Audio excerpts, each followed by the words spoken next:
Well, salutations, everybody. What's a crack-a-lackin'? The Craica's back at it for a wee bit of time. Let's see if my work behind the scenes have caused things to be slightly more stable, and we can end up enjoying the fun of continuing on with the Football Manager 26 Manchester United save that we went into using as a learning tool, but we ended up getting into at the end of this season. Depending on things end up going, we'll probably end up doing the actual save itself if the game is running good enough to do the from unemployed up to riches. But that is a future anomaly to end up coming into place. For now, we end up getting ourselves ready for the crack. For now, we stand ready for the fun. For now, we are back with Manchester United versus Fulham, 1-on-1 in this contest right here.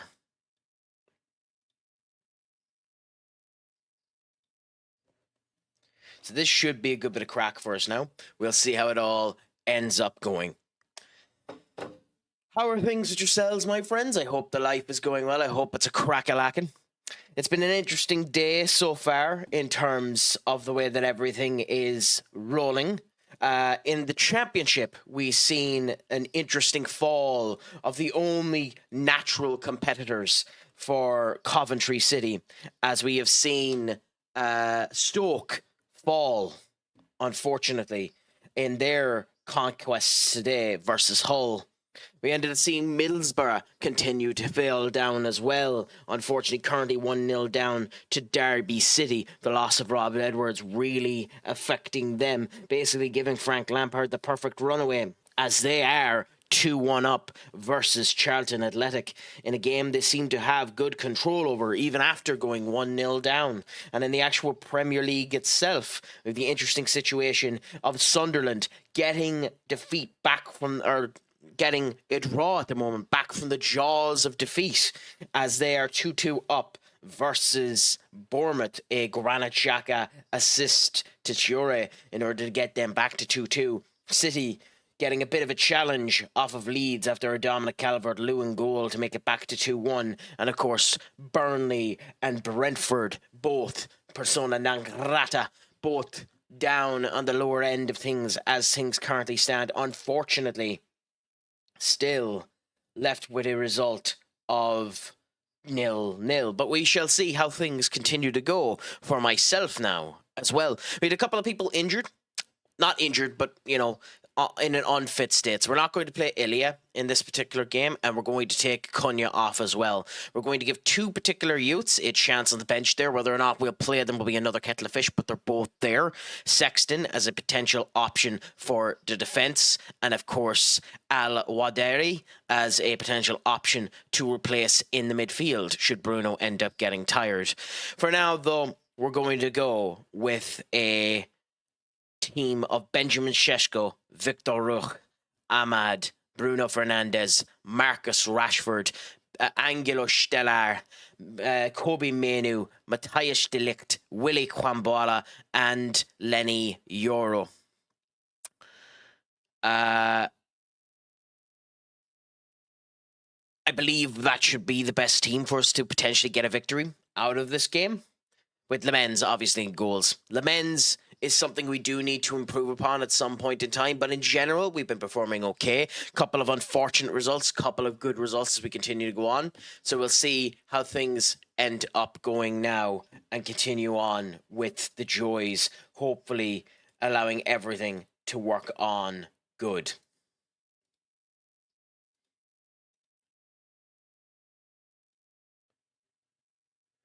Okay. So into the fray we go of this first match versus Fulham. We should end up giving a good display of ourselves in this particular game. Now, we're again playing the Christmas tree formation, a nice formation for ourselves, one that we have tried to carry over from FM24, where it ended up getting us so much praise there. One of the things I probably end up doing in the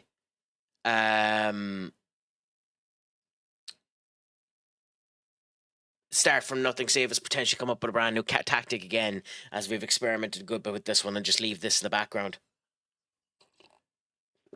but we shall see.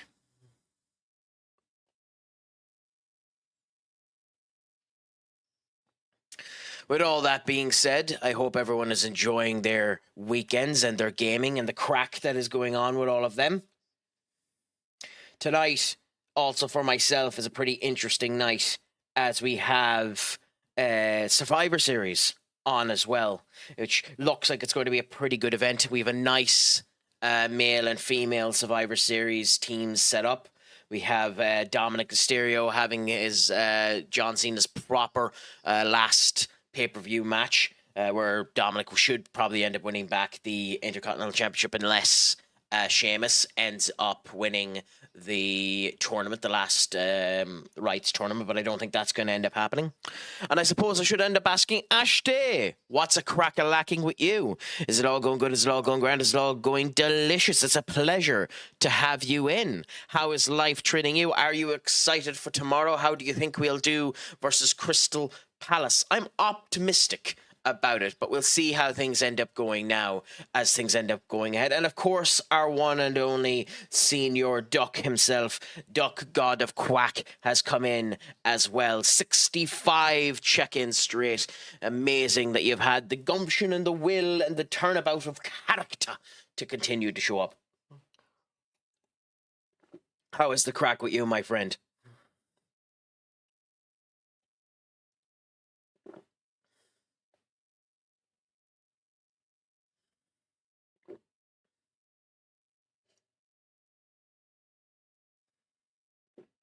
I've learned with this game to just wait and hope that it ends up sorting itself out.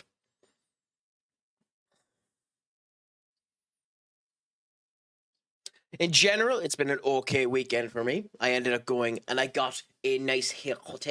I'm actually growing the hair long, which is one of the reasons why it doesn't look like it's as much of a haircut, but I got the beard nicely done, got a bit of nice oil to end up putting in, got the nice sides trimmed down and the whole lot, so I am looking fabulous. I'm looking like a star and a half, don't you know, baby girl?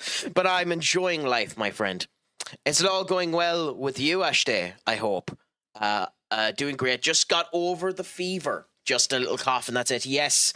And the annoying thing with that cough is that it's going to be there for the longest period of time too. It's the most annoying bit of a cold to get rid of, the cough. I tend to end up going with hot whiskeys, but then again, as we've mentioned before, am a high functioning alcoholic, so so it does benefit me in a way.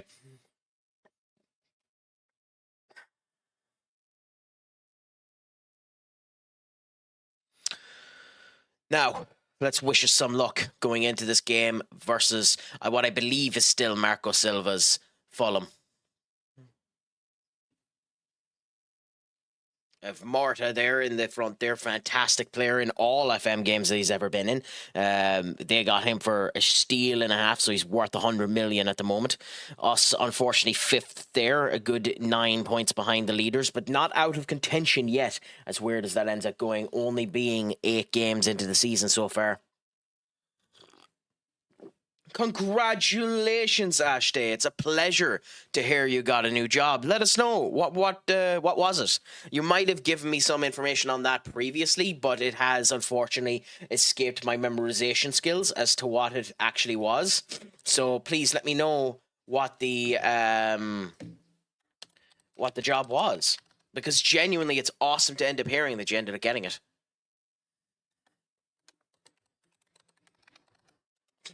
They're coming in now with a good bit of force here and gumption, but we're able to control ourselves somewhat good. That's grand.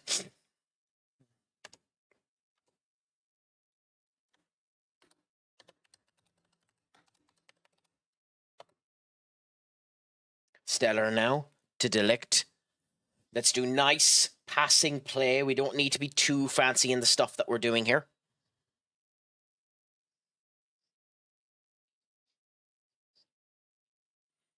Just plain average, thank you so much for the follow. It's a pleasure to have you, my friend. And your follow has led to a beautiful Benjamin Sheshko goal. So even more so than anything, I appreciate the love and ability that you've ended up putting in for us. we're a lurking channel here, so don't feel free that you have to talk. But thank you so much for the follow. It's a gent, and it's brilliant to end up having you, my friend.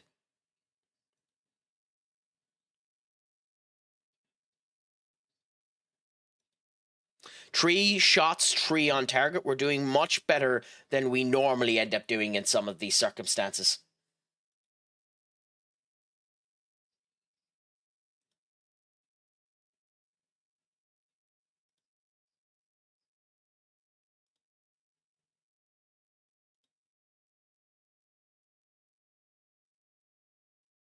Yeah, anyways, we're continuing to play well. 1-0 is a dangerous result in all of these games. You always need to make sure that you're attacking more down to it. 2 goals is always the goal score you want to end up having, but it is also the most dangerous score in all of football because complacency ends up coming into you. Thankfully, the team seems to be getting better together, even though we have made a change to the back line now. Euro doing an unusual positioning now of being on the left-hand side as opposed to the right that he's used to.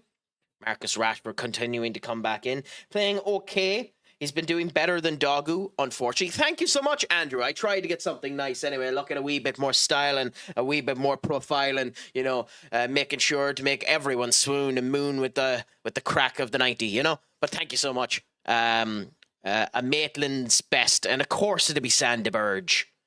Sandy Burge, an incredibly underrated player for Fulham. And just horrible defending by us too. Stellar should do significantly better on Kevin. De Ligt nowhere covering Burge at all. An unfortunate circumstance to end up having.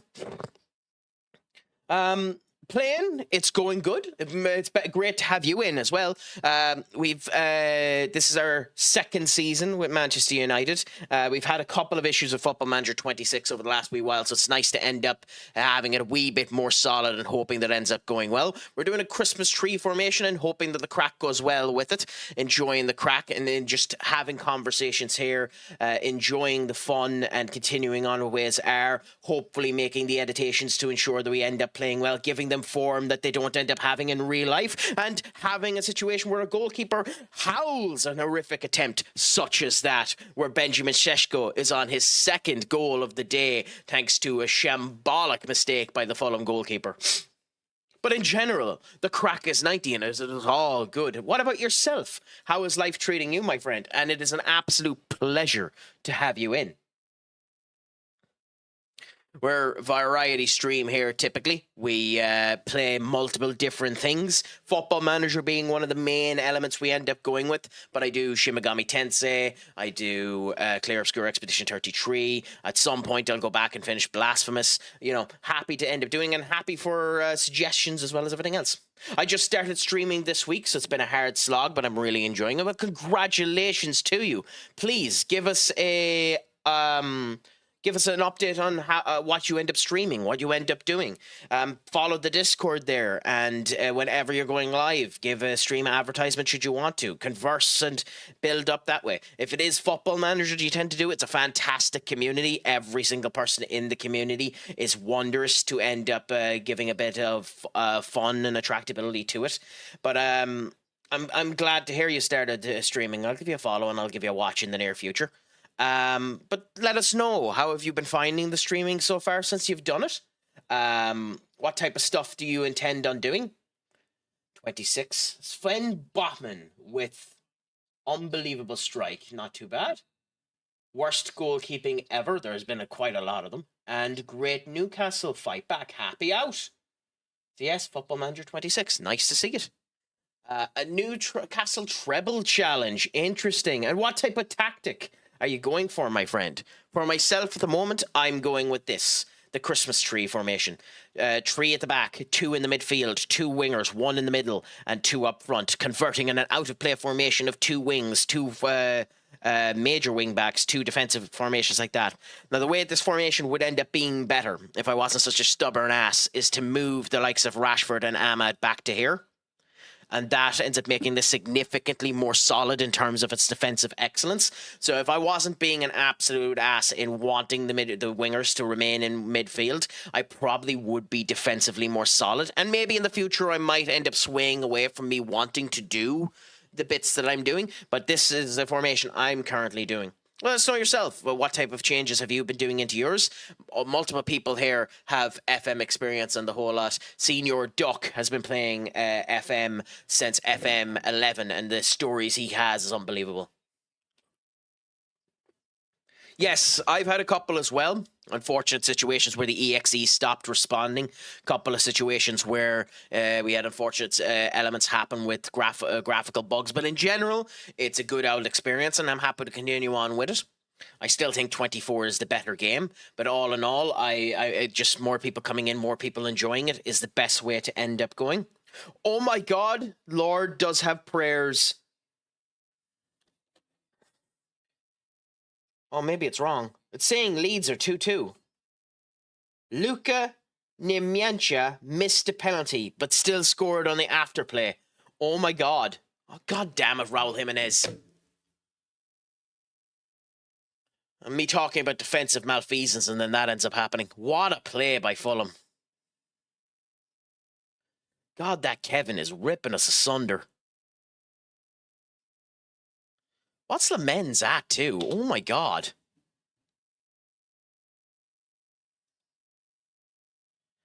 Okay, we have to make some subs. Anyway, Linus, my friend, what's a crack-a-lackin' with you? It's a pleasure to have you in. I hope life is treating you well at the moment. I hope it's all going good. I hope it's all going grand. I hope it's all going delicious. How have things been with Hanbury since the last time we've discussed? I haven't done much of a check on them since the manager's come down. He hasn't had the best of starts at... he hasn't had the best of starts at Middlesbrough anyway, I'll tell you that.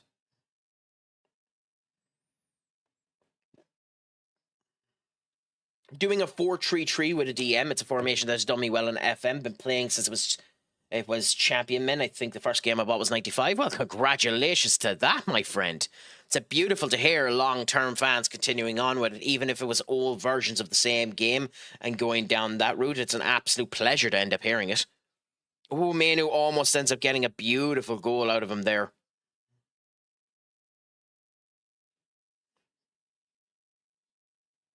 H-A-M-M-B.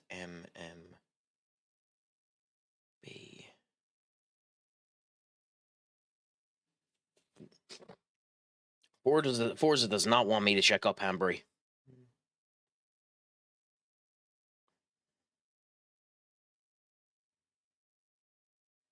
There we go. Got it there. Oh, winning. You've been doing fairly well, to be fair, Linus. 3 wins in your last 4 games, 1 draw. Happy out. Yeah, down 0-1, but with 76% possession, 14 shots, 2 on target. That's unfortunate to just hear. Hopefully it ends up improving for you. Come on, Ferguson! No bother, my friend. Enjoy the dad duties. It's one of the greatest honors you can have in life. And thank you for popping in. As I said, feel free to end up giving a stream advertisement in the Discord.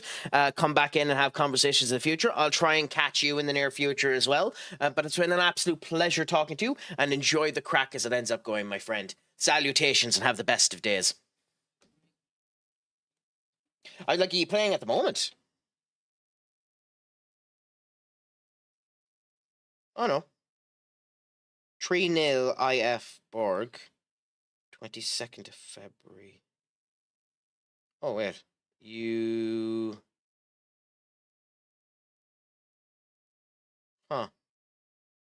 Weird.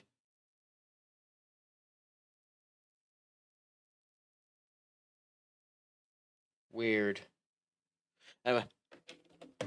The season's over, so not a lot of games to watch. Yeah, that makes sense. That makes sense. I was wondering what the case was ended up going down there. But yeah, interesting.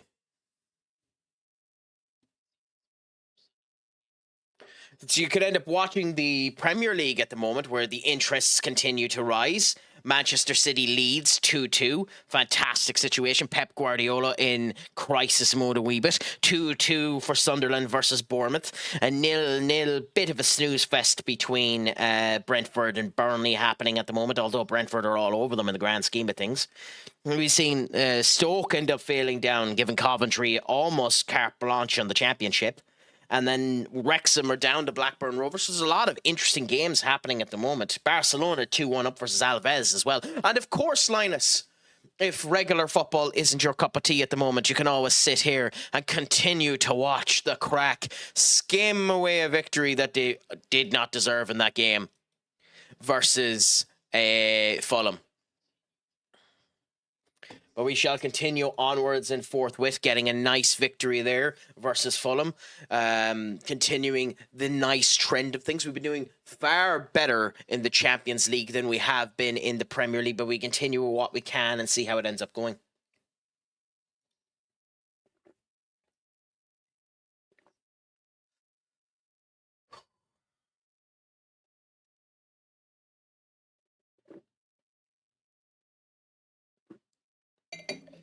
Okay.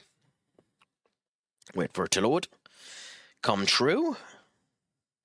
I think the issue that was happening with me is I was getting impatient all the times I've been playing this game and clicking it a wee bit too much. So I'm just going to slow down, watch the complexion, let the game have its semi-loading issues for whatever's causing them, and then continue on with the joys of what's been going on.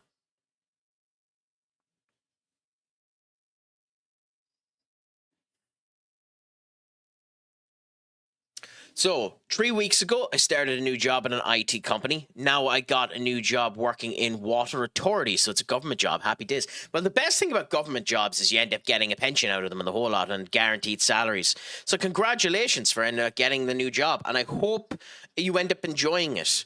Ash Day. I hope it's a good experience. There are no issues with it, and maybe this one will end up holding you for a while. Apologies for missing that message, by the way. But it's a pleasure to end up hearing that you've gotten it, that it's going well for you at the moment, and that all is going well, good and saucy.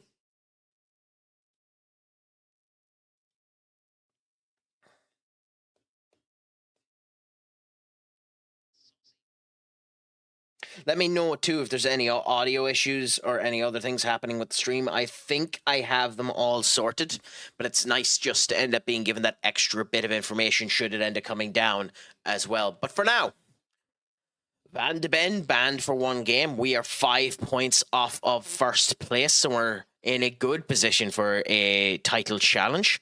No, but we're not selling him, so... Not yet, anyway. He's too good in that particular position. Our next game is versus Brighton at home, so that should be an interesting game. Brighton are 10th at the current moment in time and always give a bit of a wallop to us. Then we have Ghent, and then we have Spurs. It's been unfortunate we didn't have Spurs first, considering Spurs have Van de Ven out for one game, meaning that he'll be back for our particular game, but we'll continue with what we have for the moment. I wonder how long Mbeumo is going to be out for as well. Hopefully it isn't too long of an injury. Suffered a hamstring. Oh, he's out for 2 to 3 weeks. So that's annoying. Came on as a substitute, immediately ends up getting an injury. Arsenal ended up drawing against West Ham. Benny will be chuffed. Kevin, the 23-year-old, having a very good performance for himself. We'll have to keep an eye on him. He could be a poke to potentially go for in the future, should we decide to.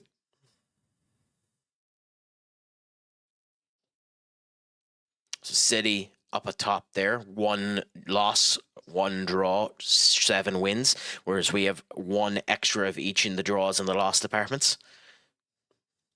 But in general, we're doing okay. Yeah, and his current guys isn't fit for perfect. I kind of think that's the case as well at the moment, and I don't know if it's, like some people are saying, is more that the FAR officials are incompetent or FAR itself is just a bit too intrusive and doesn't work the way that it wants to. Because I see the work that's being done in rugby, in that a decision will be made and the game will continue to go on, and if they decide ultimately that something ended up happening, they'll give circumstances for it later on. But rugby also has sin bins, so it matters a wee bit more there. Yeah, we'll hold on to this one for a while now. Here at my place, the chance of getting a government job is very, very low, so happy days for me. Plus, it has a very good salary. Happy out, Ashday. Happy out. A pleasure to end up hearing that you ended up getting a good position, happy salary. You're able to continue on with life and ensure that it ends up going well. These are the joys that end up happening. Half a pint And remember that the Craic ended up cheersing for you, my friend. It's a pleasure to end up hearing it. I'd be a smart arse and say it gives you enough to buy a membership, but I don't do anything for YouTube memberships, so.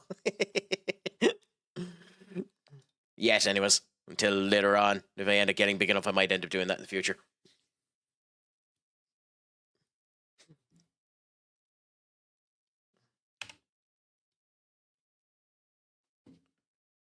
Ooh, what happened there?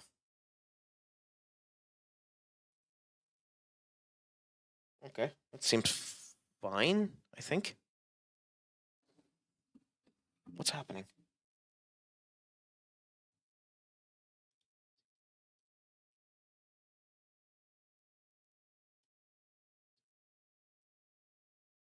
Okay. Yeah, it seems to be good. Good.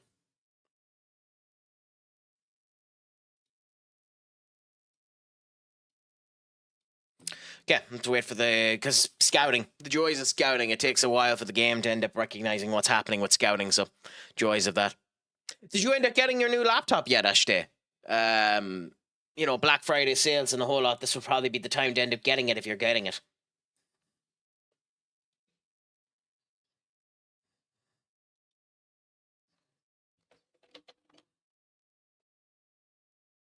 I need to end up using mine a wee bit more. Actually do some more stuff on the Craic Attack website and stuff like that. Just enjoy it while we're doing it.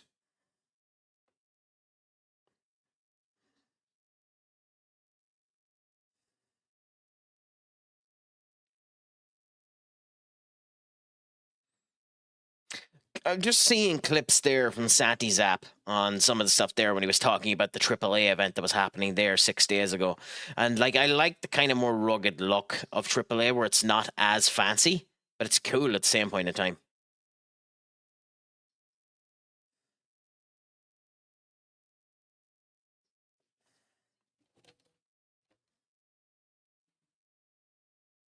Okay, anyway.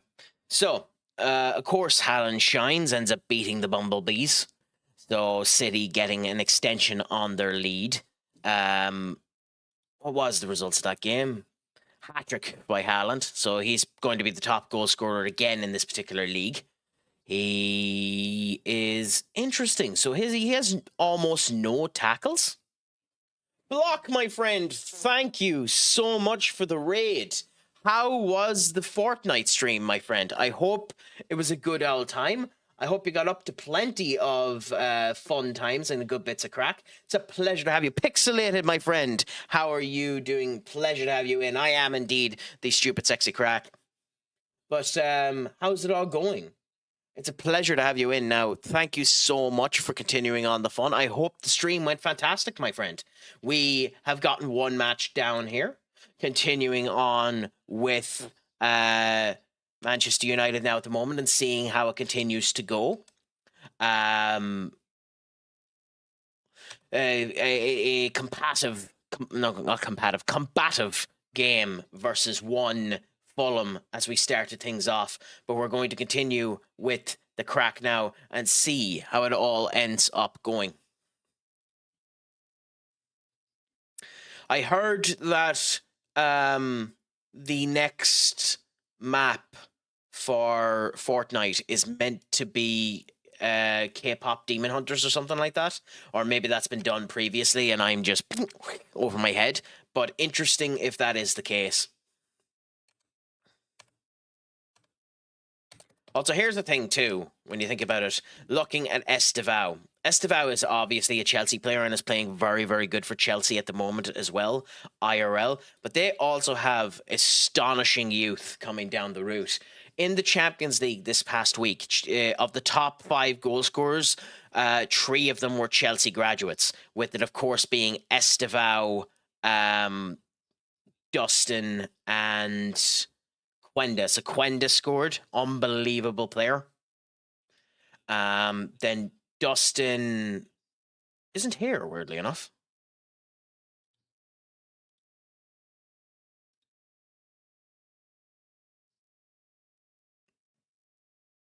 I can't pronounce the second name, so there's no point in me trying.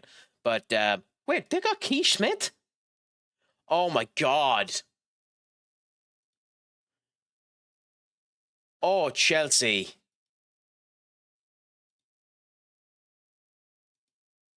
God, you're robbing pair of schmucks. I didn't even know they were going for him.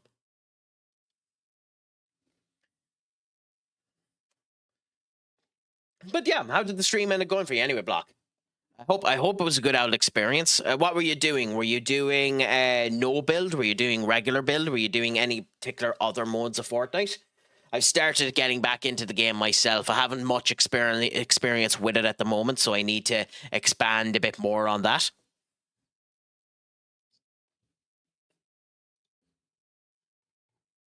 But do let me know. Let me know how it all ended up going. And let me know yourself, Pixel, if you want to. And by the way, if you don't, just you continue to vibe. Lurking is 100% fine. How has life been treating you in the year of 2025, my friend?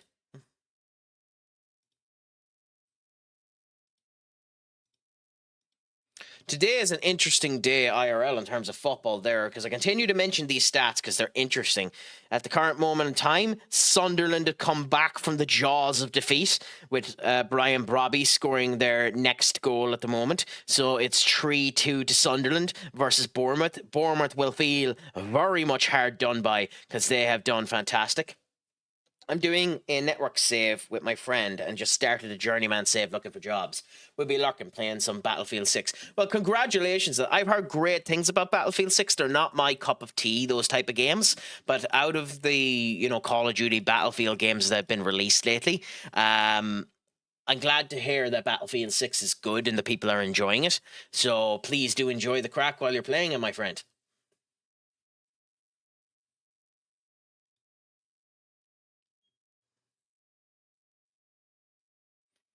Okay. Anyways, so Fletcher has been doing okay. And 67 minutes is okay because being subbed off, being tired isn't bad. And he won, which is good. It decides a complete change in team, which we might end up doing, but we'll see. Fabian Hausner. God, I didn't realize Fabian Hausner was so young.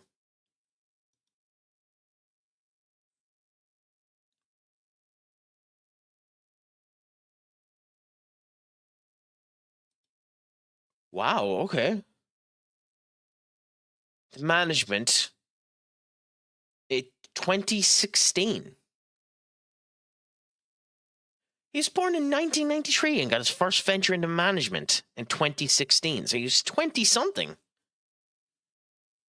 Wow. Huh. Pat Witt, thank you so much for the follow, my friend. God, I didn't realize Fabian Hausner was started so young.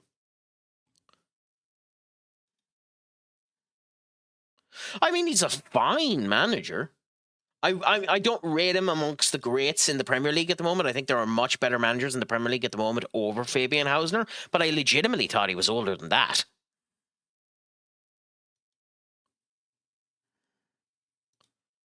But that's genuinely fascinating. Yes, Block ended up giving us a nice raid, Pat. Genuinely great to end up seeing at one of the good ones, Block. And thanks for coming in, my friend. It's not going too bad at the moment. We're in season 2 at the moment, as you can see down here. 5 wins, 2 draws, 2 losses. A 12 goal difference currently at this particular moment in time. We've had a couple of unfortunate circumstances there. A Chelsea loss that we definitely deserved. A loss in the Carabao Cup via penalties where I went a wee bit too light. Too easy on the squad that I ended up putting out, but you need to play the youth in those type of games, so we went for it, and we unfortunately ended up feeling the anchorage because of it. The only draw we've had in our last couple of games was against Napoli, where we should have won, but unfortunately they came back and got a nice goal. Same with the Newcastle game, we were doing okay. Our actual main losses happened at the start of the season. Our first game versus Brentford ended up causing us to get a loss in the Premier League, so it looked like it was going to end up starting bad. Like a really bad start to the league with a loss, draw, loss, but we've done well since, regurgitated things. We've managed to get an interesting number of signings put in. We got Evan Ferguson for a really, really cheap price, so our striking options are a bit stacked at the moment. We have Anglo Stellar brought in. We brought Willie Kwambwala back, considering the stats of him are fairly good for the point that he's at, and we needed that defensive coverage. We ended up getting a number of other players that are useful for us in the near future as well. We ended up going to PSG and taking one of Brentford's old ones, Ilya, off of them. Ilya, where the bloody hell are you, Ilya? Yeah, Ilya Zambrani. And then we have a couple of useful youths that need to develop a bit. We got Janu Gadu off of Wolves. We got him for a fairly cheap whack at a price, like 35 million quid for someone with quite a good bit of potential. We do actually need to start playing him more. So I'm actually going to move him up to the main squad because we need to start playing him more. So if he's not too tired, we'll play him in this game.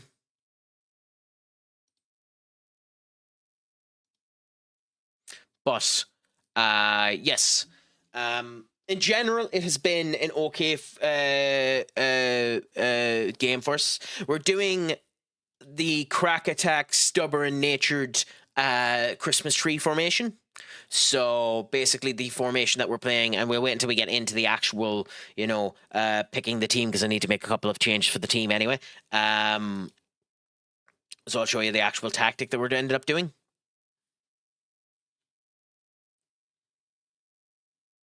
Have you been playing the game yourself, Pat? So we're doing this. We're doing the 3-2-2-1-2, which is effectively a 3-4-2-1. 3-4-1-2. Sorry. So originally the formation looked like that, but we've modified it to have two attackers because the actual interplay between the two attackers gave us more security, gave us more offensive capabilities. Ironically, then we're putting them in the out of play point of view. Where we're putting with our two wingers there. I mentioned this earlier on. The actual better move to do is to move these wing backs back to here instead. But I'm being stubborn and trying at this. I'm on the J League, 3rd division, just got promoted, started unemployed with the B license. So that is the ultimate goal, Pat, to go and do that again in the near bit. I started with this during the beta to just experiment with the beta and see how things end up going with it. Ultimately, I had planned on finishing this season and then turning over to a new goal. But I've had a couple of bugs with the game in the last wee while, so it has stagnated my attempt to end up doing so. But for now, we'll continue with the way things are, and hopefully all will be good. How have you been finding playing in the J League?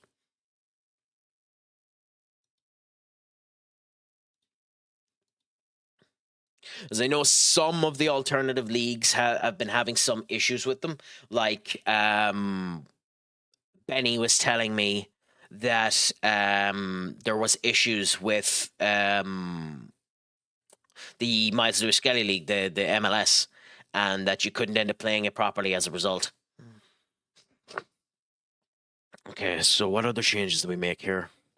Mbuemu is injured, so we need to take him out of the rotation. So I suppose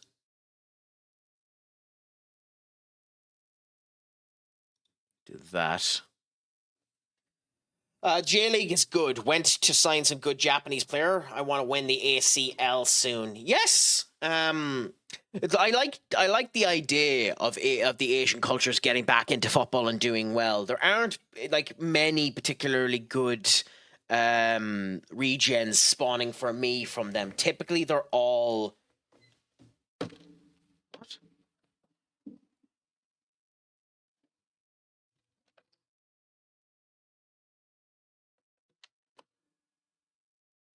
Sorry.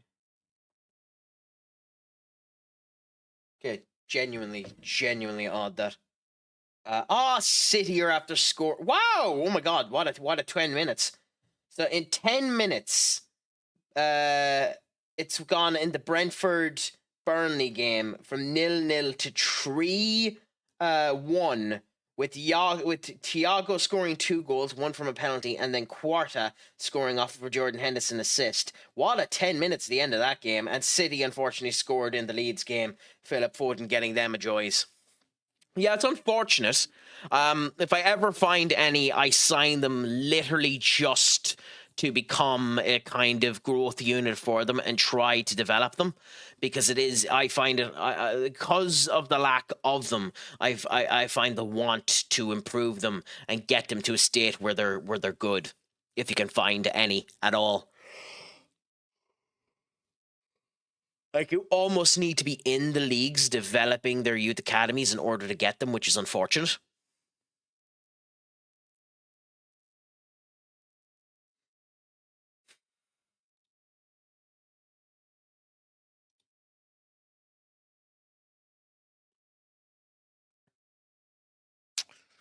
I mean,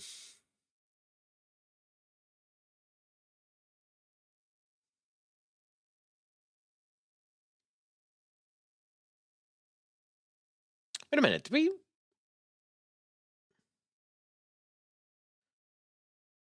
2, 3, 4, 5, 6. Yeah, I was wondering. So where's?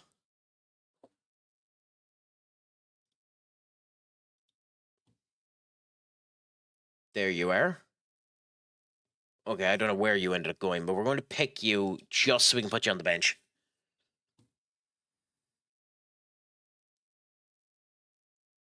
So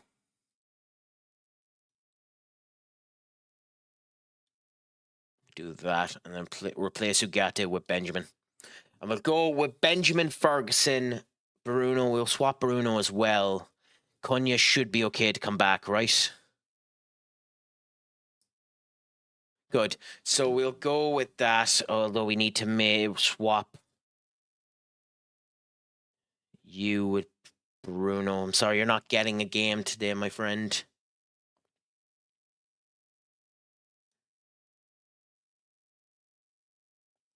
And it's sad, too, because you didn't get the chance due to the way the game was doing the last time in order to get an actual gameplay.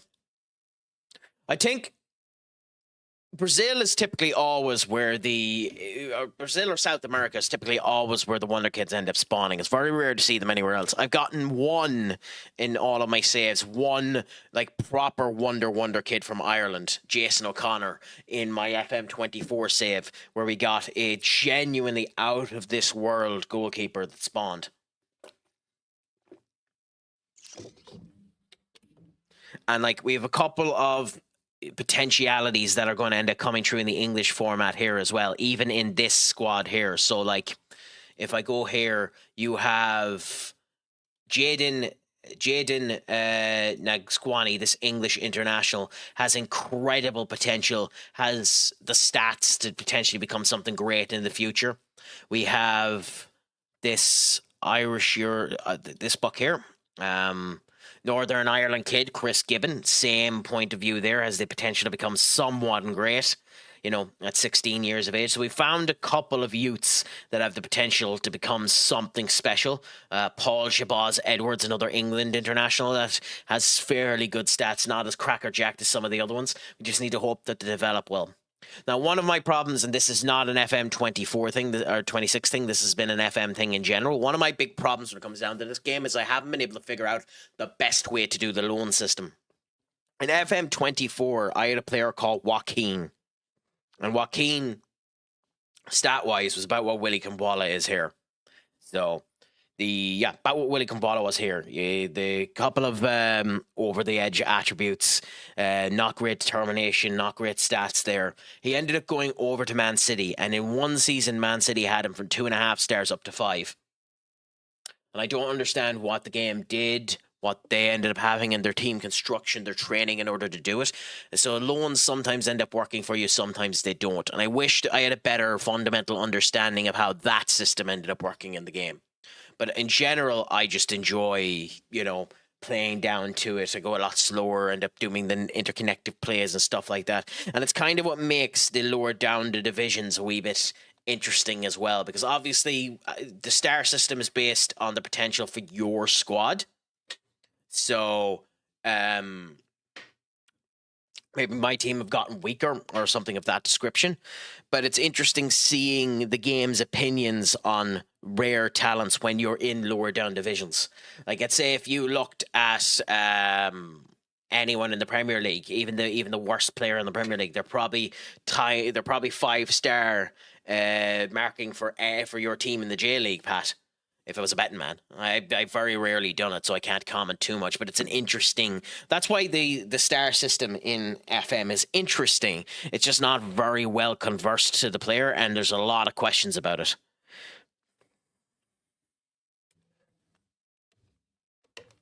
So Brentford versus Burnley ends 3-1.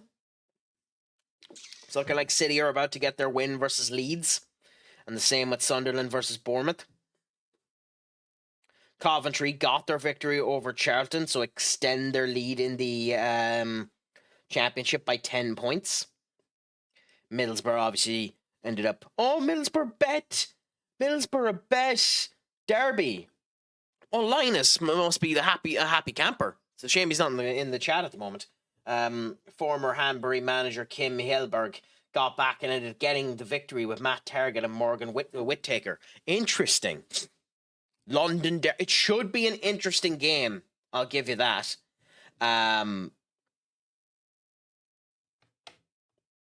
I'm not sure.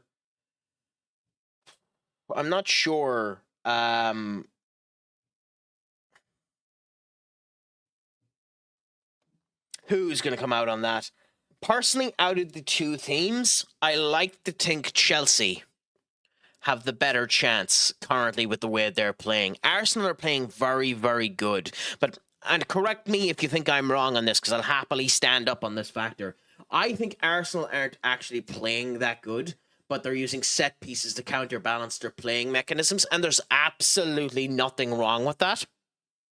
But world football has gotten so in its head about we need to play good football that they've forgotten that set pieces are a thing, and so many teams just don't know how to defend set pieces.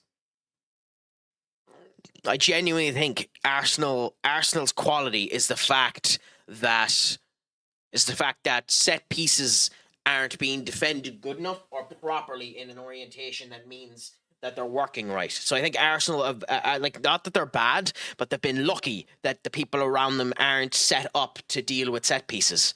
Whereas Chelsea are a more all-around team. The big problem with Chelsea is they don't have a good goalkeeper and are still lacking on the striking capability, although Estevao is one hell of a player. Dustin Siamens will be one hell of a player when he ends up coming in. Quenda will be one hell of a player when he ends up coming in, which begs the question, what happens to Pedro Neto, Garnacho, and the likes when that ends up coming in? But yeah. See, my problem with Sanchez is, and this is where you might end up arguing with me, Pat, my problem with Sanchez is I think Chelsea sold a better player. I think Dusan Petrovic was a better player. I think Petrovic was a better player than Sanchez. I think they sold the better goalkeeper. I'm back. Just bought Red Dead Redemption 2 in advance. Got a very it's very cheap at the moment. Red Dead Redemption 2. Hogwarts Legacy is about 12 quid as well for the whole lot of it as well. If you want another good game, Cuphead is for sale. Shovel Knight is for sale. There's a good couple of sales on Steam at the moment if you're into them. Big Ange style ye crack. Yeah, kinda.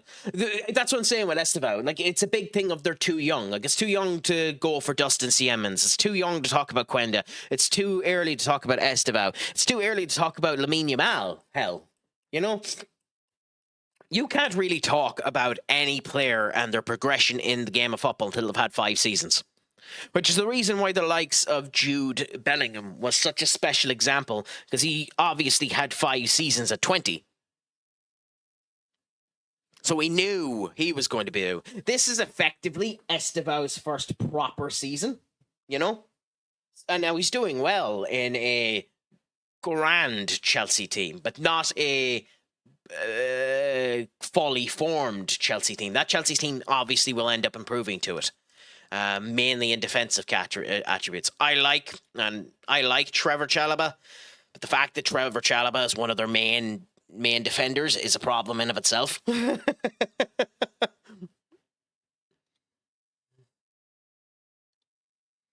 So we'll see what ends up happening with Chelsea. But it'll be interesting. I think it's unfortunate that Chelsea don't have Colwell back. I think it's unfortunate that Lavius has another injury there. I am worried that, not that I give a shit, I'm not a Chelsea fan and a Chelsea supporter, but I am worried that Enzo Maresca is bringing Cole Palmer back too quick, and although he's monstrously useful for the game versus Arsenal, I don't think you should bring him back too early. Chelsea won't get top 8 in the UCL. Do you think so, Doc? Why?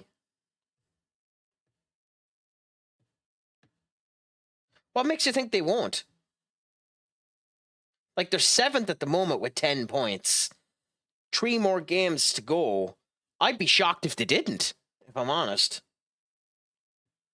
Who do they have left? They have Atalanta, which they should win. Oh, I'm wrong. They only have 1 more game to go. So oh, no, they do. They have another one. Paphos FC, who they definitely should win.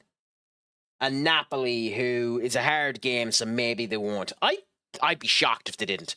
Maybe you're right. I'd be shocked if they didn't, though. Genuinely. You know, the team that I think is more likely not to make the top 8 is City, even though they got their win today and scraped it against Leeds. But hey, that's where it comes down to the factor of anyone can beat you at any time if you aren't up to the gun. Like, City 3-2 versus Leeds, after scoring in the first minute of play, you know, set the control of the game. They let Leeds get a 1.52 XG, you know.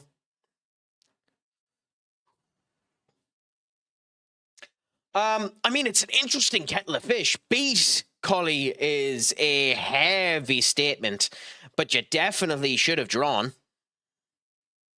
I can see Paphos and Atalanta causing problems. I can't comment enough about Paphos to be able to give you any way, shape, and form. I haven't watched them duck. It wouldn't shock me, which is why I'm saying it's an arguable point that I'm not willing to die on the hill. I just personally think they're going to get the top 8. I personally don't think it matters because I think they'll get through the playoffs. But Malins can score here. Okay. And I don't know. Napoli be the one I'd be thinking they might lose to. We had them in the second half. First half we were crap. Yes. Good to end up getting the penalty. Good to good to capitalize even though you missed it, Cully. Calvert-Lewin had them rattled, and Bernardo Silva should have been sent off for diving. Simulation is a horrible situation there. Also, by the way, I wonder how true this is because the few City fans that are actually available obviously overblow things to an insane degree. But there's a rumor going around at the moment that City are considering for the replacement of Bernardo Silva and the replacement of a potential Rodri going in and purchasing Elliot Anderson and Carlos Baleba. And I just imagine what would happen if they got both of them. Lewis Cook got a red card in the last minutes of the Bournemouth game? Oh, that's sad.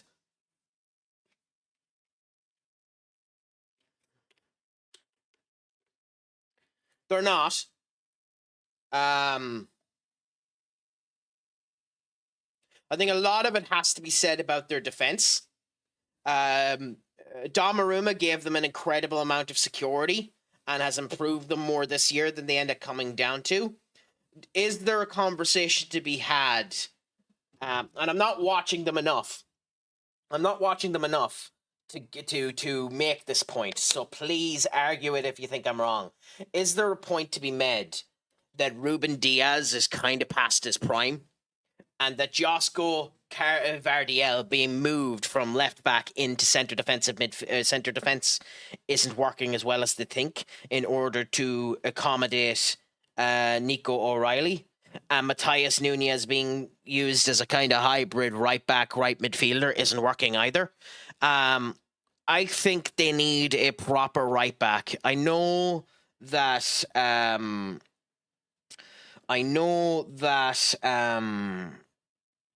Who was it?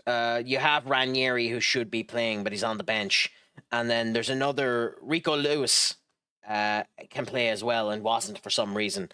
But it's just a weird situation. I think there's this conversation to be had that back line isn't good enough at the moment. I really like Ruben Diaz, but I think he might be gone past his time. I think he's a Virgil van Dijk. I think he's someone that needs to be replaced. Now, he's much younger than Virgil van Dijk, so maybe I'm wrong. He's only 28, but I think that's one of their big things at the moment. And obviously, the loss of Rodri. Nico Gonzalez is a good player, but he's not a Rodri. That's kind of my thing. That's what I'm thinking. Is Diaz washed? It's a mean thing to say, but is he washed? You know, I think that might be one of their major problems. But I think that's a problem throughout the entirety of the league. Like, we have a really good back line if we had a good midfield. You know.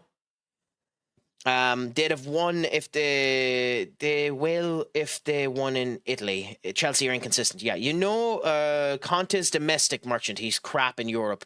Well, I mean, he won the Champions League with Chelsea in Europe, didn't he? So like he's not that crap in Europe. He's just been unlucky. You know who was one person in the Prem who got a 1-match ban after a game? No, who? Duck, who? If we play that well with the back with three at the back, we should play it week in, week out. The two big men at top unsettle them so much. I mean, fair enough. The big problem with three at the back is if you play a three at the. I'm thinking of Thomas Tuchel. So my apologies. Yeah, I'm thinking of Thomas Tuchel. If they play counter-attacking football, which City just don't do. If you play a team that plays counter-attacking football, three at the back is fucking death for a club like Leeds, Cully. So you need to use it in the right circumstance.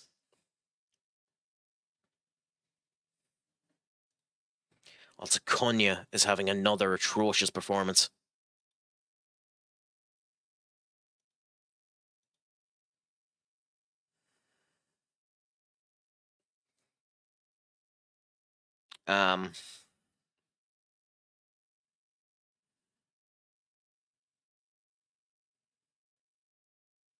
Screw, we'll give you your debut. He reached the Europa final Italy team and lost it. Fair enough. I'm not going to argue with you, Duck. I like him, though, as a manager, but fair enough. If he's bad in Europe, he's bad in Europe.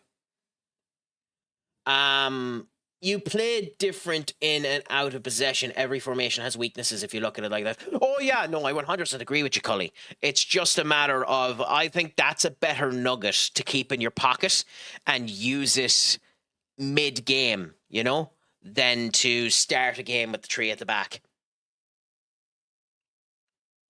For the moment, anyway, but also I'm using three in the back here, so I can't say anything. And I'm also not I'm not a particular expert when it comes down to the ways of tactical football. Minu! What a way to start the half. And Sunderland got their win too as well. It'll be interesting to see what happens with Everton and Newcastle. And will it start to become desperation time for Newcastle if they lose again? Because Newcastle are currently 14th. They're currently not doing particularly well in, to my knowledge, let me check actually. Table. Yeah, so in the Champions League, Newcastle are 11th. Does it become a bit of desperation point if Newcastle end up losing again? Does the conversation start to happen around Eddie Howe? I'm not sure.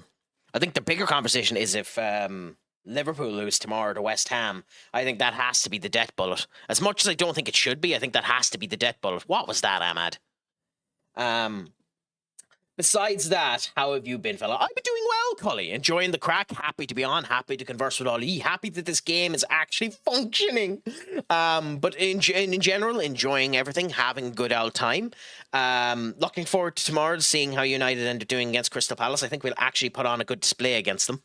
And yeah, Sunderland have been flying. They've been a bit inconsistent in their last 3 games, which is slightly concerning to see. But with Sunderland, the big question with Sunderland is how did they do? How did they do when the AFCON hits?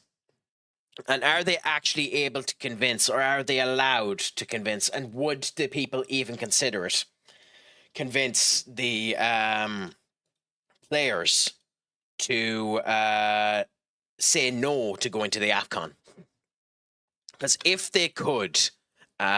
it's not about that, Cully. You're damn right. Have fun. Catch you, bro. I'm going to go to bed soon as it's past 1 a.m. No bother, Pat. Thank you so much for coming in. Pleasure to end up having you. Get a great night's sleep, and I'll chat you again in the near future, my friend. Yes, you're 100% right about that, Cully. They're safe. But the way they're performing at the moment, it's not a matter of safety. It's a matter of ambition. if they continue to perform the way they are now, there is a very, very significant chance that they get Champions League football. Very significant chance they get Champions League football. So if, to be honest, if I'm Newcastle, I'm doing everything I can to convince the people that have to go to the AFCON to stay and not do it. I mean, you're not wrong, but even if like top four is Champions League at the moment, but fifth also counts as Champions League football. Then you have sixth and seventh, counting as Europa League football, depending on how many people we end up getting in. Also depending on the winners of the FA Cup. And if they continue to perform grand like that, maybe they could end up doing a challenge for the FA Cup, but you wouldn't think so. But European football of some description, primarily being the Europa League, they could end up going for. I am of the opinion they could actually challenge for top four, if I'm honest. But it also depends on the people around them. I still think that the chances aren't dead for us to do it. I know, and that is copium, by the way. That is copium of the highest order, me stating that. But I still think the chances aren't dead for the potential of us to do it, which would be awesome if we could. Can we move Bruno to the right? Do we want to move Bruno to the right?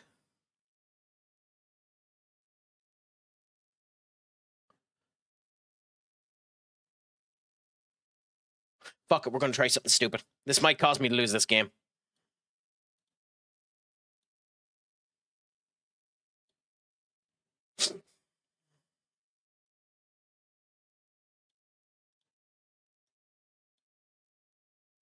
Genuinely, this might cause me to lose this game, but who gives a crap? We're going to try something a wee bit different.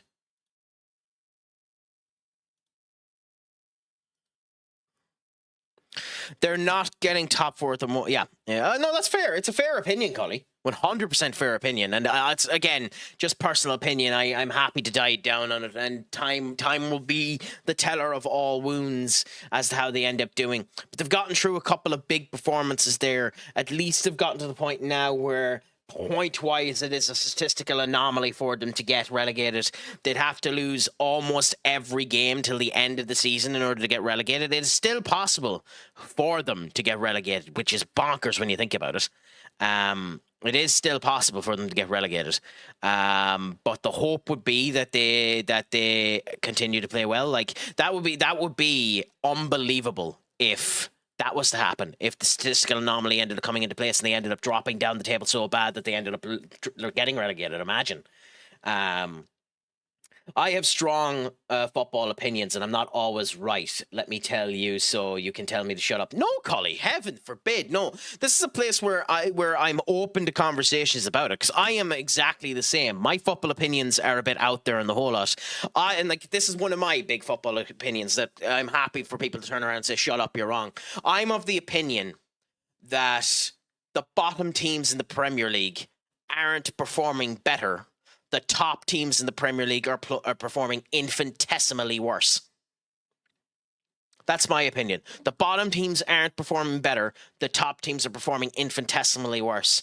I don't think Sunderland, to give the prime example, are playing phenomenal football. I think the teams around them are performing worse.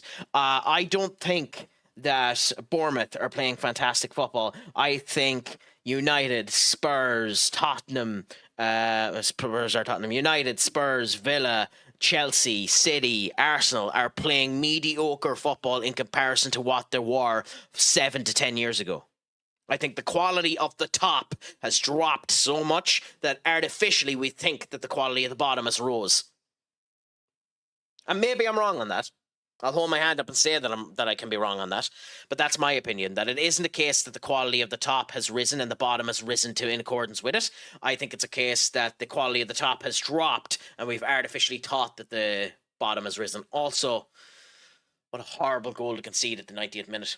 Because we have to remember... Shut up. Don't you forget, you ain't won yet. It's the reason 2-0 is the most dangerous score in all of football, isn't it? Thank God they scored an own goal. I think I think we have 3 debuts here in this game too. Menu. Oh, you better not lead to them getting a draw.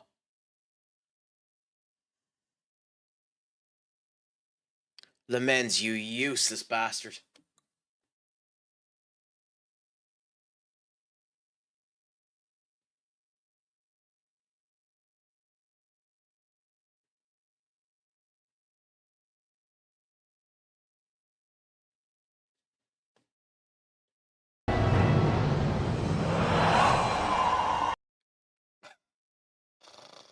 Oh, you can't write that. You can't write that.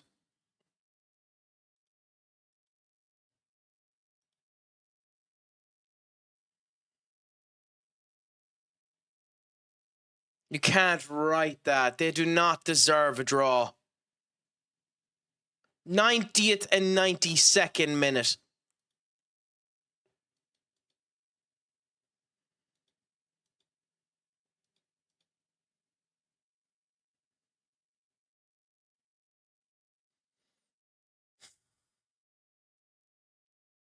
Oh, God. I got FM'd really, really badly there. That's unbelievable.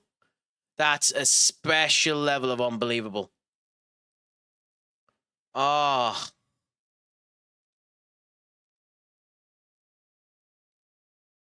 I don't have words for that. Ah, that's taking my heart and thrown it into a bloody trash compactor.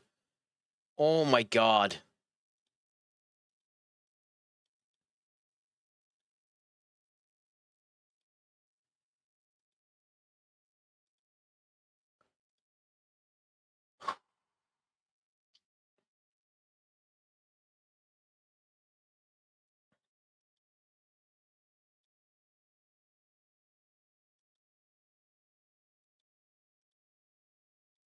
You're not playing the next game anyway, Rashford. Oh my God.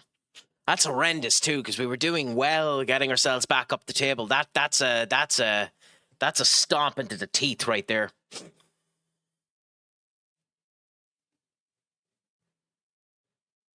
A big hurdle. Big hurdle for us, unfortunately.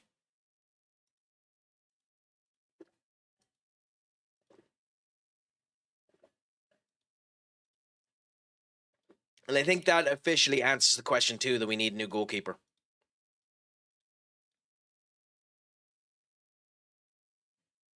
If we are going to continue this save.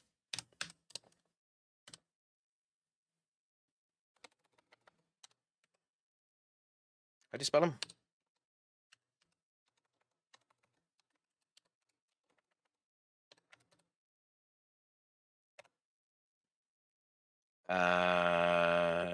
Diego.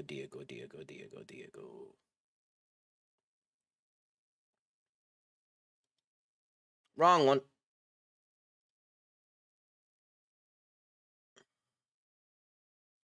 Player database. Goalkeepers. Diego Costa. 27 years of age. Bayern Munich's a Bayern bottom. Damn it. Okay, so that's not the option. 100 million for Trubin.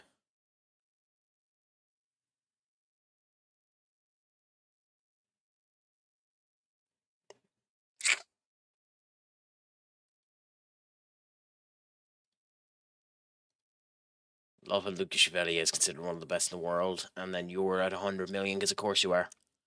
And they wouldn't sell him mid-season anyway.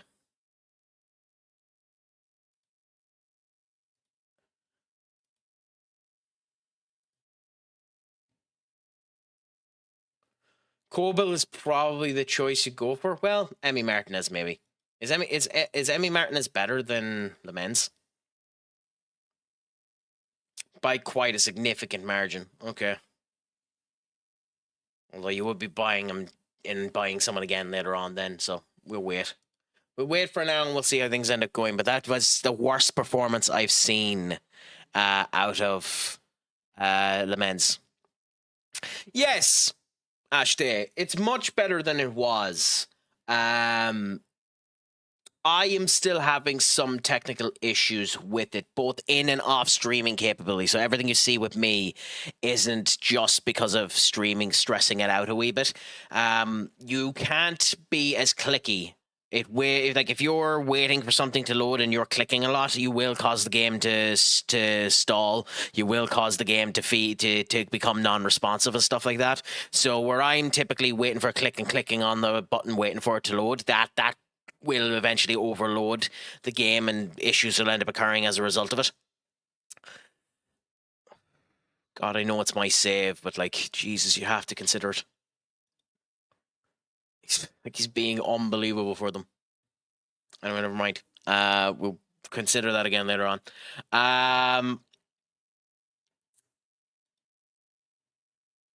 But yes, it is it is significantly more stable than it was earlier on. There's still a number of improvements I think need to be made onto it in order to be better.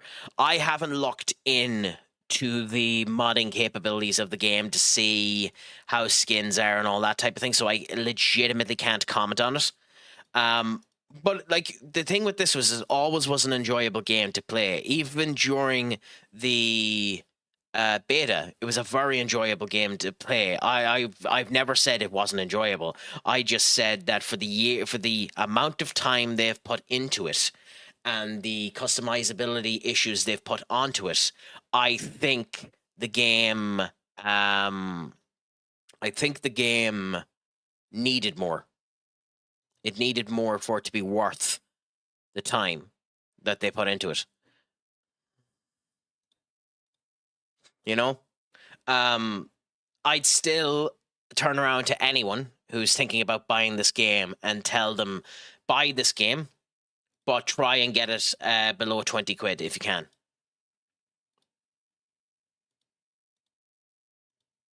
£20 to 25 quid is how much this game is worth.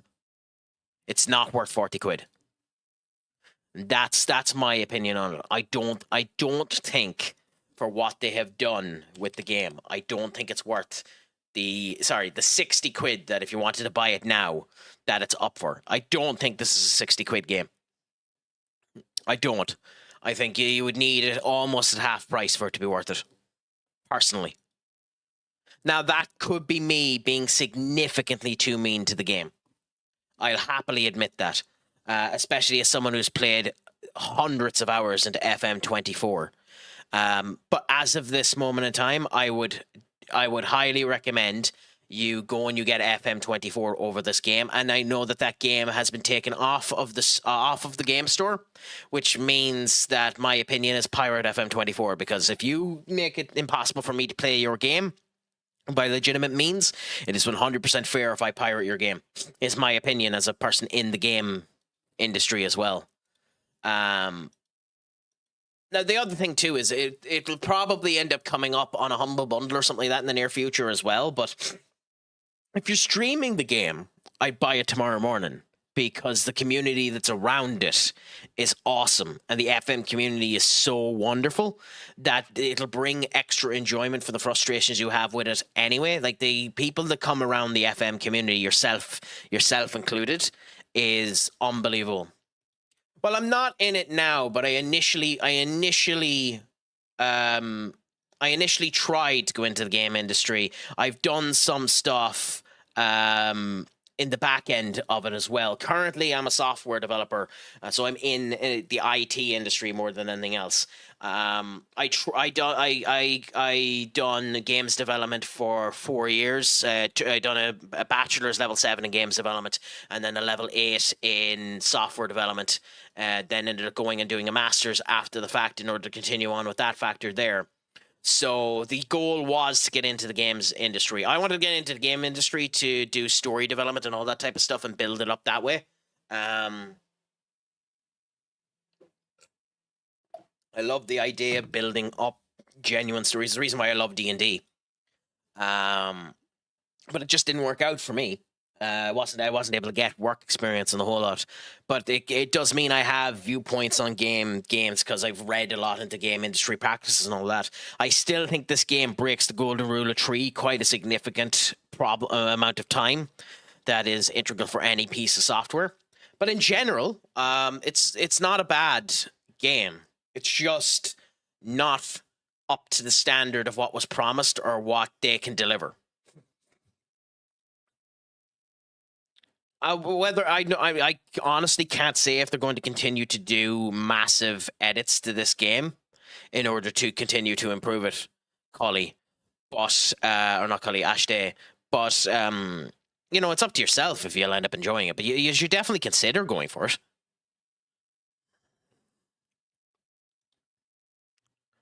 There.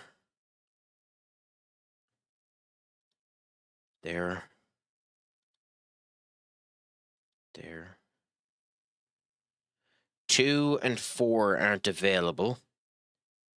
Okay, so we need to replace 2 and 4. 2 and 4. 2 and 4. Both of you aren't available. Do that. And then...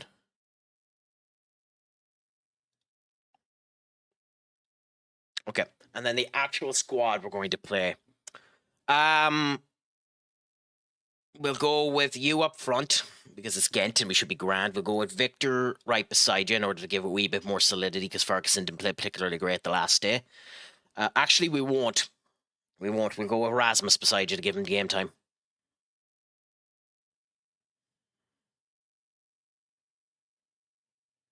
We'll go with Godot, Euro, and if he's available, which I don't think he is, then we'll swap Delict with a Heaven.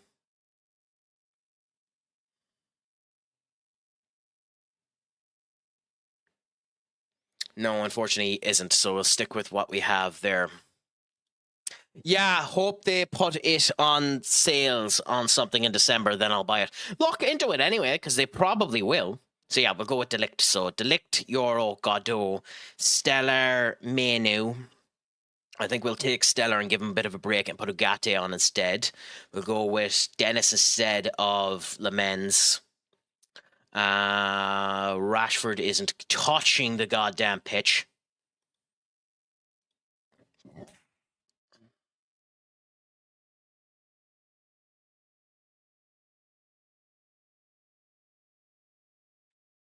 Okay. So I'm actually completely dropping Rashford. I don't care if it ends up screwing me. So Rashford will come off and we'll put Ethan Williams there. I don't care if that screws me. But we will start Patrick Dogu. And we will put Ahmad there. Although we don't really have a replacement for Ahmad, do we? Not on the bench. Unless we swap Cunha, which we will do. So Cunha for Mount. Okay, so this will be our squad. Camarada, Hoyland, Mount, Ahmad, Dogu, Menu, Ugarte, Godot, Euro, Delict, and Simons. So, it's Ghent. We should do good against them. So wish us a bit of luck as we go into it. And, by the way, we've had the starting bell for both Everton and Newcastle. Oh my God, Newcastle. Okay, well, Newcastle are putting discussions that they might be washed into the bed. They've already scored 1-0 to Newcastle. It hasn't come in on who scored it yet.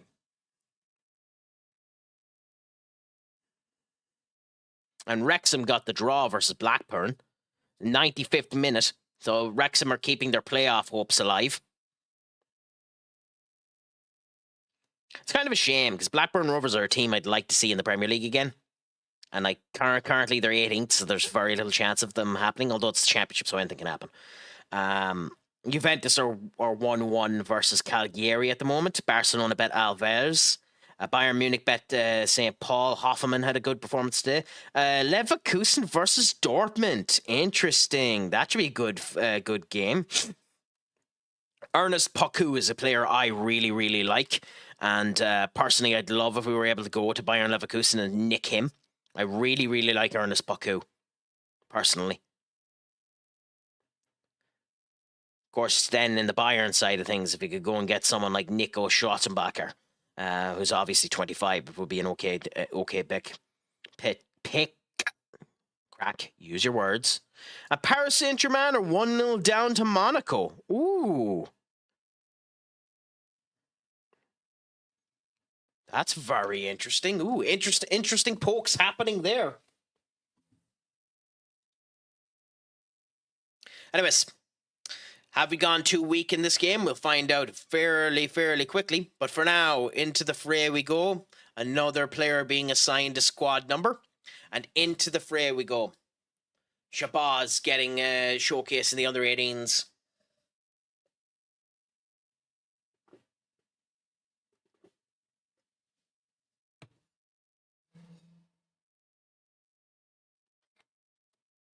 And I will just wait for the game to load and we'll see how we end up doing versus Ghent.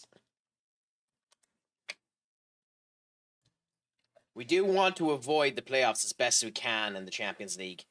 Even though we have been playing Dennis as our cup goalkeeper in all games that have come down. And his performances have been a bit of a mixed bag. But we'll continue with what we have and hope that it continues to go well.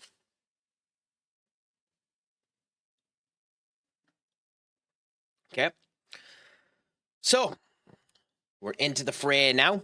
Ghent have nobody that I know of any description there, but they're playing a 4-2-3-1 formation, a formation that we should be able to combat quite well with the way we have ourselves set up. We have nothing here that'll end up getting them motivated unknowingly, so we'll just say we're the favourites. Go out and give the... Ambrose, my friend, what's a crack-a-lacking with you? Pleasure to end up chatting to you. How's life treating you? How's the crack going 90 with you? In we go now. Pleasure to end up hearing it. I hope the crack is 90, my friend. Oh, so we are still in the playoff section of it. But we can end up getting on. I mean, to be fair, there's plenty of money in carpentry, my friend. So congratulations for doing it. If you can get a good person to end up training you about it, it's the best way to do it. But one of the things to end up looking into when you're doing carpentry, if you're any way good about it, is to like do kind of sculptures or little pieces that you can end up selling as well. Because it's a dying art of people that are actually working with wood and that capability. And if you get a good enough market and sell them particularly well, and you, knowing all the people that you do, you'd be able to do it. You could end up selling nice little confectionaries as well if you're good enough with wood. But pleasure to end up hearing it. Congratulations, my friend. Bloody takes gumption to end up going into a trade as well. I kind of wish in a way I did. Instead of just being a lazy bastard and going into software development. Man, I can't believe it's December. It's just here, 3 weeks away. Yes, and can you believe, Ashday, I have managed to do the impossible. I have managed to get through the entirety of the November period and the start of the Christmas period without hearing Mariah Carey's Christmas song, and saying that one of the vicious pricks on the Purple app is now going to end up putting that down using the song request capability and putting Mariah Carey's song that I shan't name for obvious reasons into the queue.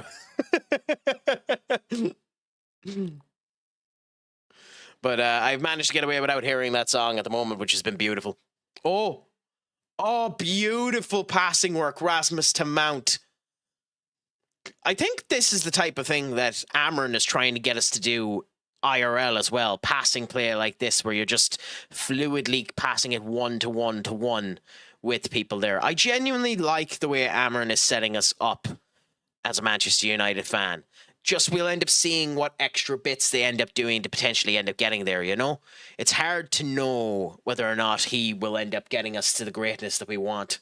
But at the moment, the Craic is doing well here with the United squad that we end up having.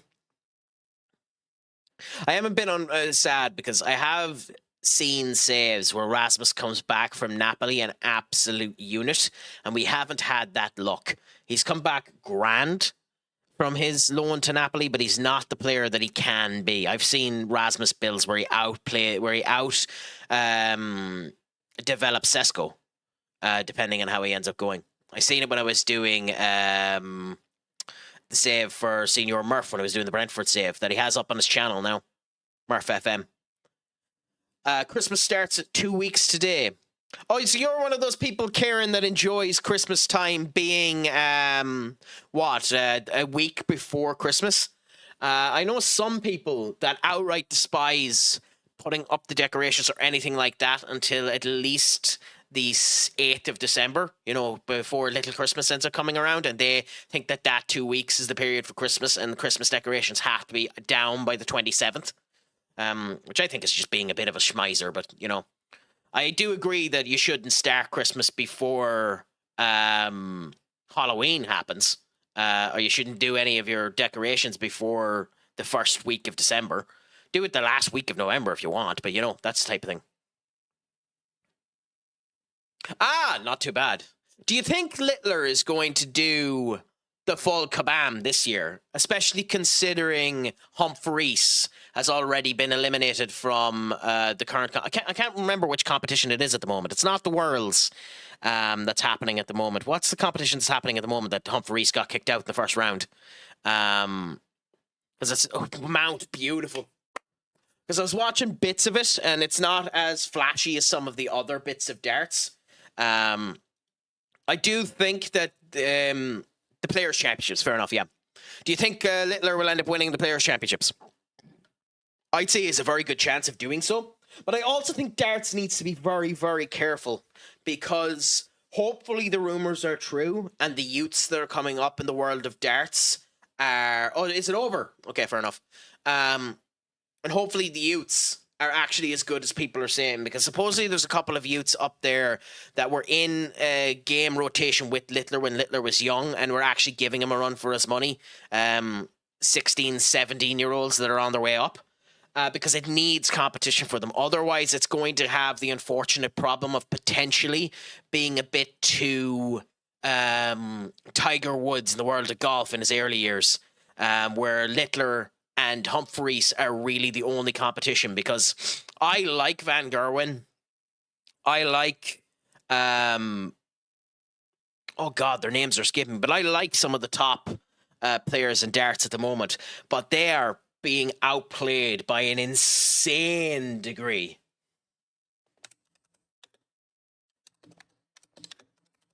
Like, I know on their day, they can show up and end up doing fantastic. But, like, Van Gerwen at the moment, I think the gap between Van Gerwen and Luke Littler and Humphreys is massive. I think... bloody Price is nowhere near them. Smith is nowhere near them. Anderson is nowhere near them. Decker is nowhere near them. Clayton is nowhere near them. I genuinely think Humphreys and Littler are running away with it at the moment. Yeah, you're right. Taylor had the same problem when it came down to darts. But, like, the thing with Philip Taylor was darts was so new when Philip Taylor was coming around. He had the benefit of building it on his back. Woods kind of did the same. Televisation of darts started to come into play, and as a result of which Tiger Woods became the lead of it. It's kind of like Tony Hawk and skating. Even though Tony Hawk mightn't be the best skater out there, even in his day, Tony Hawk was the figurehead that ended up leading it into greatness since. Now darts is a recognizable competition, and as a result of that, the opposite effect will come down, could happen, where it starts to negate the popularity of it.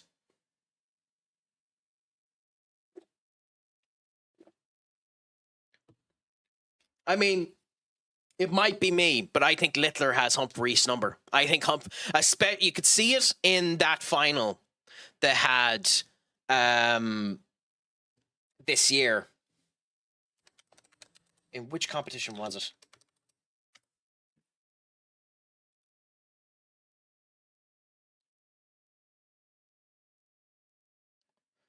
Where it was 16-11. What competition was that? Grand Slam, yeah. The Masters, the Grand Slam Masters. You could see it in that competition. Humphreys had Littler for most of that game, and then Littler went bloody bull, 25 bull, and you just see, you could see it in the eyes of Humphreys, his world shattered. Which is kind of the reason why Humphreys turned around and said he might end up taking a year off. Which genuinely might be a good thing for him. I don't think it's a good thing for the sport, but I don't know. I don't think I agree. I think darts lately has been great and more competitive than ever. I mean, I agree, Cully. I agree, but I think the way I describe it is throughout the 2010s to between 2008 to 2015, Messi and Ronaldo were the only football players with a chance of winning the Ballon d'Or. The people underneath them were so competitive that the top two were just the top two, and everyone else was competing up the ladder there. That's my worry with darts, that it's just the person that's going to win the tournament is going to be Humphreys or Littler, and everyone else is battling like kings in order to get third, fourth, fifth, sixth, seventh, eighth. Like Van Gerwen is the one I followed the most when I was young, because there was something about him. Even though I could never understand a goddamn thing he said, I really liked watching Van Gerwen. But like everyone that goes up against Van Gerwen now, you'd think they have a very good chance of beating against them. I don't feel the same thing when I go up against Littler. You can almost tell after one round if Littler's going to beat them, you know? Whereas with Van Gerwen, you can always feel like someone's going to beat them. With Price, you can almost always feel that someone is going to beat them, you know? If you get what I mean. Maybe what I'm saying doesn't make sense. Maybe I'm completely wrong. But like when I see Michael Smith go up against Van Gerwen, I don't know which one of the two of them is going to win. When I see Michael Smith go up against Luke Littler, I bloody know damn well Michael Smith isn't winning that match. You can tell the minute Michael Smith walks onto the stage, if you get me. And maybe that's not fair. And obviously, you don't know. You in like every sport, you don't know until the fat lady sings. But does my point make any sense? Do you get what I mean? Interesting, Karen. That's actually very interesting that you have a victory in that. And again, as I said, I'll contest that what I'm saying could be horse crap.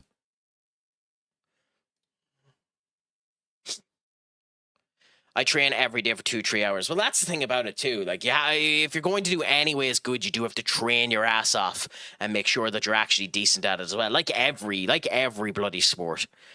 Like, I know people are turning around there saying it's just darts, you're going up and literally just hitting a board, but it isn't like that. Like, it's the same thing as, I love this stat because it proves the point so bloody well. A master chess player will end up burning more calories than a professional football player in a day with the practices that they'll end up doing and the games that they end up doing. You know, so every sport, be it combat, be it mental, be it everything, the amount of pressure and testing and learning that needs to be put into it is unbelievable. And that's why I have the height of respect for anyone in any amateur from amateur to bloody professional to anyone that goes into sports, because the level of focus you need to do is unbelievable. Now, I don't 100% disagree with you, but I get your opinion. Yeah. And again, I'm happy to be wrong about it, because sometimes you can see it too. Like there's been matches this year where until the bloody fifth leg or the fifth squad of the game, Luke Littler hasn't seemed into it, and he's walked up, and you felt like there's a competition between them. But sometimes you just know. The Tiger Woods situation is the big one, where Woods, when he was, screwing everything that moved, was just a king. It's kind of like Wayne Rooney when he was shagging the grannies. It's like Wayne Rooney when he was shagging the grannies. You knew damn well no one could beat Wayne Rooney.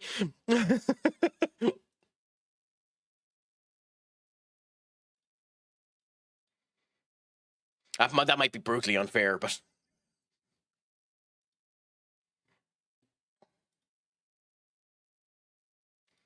I had to cut time with seeing the missus, but she's grand with it because I want to be pro darts player. Hey, unfortunately, sacrifices have to be made in the annals of greatness. Ambition is the killer of pride. It's a sad situation of juggling that you need to end up doing it, but if the results end up working out, it's fantastic. It's kind of the same situation with children, where parents need to be extremely careful to actually ensure that a kid gets a childhood while still pushing them in order to get to the talent that they end up having. It's why I understand when you end up seeing those situations of kids being overplayed or overdone or overexerted and being worried about it because too much can end up having, But you go with it and you try to enjoy it and you see how things end up going. Also, Williams is going to get a debut here because we're winning 2-0. So let's see how things end up going. Yes. In general, I dabble in all sports, Cully. I wouldn't be name-wise that big in the UFC, but if a UFC fight is on and someone is here and we're watching it, I'll happily watch the UFC. I dabbled in a wee bit of mixed martial arts myself when I was young as well, so I can appreciate the way that ends up coming down with it. And being a massive wrestling fan, I end up knowing that. So for me, UFC would be one of the sports I end up watching. Rugby is one of the sports I end up watching. Soccer, obviously, is a sport I end up watching. Wee bit of the guy. I'm not as big into the boxing. I think boxing has had a problem for years, even though I'm doing boxing at the moment, IRL, just to make sure that I'm fit. I think boxing has a really big issue with personality. I think the boxers themselves need to learn how to sell, because that's the type of sport where people don't care enough if you don't make them care. Ironically, I think both mixed martial arts and boxing need to take a stroke from WWE and ham it up a bit, if you get what I mean. There's a reason why, love him or hate him, Conor McGregor at one point in time, what a goal, where will be? There's a reason at one point in time Conor McGregor was the biggest star in sports. Not mixed martial arts, in sports. There's a reason why. He was such a deplorable prick. Everyone wanted to see his head getting knocked out of the head. I genuinely don't think that the Saudis have taken the soul out of boxing at all. I think an awful lot of that has happened with the boxers. Unfortunately, Tyson Fury and his horse crap hurt an awful lot in the heavyweight division. Anthony Joshua didn't hold himself like a champ, and Usyk retiring was just the wrong time for it to happen. Ironically, I think that boxing was going to lose its soul anyways because of the people that were in it. I think a bigger hit on boxing was the Conor Benn Chris Eubank fight more than anything else. Having a fight outside of the RADA registration protocols, being that it wasn't licensed at all and literally just created in order to get the money. I know Ben has ultimately been, proven innocent. He's managed to end up getting himself proven innocent, but he wasn't innocent when they'd done the first fight. It's a showcase of where boxing was going anyway. But again, it's a matter of you need to hype yourself up. As Kieran is saying here, Jake Paul is not a fighter, yet he's getting a fight with Anthony Joshua because everyone wants to see his head get bit off. And that fight will make more money than Anthony Joshua versus bloody... oh, crap. Who was it that he faced that he ended up losing last? Because Fury has beaten him twice.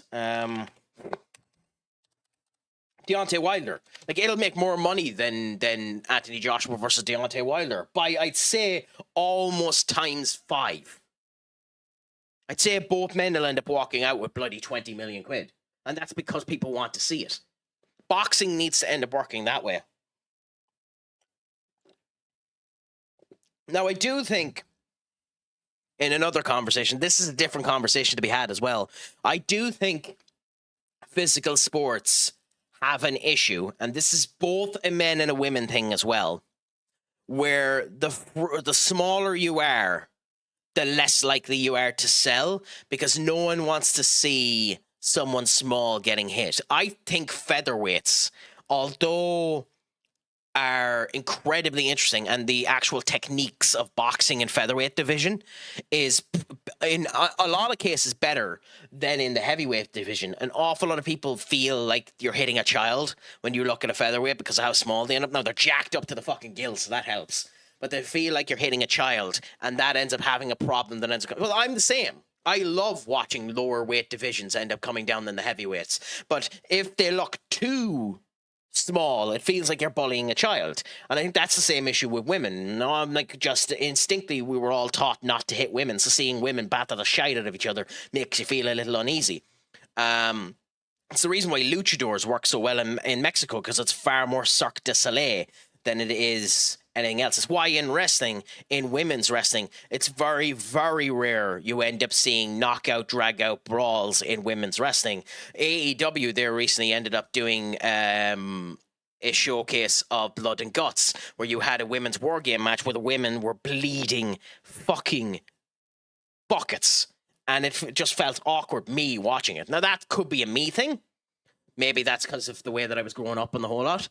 But I think that's the way that it ends up coming down it. And that's the thing, too, with, as you were saying there, Cully, in terms of boxing. I prefer lower down the division boxing as well. Lower weight, because there's more technical aspects of it. There's far more movement. It's far quicker. It's far, and they're coming down. Yes, you're more likely to get a knockout in heavyweight boxing, but you see more actual techniques happening there.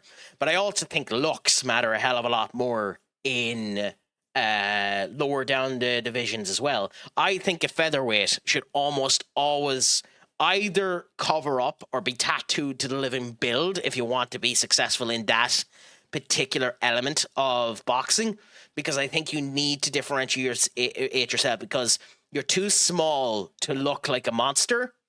So you need to make yourself look like either a snake or just really intriguing. Yeah. Yeah. Oh, yeah. Here's the prime example. And like, this isn't a fair example, but I'll use two wrestlers.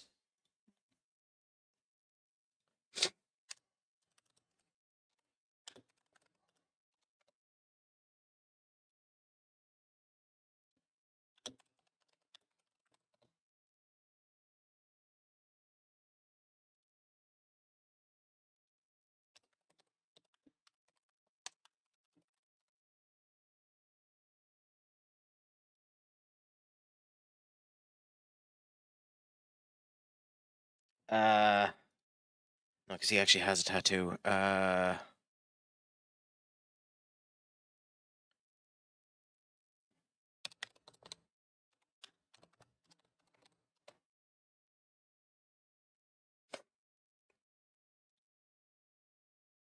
So this isn't a 100% fair comparison, but I'll use this as the comparison. They're two different looks in the whole lot, but just using wrestling as the example, just so we know what I'm on about.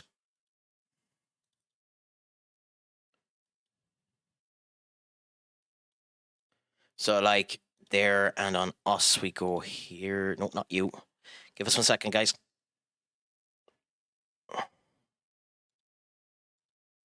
So like you have this wrestler here, you know, bare buckles, looks good, has a good look to him. Just, you know, no tattoos on him, but looks fine. And then you have this. Obviously, when you look at them IRL, one is much taller than the other. But which one do you think looks more like he's going to kill you?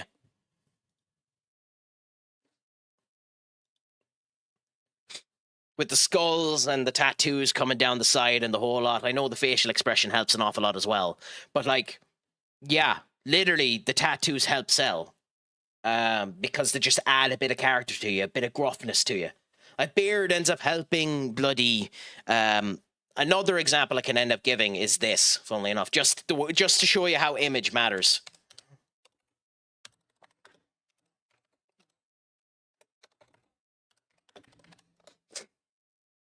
So you have this image with just regular hair, and this image without the hair. Again, not fair. They're not of equal comparison. They're not stood beside each other, you know? But like Jinder Mahal, to give an example of him, I think when he looked like this, looked like he was about to kill you, the modern day Maharaja looked really good. When he came back and he had his head shaved like that, it didn't suit him, if you get me. So like this image of Jinder Mahal here is not as intimidating or as impressive as that image of Jinder Mahal. If you get my point, the aesthetics of how you end up looking, specifically in a sport where you're selling yourself, matters a hell of a lot more. Again, I could be overshadowing this, but to me it matters, you know? Like at the moment with me, if I was to go into wrestling, I would end up shaving my head. But the reason I would end up shaving my head is because of this. Give me a second. Whoa. So the reason I would end up shaving my head is because of this.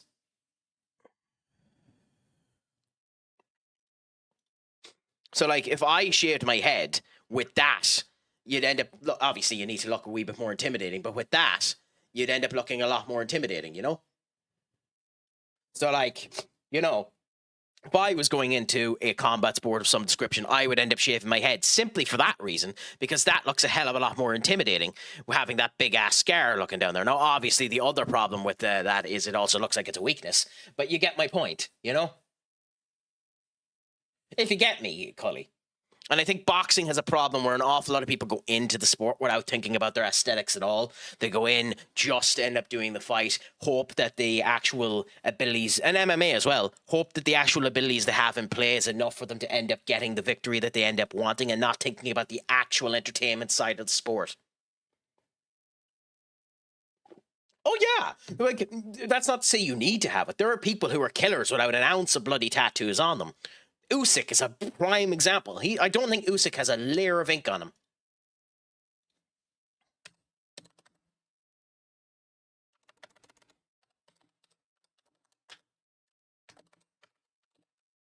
Does he? Vladimir Usyk. Oh, he does, actually. Got him a tit. He does. His arms are covered in fucking tattoos. But there are people who go in without tattoos on them and it ends up making a difference, you know?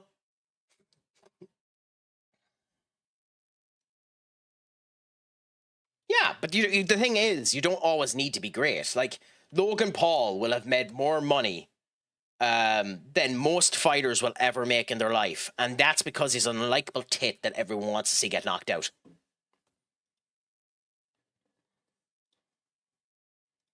Tommy Fury will have made far more money than people in his station than he deserves because he's the brother of fucking Tyson Fury, you know? Sometimes luck ends up coming down to that case as well, you know?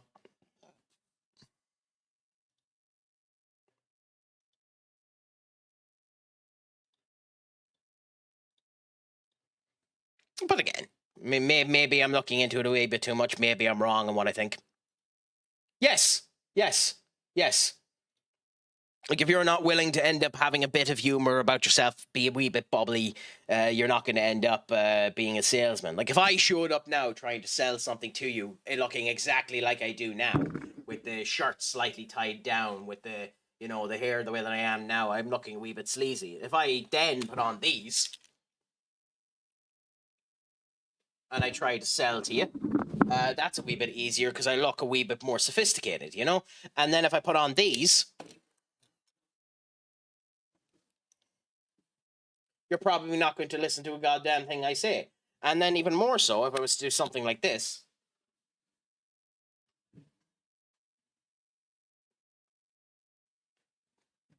then you probably think I'm a snake oil salesman. Everything matters when it comes down to that. And I think that's one of the big things when it comes down to specifically boxing and MMA. I don't think enough people focus on the aesthetic point of view that is needed to improve themselves. Which is fair. You should hire people to do that for you. But, And maybe my point is completely different. You know, I wouldn't actually mind wearing the hat if it wasn't for the fact that I have this headset and it doesn't fit on the headset right. Like, just to give you the example. Like,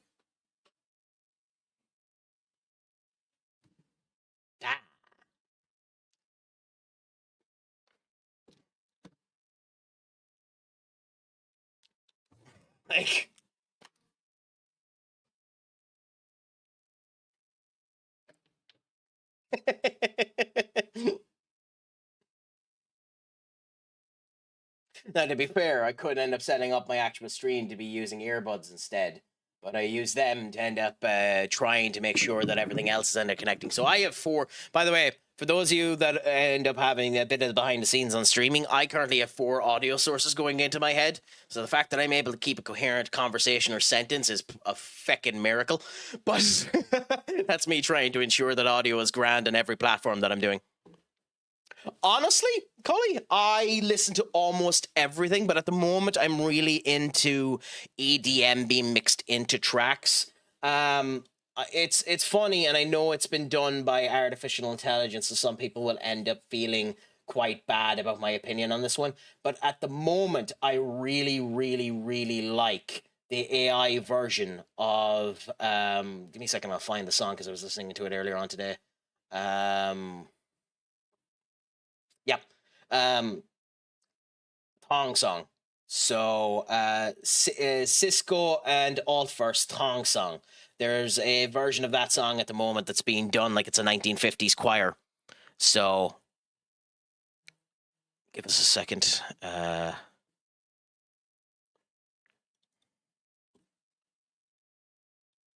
Just because you might know what song I'm on about. I'll bring back up the Google Chrome.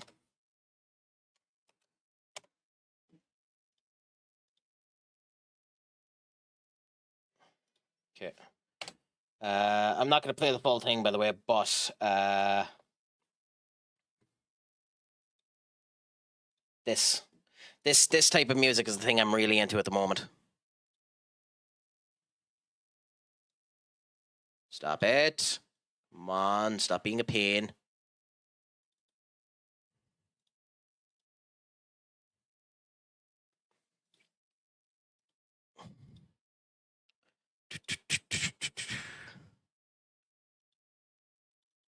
Really? Yeah, so this.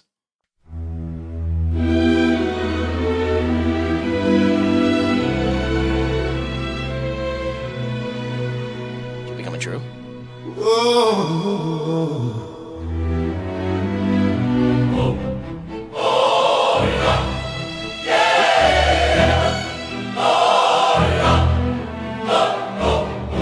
Weird, because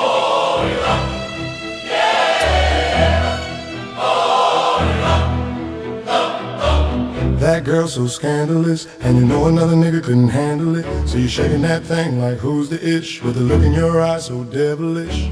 You like to dance all the hip-hop spots, and you cruise to the grooves like an acrobat. Not just her bench, she liked to pop, cause she was living la vida loca. She had dumps like a truck, thighs like what, baby move your butt, I think I'll sing it again. She had dumps like a truck, thighs like. So yeah, that that type of music at the moment is really doing it for me. But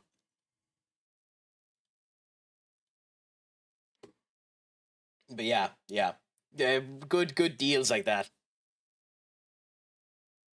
Yes. Oh, but I'm such a fan of Critical Role. It's not even funny. Such a fan of Critical Role. It's not even funny. Newcastle 2 up, and we lost to Everton at home. Let's be fair. Newcastle are coming back from a bit of an ass whooping, and a goal in the first minute helps quite a significant bit, Ashday.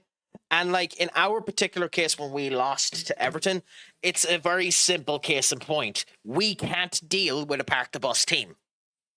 We can't deal with it. We can't deal with a team that parks the bus, and everyone in the league knows it. Newcastle can deal with a park the bus team, and in fact, they aren't bad versus park the bus teams. So it's a bit of an unfair comparison, but I understand why you'd be annoyed about it. It's one of those situations of if you park the bus versus United, you'll frustrate us and more than likely win. And that's just the case with us. It's one of the things that we need to improve upon. And the main reason for that is our midfield.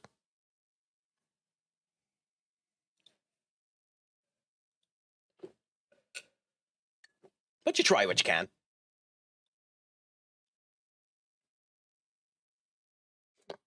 Do you watch any Critical Role yourself, Cully? I adore that series with a passion. And in fact, the series they're bringing out at the moment, Mighty 9, is unbelievable as well.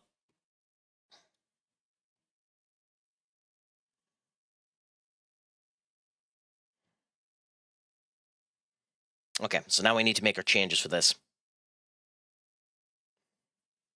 You know, I never actually watched the series Ashley Johnson was in, Blind Spot. It's meant to be a very good show, but I haven't watched it yet. I mean, we did okay. We had our chances, just the player was crap in front of goal. I mean, yeah, but that's also not his fault. I understand people going in on Xerxes, but that's not his fault. And the manager doesn't give him a single... Sorry.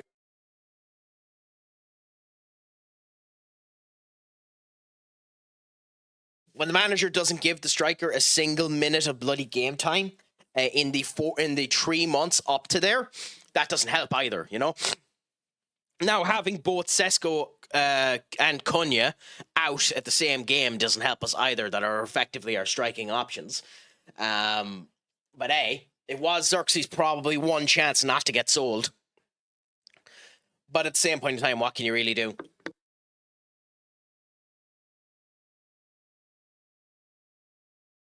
I don't know why my allergies are acting up. I found her from being Ellie in The Last of Us and lived her ever since. Not too bad. I think you mean loved, but yeah. She's very good as Ellie in The Last of Us. Even though Ellie in The Last of Us is a horrible character. But out of that particular crew, the most successful voice actor of the Critical Role crew is definitely Laura Bailey. Definitely Laura Bailey. And then you have Matt Mercer, but I have my problems with Matt Mercer as a voice actor because you can tell immediately what Matt Mercer is doing because he doesn't change his voice at all. At all. Matt Mercer just plays Matt Mercer, and there's nothing wrong with that, but I have my problems. Yeah, even Bruno, Ahmad, and Mbuemo were crap at goal. Yeah, it was unfortunate, but like, there's not really much you can do when that ends up happening. You just roll with the punches and hope that it changes.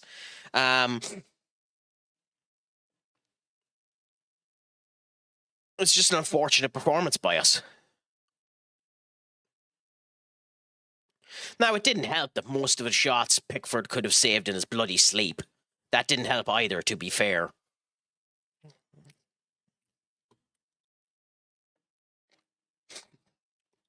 Well, Matt Mercer's in everything, to be fair. I like Matt. Like I'm not saying I dislike Matt Mercer in any way, shape, or forms. I really like Matt Mercer, but it's just like have you played Dispatch? Like the minute Matt Mercer appears in Dispatch, you know damn well he's the villain. It's like, you know. Do we give Dennis the go in this since he played okay in the last game? No, I think we go with Lemens. Okay. I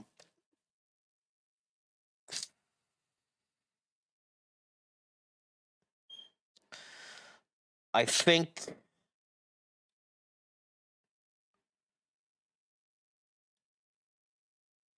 I'm gonna risk it and put Heaven on.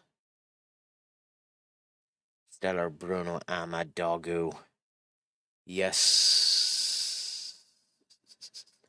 Sesko there. Victor there. And I'm sorry, Hoyland, because you're tired. We're going to replace Hoyland with Rashford.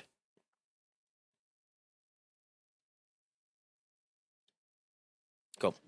Do you ever watch Natural Six? It's a D&D series with Doug Cottle, Geralt in The Witcher, Ben Starr from Final Fantasy 15 and Verso, and more. I like that one a lot. I haven't watched it yet. I love Ben Starr, by the way, and I love Ben Starr's story as a voice actor because he's so goddamn friendly to all of the communities that he's in. And like, when he went for Clive in Final Fantasy 15... he wasn't told that it was even a Final Fantasy game that he was applying for. He went for it. He found out after the fact it was Final Fantasy he was going for. He figured he'd just be a side character. He originally applied for Sid when he did know that it was Final Fantasy and was immediately told no. Then was given the idea to go for a different character in Final Fantasy. Went for a different appointment and ended up getting the main character of Final Fantasy. It's just a shame that Final Fantasy 16 is a bad Final Fantasy game. Like when you have, and I'm not going to spoil a single thing about it, when you have an integral character to the plot, and it's a Final Fantasy game, so this isn't shocking, an integral character to the plot dying in front of you there, and as they're dying, they end up going, and then give you a 10-minute expedition dialogue. That's bad writing. Oh God, Mount is tired too. Okay, so we do need to make some other changes. Cunha for Mount. And Ahmad is tired as well. God, who do we swap Ahmad with? I don't think we do, actually. Yeah, I think we go with this. Duck, my friend, what's a crack-a-lack with you? Pleasure to have you back. No bother, Collie. Please enjoy Resident Evil 4 and let me know what you think of it as you continue to play it. Enjoy your time with the game, my friend. You came at the right time, Senior Duck, because we're going in to a fierce competition with Spurs. A 6th place Spurs that are doing well, still have Thomas Frank there, have a couple of interesting signings in their play. I figured you were playing the updated version, Cully. No bother. Enjoy it anyway, my friend. So yeah, Jed Spence, Destiny, Ricardo, Dustin, Xavi, Kulumene. I think they've signed him permanently. Yeah, they signed him permanently for 32 million, which isn't a bad signing for him. And we'll see how we end up doing against them. So, well, they have Mudryk. Spurs, why? How much did you spend on him? 8 million. Okay, well, that's actually not a bad deal.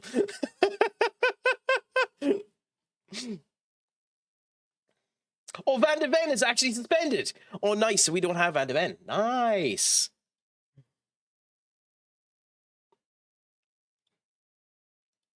Anyway, Senior Duck, how has the crack been treating you since you've been away? Have you gotten up to much?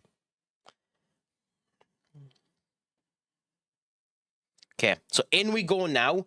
Wish us some luck. We're being a bit experimental. We probably shouldn't play in Heaven. Wait a minute, is Ilya back? Oh, he is back. Is he fit? Oh yeah, then sorry, Aiden, you're getting screwed. Sorry, Aiden, you're getting screwed. Oh, I hope things are going well with her. Congratulations for, again, I hike the respect for anyone that's willing to do that. Congratulations to you, Duck. I hope she's doing well. Giving support to the elderly is one of the best things you're going to end up doing. One of the most fulfilling things you can do in your life. So congratulations.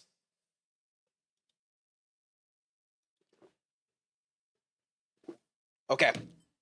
So we have to knuckle down the hatches and get ready. The game before the international break. Manchester United versus Tottenham Hotspurs. Crack Attack versus Thomas for... Holy crap, Newcastle are 3-0 up. Well, Eddie Howe has definitely got them back into their game, I'll tell you that. 0.66. Everton have more possession, but 3-0 up, so who cares? Interesting day of football today, I'll tell you that. And Juventus are 2-1 up versus Calgary as well.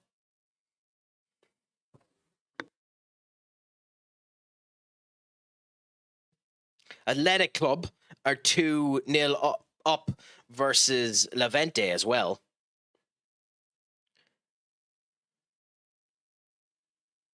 And Dortmund are winning versus Leverkusen. Ooh, okay.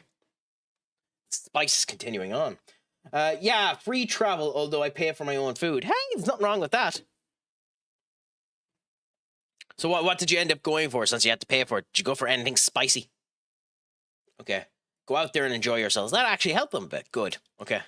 I don't know if feeling relaxed is a good thing for them, but hey, hopefully it gives them in a good bit of mood. So, we're in the Tottenham Hotspur Stadium. It's going to be United versus Tottenham Hotspurs. Can we get a result out of this? We have had 2 wins and 1 draw in this series so far today since we've started. Let's hope that we continue the good form and end up getting a victory here. Nottingham Forest drew with Liverpool. Interesting. Good 10 minutes and absolutely nothing has happened, although we've controlled most of the possession. 2 corners, not a single shot yet. Lick Santos, thank you so much for the follow. Genuinely a pleasure. Lixtino, okay, that's better. Ooh. Oh, what a horrible attempt by Cunha.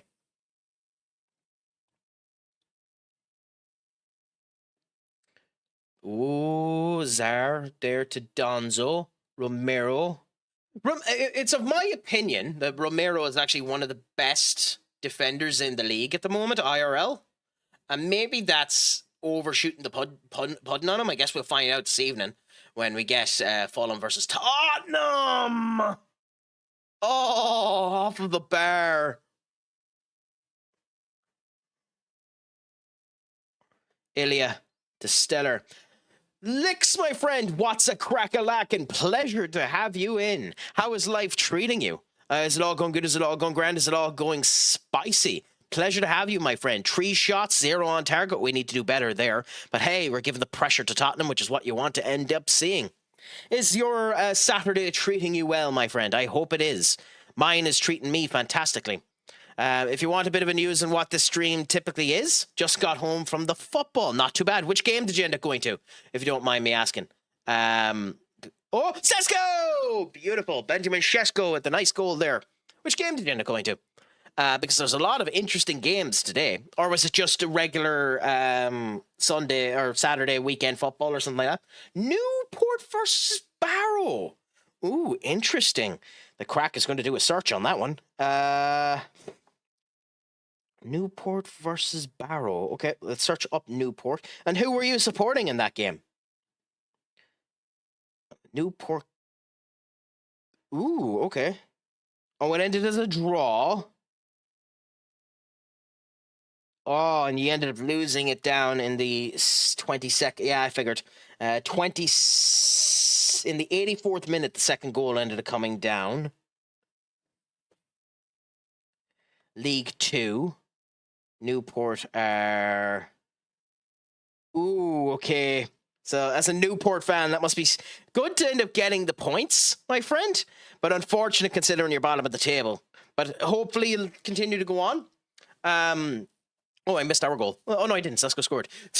But it's a pleasure to have you in, my friend. How was the game? Was there a good atmosphere there? I know Newport are a big enough club.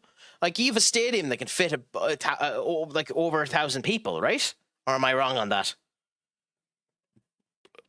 Thank you so much for doing that for me, by the way, Duck. You are a gent and a scholar. But Senior Benny, what is a crack-a-lackin'? It is a pleasure to have you in today. Is it all going good? Is it all going grand? Is it all going spicy, my friend? Just appointed a Prem champ as manager, his first home game in charge. Really? Who's the manager? Christian Fuchs. I don't know him. Let me check him up. Christian... I don't know him off the top of my head. Austrian former footballer. He was part of the Leicester City Premier League winning squad. Okay.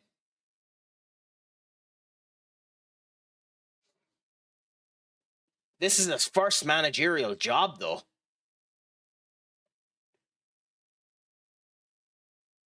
He was at Charlotte FC and appointed the assistant coach. And then it's for... Interesting.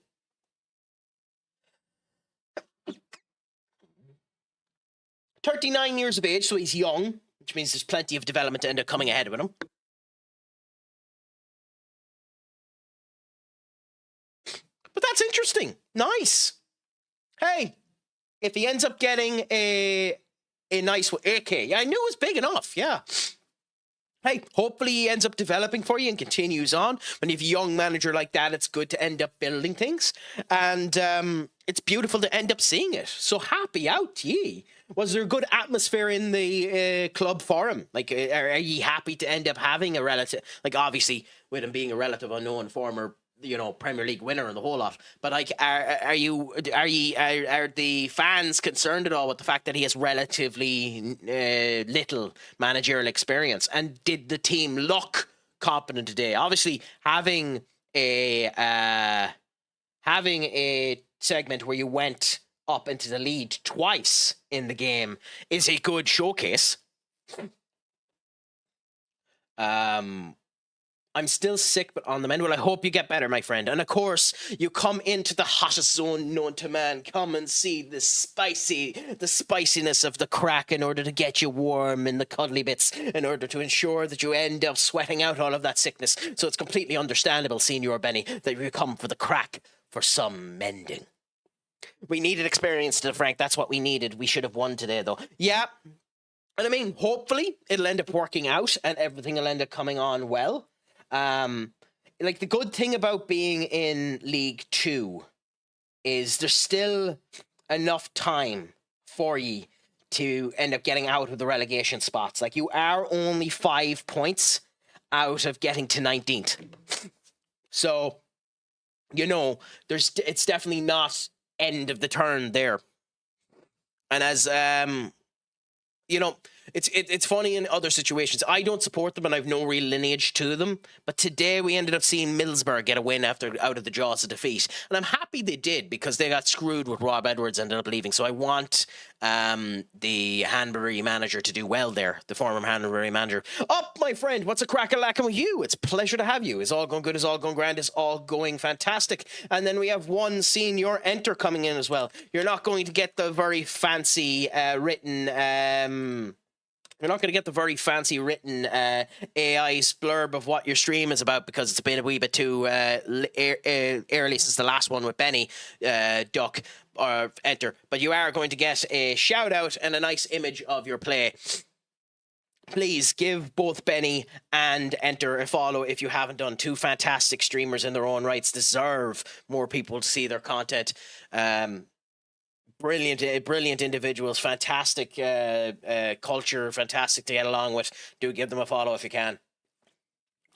At some point, I'll spend the €9 a month on that Frosty Tools tip, because it actually is kind of useful. But all the same, going to Bortham Woods away in the Cup next week. Oh, that'll be interesting to end up seeing. Happy out. It's nice to have people that are fans of lower down the league teams, because it's interesting. Definitely up. Now, whether or not I'll be streaming all the way to Survivor Series is a different kettle of fish. I am still in the environment of thinking about heading out tonight beforehand, but I'm interested in that show. The most exciting thing about that show to me is Dominic Mysterio versus John Cena, but we'll see what ends up happening, and see who Brock Lesnar ends up killing for making him trip on Monday. Michael Flatley. I mean, to be honest, I actually don't mind Michael Flatley, so that's actually a fairly funny point to bring up, Enter. I'm doing well. The master of the dance. If I had the master of the dance's charisma, I would be so bloody happy.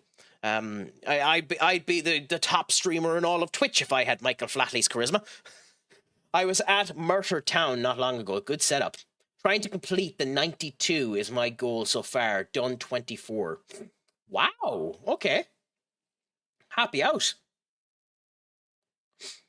As it's Saturday night, can you give us a little Irish shake on stream? Enter. Off is the direction you can fuck. But I will do something for you, just to be nice, considering I have it back.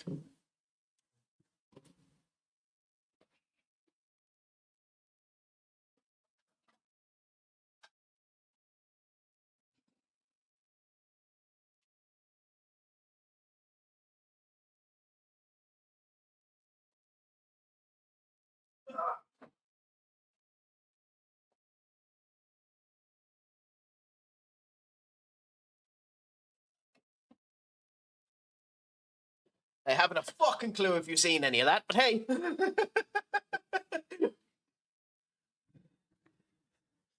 Enter, or up. If I done the worm, there'd be an earthquake that would cause a tsunami over the British Isles.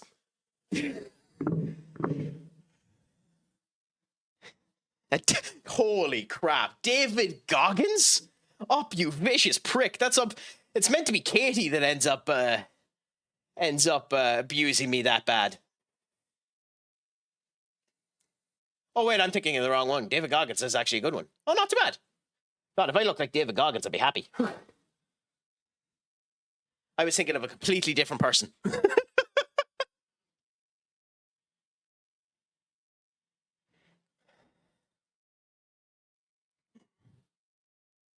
Yeah, I actually do plan on adding it in as a bit and sub modifier later on when I end up figuring out how to do the daily things up in the bar there where the follow icon is, but that's Future Crack's problem. Same way as you do, Enter. You're making me feel, you're making me go towards healthiness, my friend.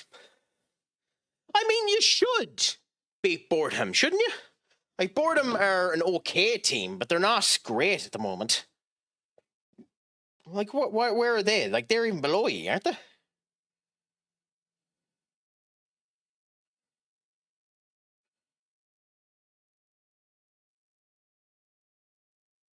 Fordham are, yeah, they're National League. Yeah, so you should end up beating them, right? Yeah. But interesting. It's nice, again, to see that type of competitions. Is it at home, though, Licks? Because obviously, both for them and for ye, it would be good to end up having more people there. By the way, I've asked this question before, and I think it's been answered to me. But there is a team in League Two at the moment with a stadium capacity of over 20,000, isn't there? I can't remember. There's one team that have shoveled down. Maybe it's MK Dons. Like, there's one team that's definitely shoveled down the English League that has a bonkersly large stadium for where they are. Yes, MK Dons is in then. The stadium MK can hold 30,500 people. That is the one. That is the one, yeah. Astonishing, considering you think if you were able to get it even half full, that the amount of money that would end up giving you in would end up helping you get towards, greatness as well, help you pay for the way that it's coming down. It's just because they have so much money. Well, then what are they doing? Is it just that they don't have any bloody ambition to end up getting people in? How are MK Doms still doing so bad? Got a Wagner's and Nando's next door too. God, they are fancy. Jeez, you'd have to bring people out there for a date. To be fair, that joke probably makes more sense for Wrexham up, but yeah. It's a fair joke. Milton Keons. The Don's name doesn't belong to them anymore, and it never will. I mean, you can't really talk, Benny, considering MLS will always mean Miles Lewis-Skelly. It wasn't worth doing a long soliloquy in order to get to that joke. Plus, they tried to rob Wimbledon. Really? Oh, okay. I would like to see more teams actually go up the ladder. It's why, even though I'm in the deep minority, I'd actually love to see Wrexham get into the bloody Premiership. My best friend is from Milton Keynes. It is pronounced Milton Keynes, even though it's spelled so weird. Owner tried changing Wilburton to MK Dons, but they did. Interesting. God up your bee. God up your you. What bit you in the arse today? Oh my God. Are you doing, by the way, Enter, are you doing an SFL this evening? On your Saturday night? Are you doing a run of games for your EAFC 26 league? Yeah, the poor fool plays EAFC. I've been trying to get him to seek medical advice for years about it, but he just won't listen to me. Well, almost a year now, considering we've been talking to each other for 9 months. I'm doing a VFL and then maybe a little Pro Clubs draft later. Happy out. I'm moving Wimbledon to Dublin. Really? Huh. I mean, that'd be lovely for Ireland to have that type of event in there. But that's interesting that Dublin would even be considered. I don't know why. Haven't streamed in a while, so I better sort my crap out. I mean, if you ever feel like doing it, Enter, and you want a reason to end up streaming, give me a message. I'm happy to do co-streams with you of something like Fortnite or something else like that. I am always up for doing co-streams of some description, because why the hell not? Spread the love, enjoy the crack. It's the reason why I done it with Digital Owen, fantastic man in of himself. He's doing Clear Obscure Expedition 33 and 100%ing the game in the near future too. So if you want to watch someone that's actually competent playing games, you can do that. I'll do it, Benny. You just need to let me know when. I'm still waiting for you to let me know when we're doing peak. Besides, I need time. I need time to be ready for the ets. Oh God, I didn't even notice how fast I went through. I made no subs. Oh, man, just finding the time at the minute. Oh, lad, Don't worry about it. I'm just saying if you ever wanted that push to end up allowing you the help to do it, so you can do. So Wimbledon made a new club and they climbed from non-league to the EFL, and now Wimbledon and MK hate each other. Oh, okay. Where are we? So AFC Wimbledon. God, they're in League One. Okay. And they're ninth. Well, they're not a bad team. That's a gorgeous logo. Oh my God. Not only did they end up doing that, they got an absolutely gorgeous logo as well. So whoever spitefully brought in AFC Wimbledon into the world, the spiteful bastards went the right way around it. That is a gorgeous logo.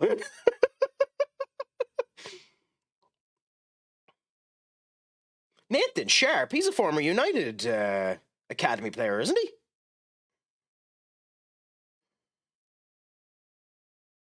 Sam Hutchinson. Damn, they have some big players. Huh, interesting. Google Wimbledon AK Don's hatred and the meaning of it. I'll have to do that after the stream, to be honest. That's unbelievable. Hatred stems from a visceral sense of theft, a club torn from its roots, rebranded and relocated against their will. Unbelievable. That's unbelievable. Benny can probably tell us an awful lot about vile natures of American teams for exactly the same reason in baseball. That incredible sport that is America's favorite pastime. Also, by the way, we won against Spurs. Saying Millwall hurled in the championship is funny as they have -3 goal difference. I mean, honestly, yeah, but that's also a showcase that it doesn't matter that much. So long as you just get the wins and the points that you need to, that's all that bloody matters. Alanga finally got on to an assist sheet. Oh, I'm genuinely happy to see that player doing something at Newcastle, because I don't like the way that sale ended up going into place. Nottingham Forest really didn't want to sell him, and he just hasn't gone off the book since joining Newcastle. And then there's been people already calling him a flop, and I hate that word with an absolute passion. I hate the word flop with an absolute passion. I think a player needs to be with a club 3 years or sold within the 3 years for the connotation of flop to be used. I don't think you can use it that quick. Like for us at United, Emmanuel Ugarte is now going into his third season. Second to third season. So you can almost turn around and say Emmanuel Ugarte is a flop now because he's been with us long enough in order to say it. But I think it's not fair to say it before that, if you get my point. Basically, the owners want to relocate the club and change the club so the fans made a new club. That's fair. I mean, both of them will become good players. It's just really, really funny.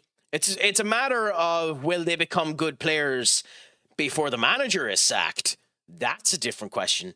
And it's also a matter of, will Bennett Cogges own West Ham manage to get a victory out of them too, which definitely is a possibility.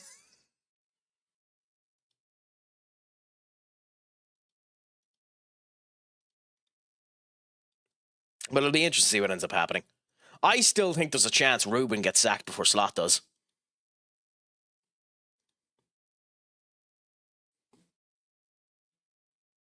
But that's very interesting, Lex. I'm going to have to look at that. I was at the Newport versus Manchester United 2 seasons ago. What a game. Yeah, that's the game where you should have bet us, right?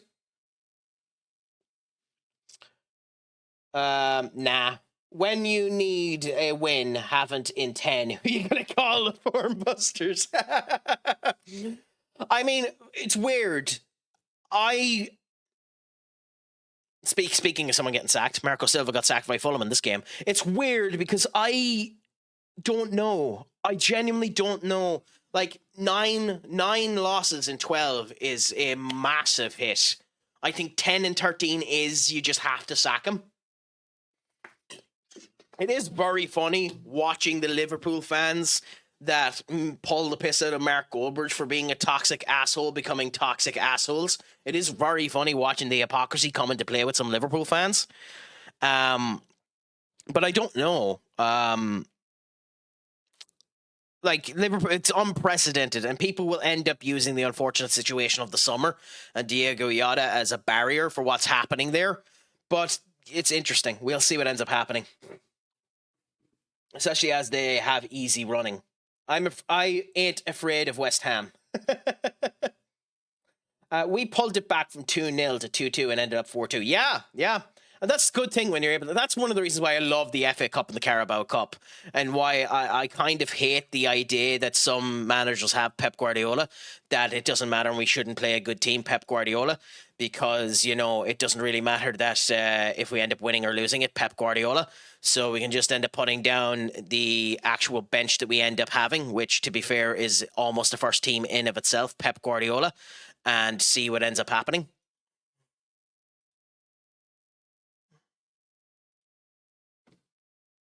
When Pep did it last year, he is the world's best coach and won 3 to 4 Premier League, so he had to be stuck by. Oh no, I wasn't on about him getting sacked. I was on about the fact that Pep Guardiola has a nasty tendency on the Carabao Cup and the FA Cup to turn around and say they're not important at all and I'll play the weak team because nobody cares about them. He's outright said those words multiple times about the domestic competitions, which is one of the reasons why they're.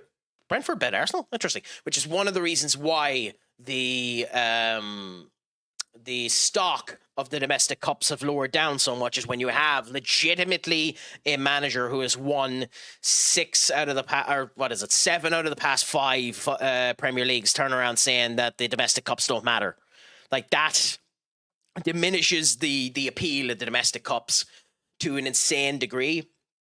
And honestly, it's something that the FA, obviously, FA should end up fining him over if they have the power to do, because it does belittle the bloody competition.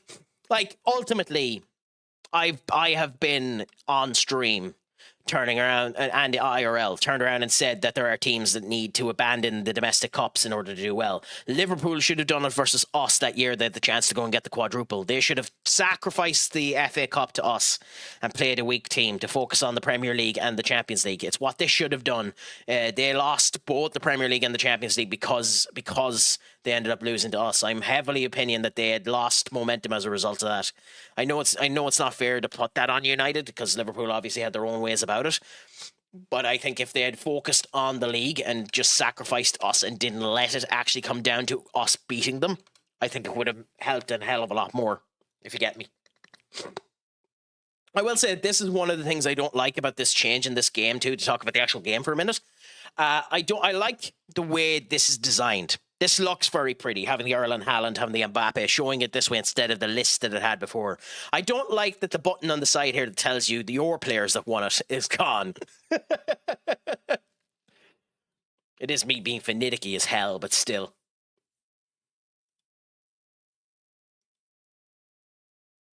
Really? Not a single United player in the world's 10? I call horse crap. They matter so much to the lower leagues due to how much money they receive from one cup run. Yes, Lex, you were 100% right, which is one of the reasons why I know there's been talks about reforming the draw process of the FA and the Carabao Cup to ensure that Premier League clubs and Championship clubs can't get matched with each other until at least round 4. I don't know how fair that is, because it does lessen the chance, in theory, of the lower down the division teams of getting a go. But like Newport getting to go to Old Trafford gets them so much money. And there's the other thing as well about it that some people have turned around and says, if you get a draw, so let's say Newport ended up getting United, there's a big discussion that was put into place that Newport can choose to give up the home tie, to give it to United, so that United can sell out I'm just using United as the example, so that United can sell out Old Trafford and then split the money more accordingly down the league for that. Now, the thing with that obviously ends up meaning that the home advantage is turned around, and that mightn't be fair for the clubs. But is the money worth more than the advantage?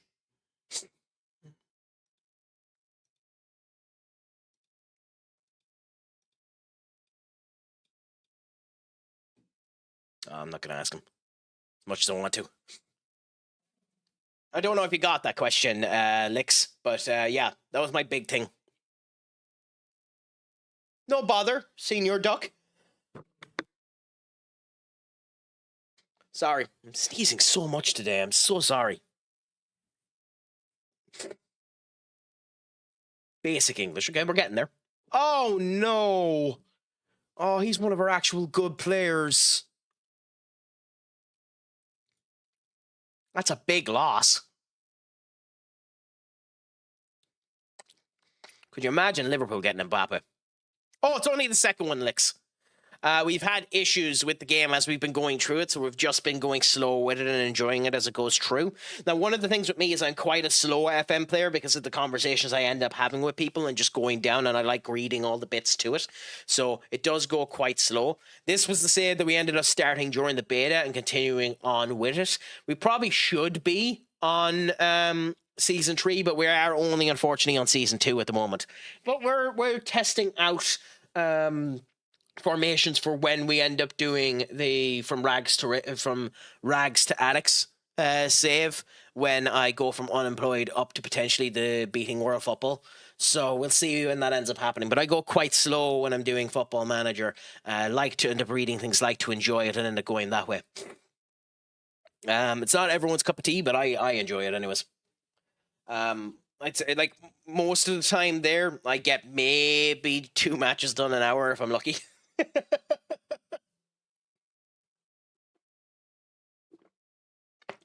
But the crack is still 90. We all enjoy it anyway. We all have the conversations.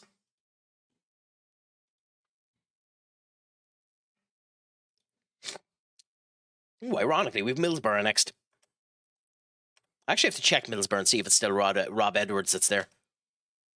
I will say one of the things that's doing quite well for us as well is our youth is actually doing fairly well. Is it Rob Edwards? Yes, it's still Rob Edwards. Okay. I love how an intermediary is coming to me about that. An attempt to find a new club, as Brighton would like to get rid of him. Why?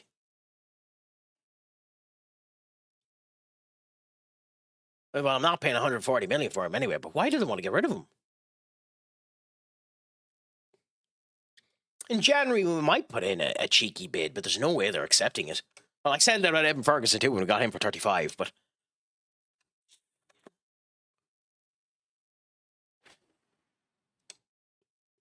I love how one game was enough for Rasmus to shut the fuck up.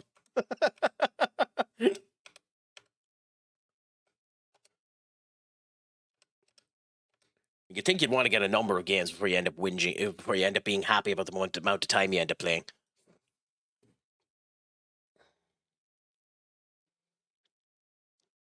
Middlesbrough Premier League on a Friday night, and then Monaco in the Champions League.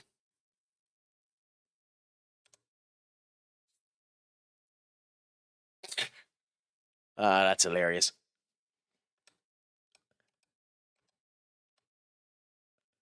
I have never been able to get United's stadium anywhere as good without building a new one. They just won't do the edits to it. I'm currently in my second season with Everton, just finished 6th in my first, and now just started this season. Not too bad. Who did you end up signing?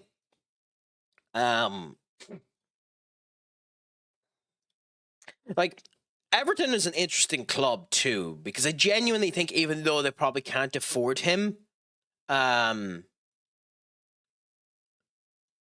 we're scouting the crap out of you. Why are we being linked to you?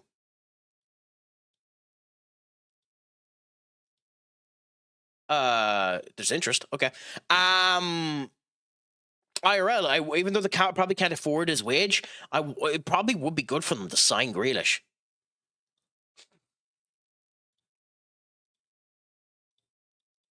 Lots of players to be on rank. Yeah, I mean, you kind of have to when you end up going into it. That's one of the unfortunate things with Football Manager. I mean, it's the way you end up playing it. You can end up doing it. It's the same thing with FIFA, where you end up practically signing 12 to 15 players. Oftentimes not realistic. I know Sunderland are an example of a club that did it after signing 5 players this or not 5, 10 players this summer. But it's normally not the way that it ends up going, and it's interesting when it does. Who would be your favourite signing so far, Lux? For me, out of this save, it definitely is Angelo Stellar, which is why that 9-week injury is kind of annoying.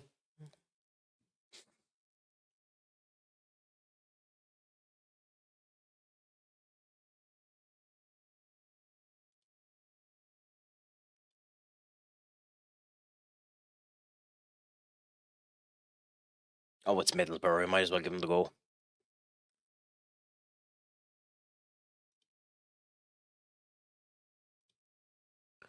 Okay. So,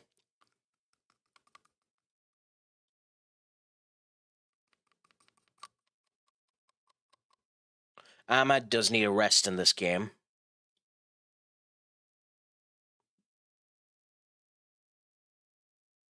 Bandito is an option. Mazraoui technically is an option, even though we have a bench for him being incredibly annoying. We could do Willems. We could do Fletcher. It's a shame Shabazz has already played, because I'd love to give Shabazz a go. Although Ellington can play there. Oh, well, not really. Yeah, not really, unfortunately. Oh, wait, Shabazz hasn't played. Oh, but he's tired, so no, we won't be giving Shabazz a go. Jaden is tired as well. Saxton put on the bench. Koulibaly.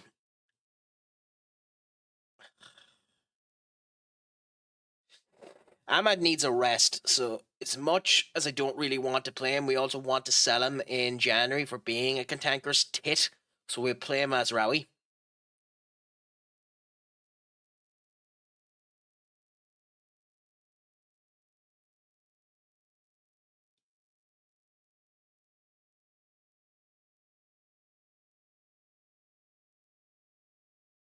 And we'll play Rashford instead of Doggo.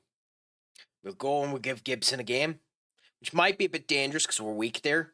And we'll swap Ilya with Yoro and Godu for Ilya. Well, actually, we mightn't do that yet. Give us 1 second.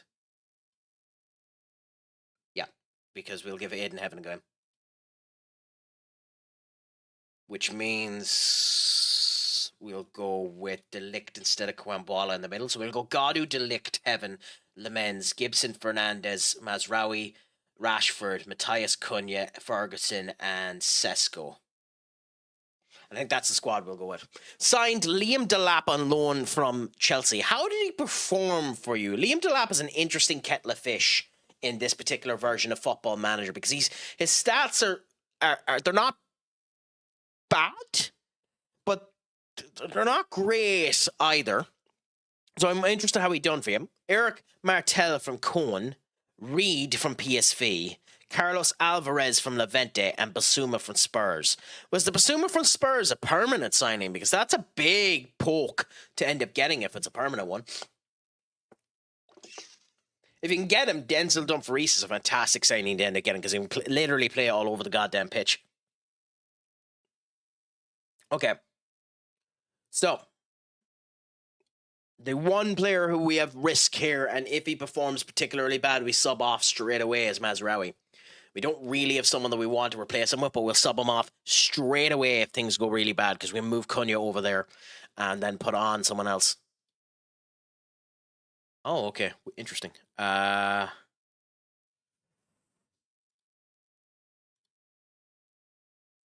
2, 3, 4, 5, 6, 7, 8, 9. Okay. 12.5 million for Basuma in the first window. Wow, he must have pissed off Thomas Frank something fierce. I'd say he has to be worth almost triple that now for ye. He has to be worth almost 60 million for ye if he played anyway as good, because he's not a bad player, Basuma. Oh my God, Newcastle are 4-0 up. Having Mark Thaw score twice means that their defenders are doing a lot of crap. Also, Lewis Millie is one hell of a player. One hell of a player. I love Thaw. I don't know why AC Milan sold him, if I'm honest. Yeah. It'll be interesting to see who Newcastle try to get as the replacement for Dan Burn when he gets older as well. Because, like, Sakar is too old. He's not really going to be the replacement for it, although it's the only defender on the bench, which is an interesting choice. Alex Murphy. Oh, okay. Okay, that's not a bad choice. Botman's out injured. Weza. Has Weza played a single minute for Newcastle yet? I don't think he has he? Currently drawing 1-1 to a random Cyprus team in the Europa League. I'm fuming. Well, that's the big annoying thing here. It's unlike other games where ultra attacking ends up allowing you to end up like properly going out there and forcing yourself to it. If you just cannot score a goal, there's very little you can do in this game, I find, to tweak enough for the goal to end up coming true. If a Hands of Midas moment happens with the alternative goalkeeper, you are just 10 shades of screwed. I find, anyway. But we'll see here. Can we get a goal straight away to start things off good? Nope. Says go offside. Oh, they're playing almost the same formation as us. Bruno Fernandes taking the corner now. Up we go. Ferguson. Nothing there. Cunha now running with the ball. Nice work there. Over to the side. Penalty. Okay. Okay. Who needs the penalty? Ironically, it is Ferguson. I don't really want to give it to Ferguson, but it is Ferguson. Ferguson needs the penalty. So we'll go and we'll give Ferguson the penalty. He needs it. Sadly, Ferguson needs it. So hopefully he won't miss it now, but he needs the penalty. Ferguson, he's not doing bad, but he needs a bit more of a push towards actually getting onto the scoring metrics. Hopefully this will help him do it. Come on, Ferguson. Come on, Evan. You useless sack of crap. Oh, you have been bonkersly disappointing since we've signed you. Kind of like IRL, to be honest. That is unbelievable, Ferguson. Mazraoui, nice Jimmy off a pass. And Ferguson just lets the ball through him badly. Marcus Rashford to Bruno. Bruno! What a goal by Bruno Fernandes. Unbelievable. 3 minutes after the penalty, comes back in and scores a howler of a shot from just inside the penalty box there, through the ways. Nothing Leno can do about it. Fantastic goal for us. Ooh, Everton scored a goal back. Barry's up scoring for Everton. It's far too late for Everton to make... Well, yeah, I say that. You would think it's far too late for Everton to make a comeback in this particular game. But hey, every goal matters. Gibson doing okay now in this defensive work here.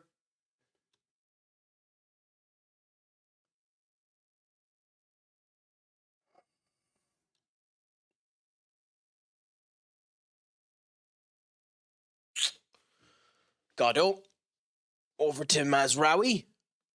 And Mazraoui almost gets the goal there. An actual nice shot by Mazraoui.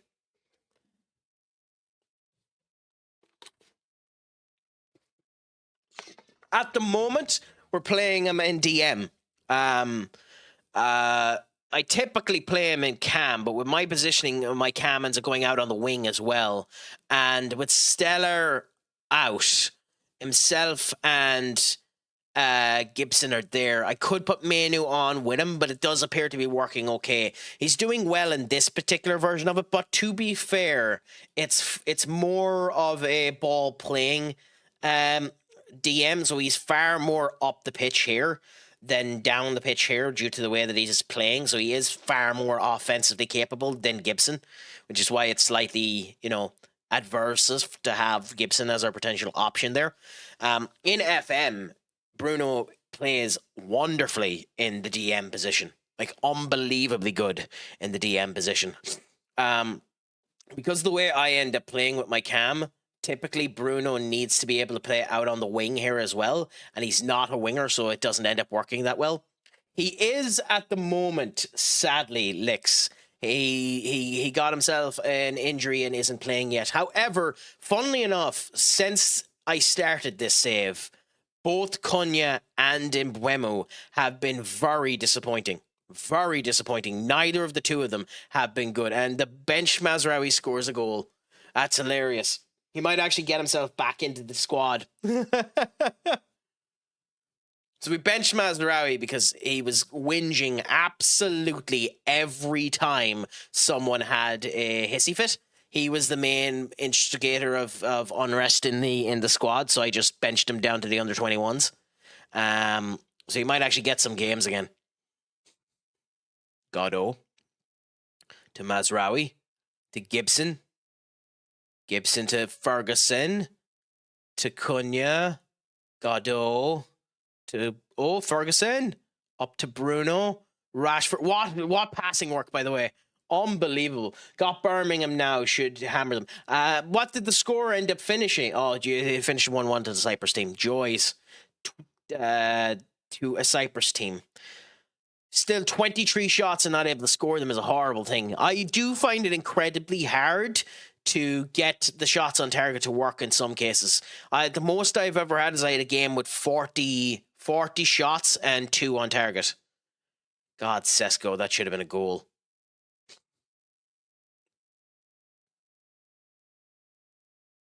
C. Bertan. Okay, we have 4. They haven't had a single shot. Unbelievable. We are destroying them. Destroying them in this game. Rashford. 85%. Oh my God. 45 minutes into this. 84% possession. 8 corners. 2.6 XG. This is a annihilation. And of course, Ferguson is performing shite. Of course he is, but to be honest, 6.2 after missing the penalty anyway, so he does have to come off. But wow, like this performance is unbelievable. And yet only 2 goals scored. So Ferguson does need to come off now.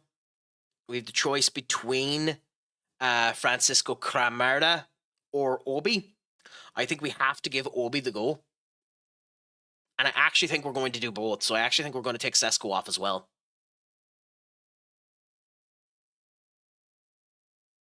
Godot is having the game of his life. Heaven's not performing bad. So this will be what we end up going with. But I'll continue it just in 1 minute. I'm going to go for a really quick loo break. So just bear with me, my friends.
Yay, yay.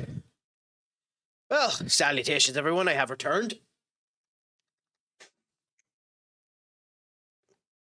And I'm dying a small and careful death, but screw it. We'll continue on for the crack now and see how everything is going. Okay, so let's get into the second half with those two changes put into place, and we'll see how everything ends up going. Was that, if you're still here, Alex, was that a game where you had 5 of your 23 shots on target in 26? As in 26, the worst I've had was 13 shots and 1 on target. Let's see if we continue with this, by the way. But let's see how all ends up going now. Can we keep the luck up? Yeah, not too bad. Set pieces are king in this game, by the way, as well. If you can get your set pieces set up properly, you can end up doing them. Obviously, I'm not, because I've had 8 corners and no goals from them. Like, one of the things you should always try and do is get one of your defenders to be over 6'3". That's not bad. 26 shots and 12 on target is actually fairly, good on the average point of view. In heaven, my lord, what a pass.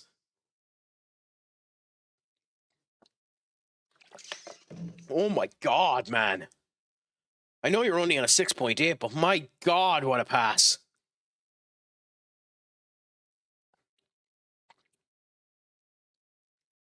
Okay, we're going to need to make more subs, so. Delict is on a yellow card, so we'll swap Delict for Kwambwala. And screw it, we're 2-0 up, so we'll give Saxton a game. So Saxton for Heaven. And let's see how we do. That's annoying when that ends up happening, when you're having plenty of shots. The goals just don't come 2-2 when you have 26 shots and 12 on target. It's infuriating. Like here, having 20 and 12 is infuriating in of itself, and only being 2-0 up. Because 2-0 is the most dangerous score in all of football. And even though we have 80% possession, they haven't a single XG. I have to remember that. Shut up. Don't you forget, you ain't won yet. Gibson, taken down a wee bit too early. Not going in for a penalty anyway, that. So free kick, Bruno. Hey, as we've seen in this game alone, I was bloody destroying the team that I ended up drawing with, and they scored their 90th and 92nd goal. Like, it happens, annoyingly. It's just the world of football. I can't remember which game it was. We'll search it up after this. There's genuinely a chance we're going to finish this game with 80% possession, them having 0 shots and 0 on target, and an XG of over 4%, with the way this is going. Oh yeah, they have Lewis Smith. Brentford's Lewis Smith, which is interesting. Oh, and Marcus Rashford with a header from a Bruno Fernandes free kick. Beautiful. And if it wasn't Rashford that was going to get it, Marta was just there as well. Since he came back, Rashford's been doing phenomenally well for us, to be honest. Will we be keeping him because he's 20 We'll see, but he's doing really well for us at the moment. Like, the fact that Leno has an 8.3 in this game tells you he had the hands of Midas performance.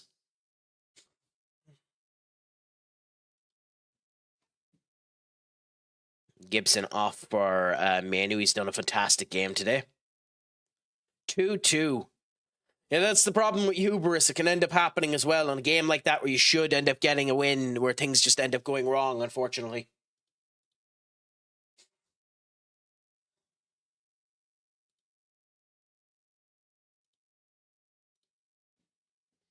My team needs to learn to score more. It is an unfortunate problem to end up getting in. That's kind of the reason why I changed having the 2 attackers up front, because I found myself in a situation where we just weren't scoring enough goals. So we put the 2 attackers up front in order to help. Now, it didn't help that today all 4 of my attackers were crap. All 4 of my attackers were crap. But still, like, look at this. Like, 28 shots, 15 on target, 3.28 XG, 10 corners, 76% possession. We absolutely clomped them. Clomped them. We destroyed them in this game. Although funny that that's their average rating. Like, Leno ended up getting an 8.4 for them. Like, I think Leno's the best player on the pitch. No, Bruno. Okay, weird. Imagine if you lose 3-0 and the man of the match is the goalkeeper the other side. I have had that happen to me, where I ended up winning a game. 5-0, where every single goal scorer was a different goal scorer, but the goalkeeper got a 9.2 because he's just made worldly saves and was the best player on the other side's pitch, you know? Anyway, Quack, it's a pleasure to have you back. How is the evening treating you, my friend? Are you happy about the fact that Newcastle are walloping Everton 10 shades to crap in a 4-1 result at the moment? Tyler Dibbling just coming on. I rigged a friendly as Unite. What? I rigged a friendly as Unite Dunce. I don't know what that means, Duck, but congratulations to you, I suppose. I play with a 4-2-1-3 with 3 strikers up front. That's a very, very difficult formation to do because typically they end up slicing through the center of your midfield. Oh shit, now I remember why we ended up benching him as well. We didn't want to pay that 1 million. Whatever. Forgot about that. He played good, so it was worth it.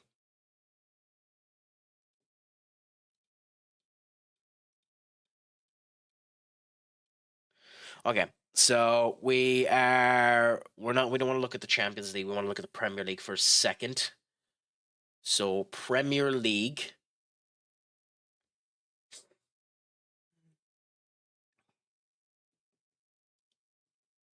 We are third in the Premier League at the moment.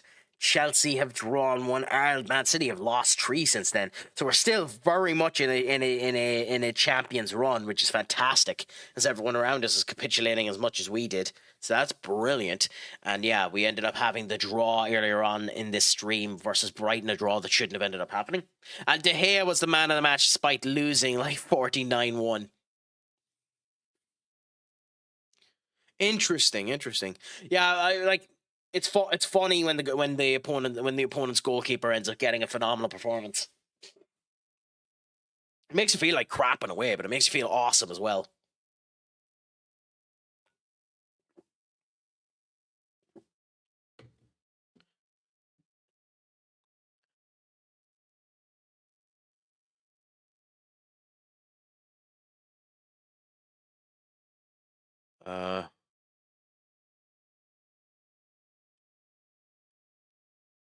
Yeah, okay. Anyways, so we're continuing to perform well there. He has been improving quite a bit since he's joined us and has been arguably one of our best signings. But we're going to continue on now. Bologna are in the Europa League. I always forget which one Bologna is down as. Bologna is Atalanta, right?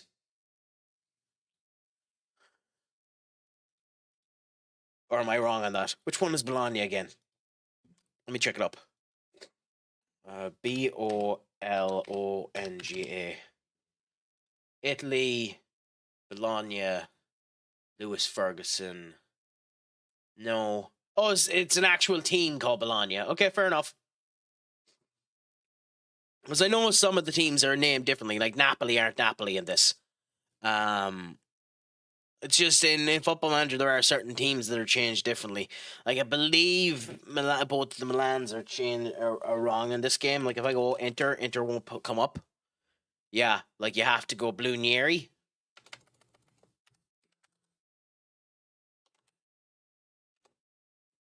Yeah, Blunieri for Inter Milan. So there's a number of these Italy teams that are just wrong. Like Napoli are that one. Bologna are the actual team. That's Palermo is Napoli. Yeah, AC Milan is Katowice. Sexy, my friend. What's a crack-a-lackin'? Pleasure to have you in. You have the wonderful distinction of chatting so recently because it ends up recognizing you from the other save that you aren't being. I didn't get the notification that you ended up coming in new from last night.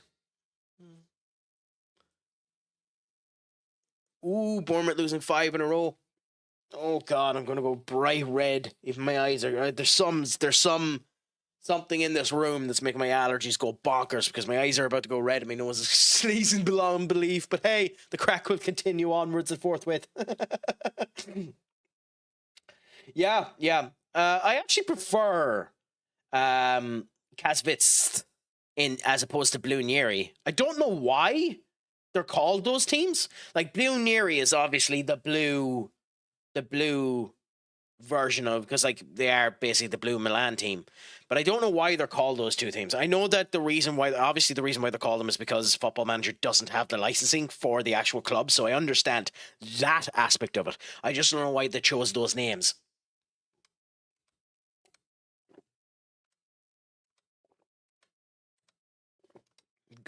Chris Gibson, genuinely an unbelievable player. He should turn into something amazing in the near future.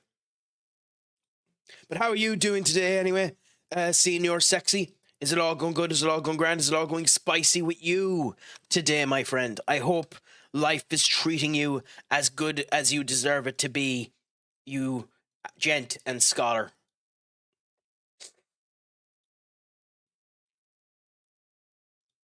And then the best striker in the game, Denzel Dumfries. Like, genuinely, his stats for striking are unbelievable if you could train him to be a striker.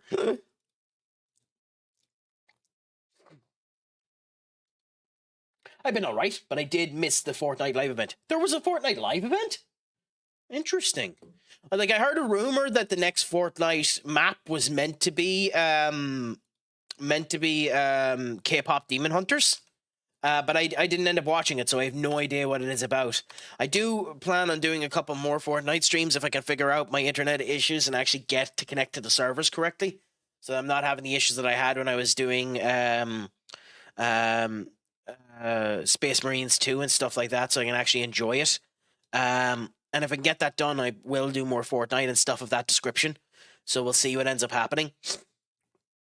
But yeah, well, do you know what ended up happening at it, Sexy? And if you don't, that's fair as well.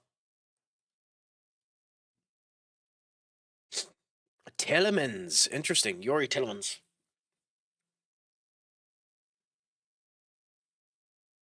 Do you think there's a chance tonight Fulham end up coming out with a victory versus Tottenham?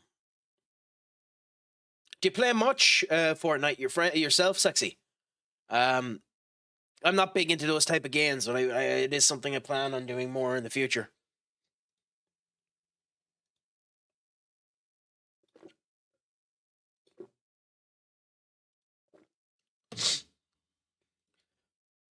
Just because of the story of Fortnite more than anything else is one of the reasons why I like the idea of giving that game a go. The fact that PlayerUnknown was just being an ass and Epic Games just turned around and says, you know, we have a game here, let's just add a Battle Royale mode into it in order to piss off PlayerUnknown is hilariously petty.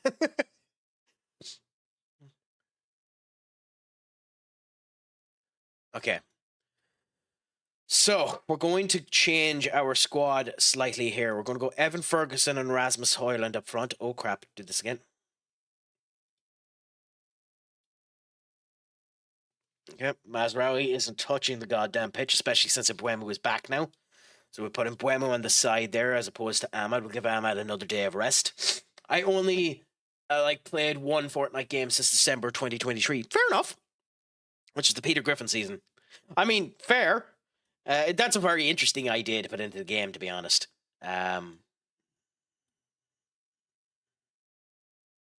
Really? You're not letting me change it? Okay.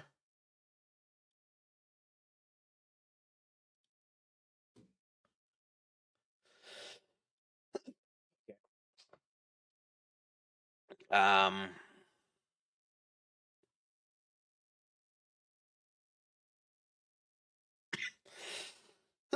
excuse me, sorry.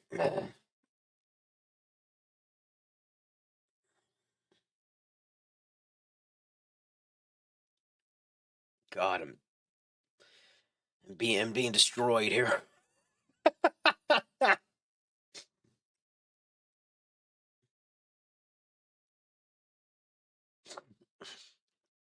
Okay, so 10 needs to be replaced. And I also searched up the reason for AC Milan being called Kavitz. It's an Italian word for screwdriver, which symbolizes their working class roots. Oh, that's very interesting. That's actually kind of awesome when you think about it. That's a really, really cool cool change, to be honest. That's really, really cool. That's an astonishingly interesting addition.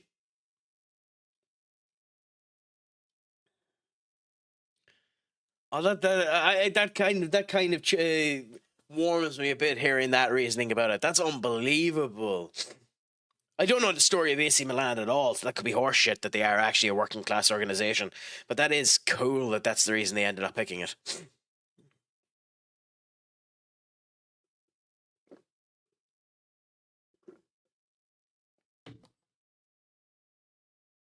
Pioneri is just a nickname meaning blue and black. Well, that's what I figured, yeah, because noir or near is basically black in Italian as well. So yeah.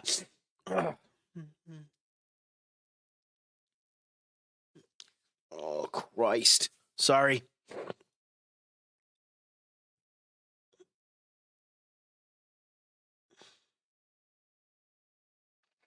I'd love to give Obi time, but we can't yet. And Manu.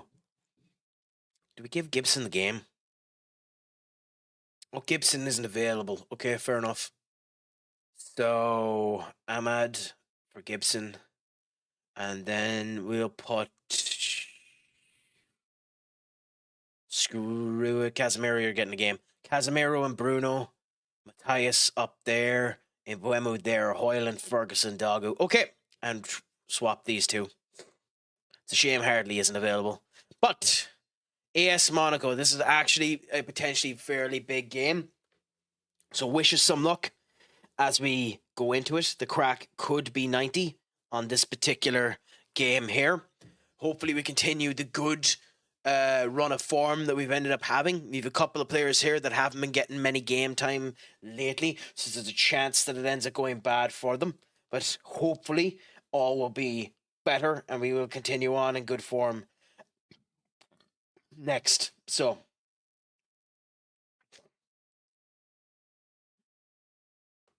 cross your fingers and your toes first as she loads.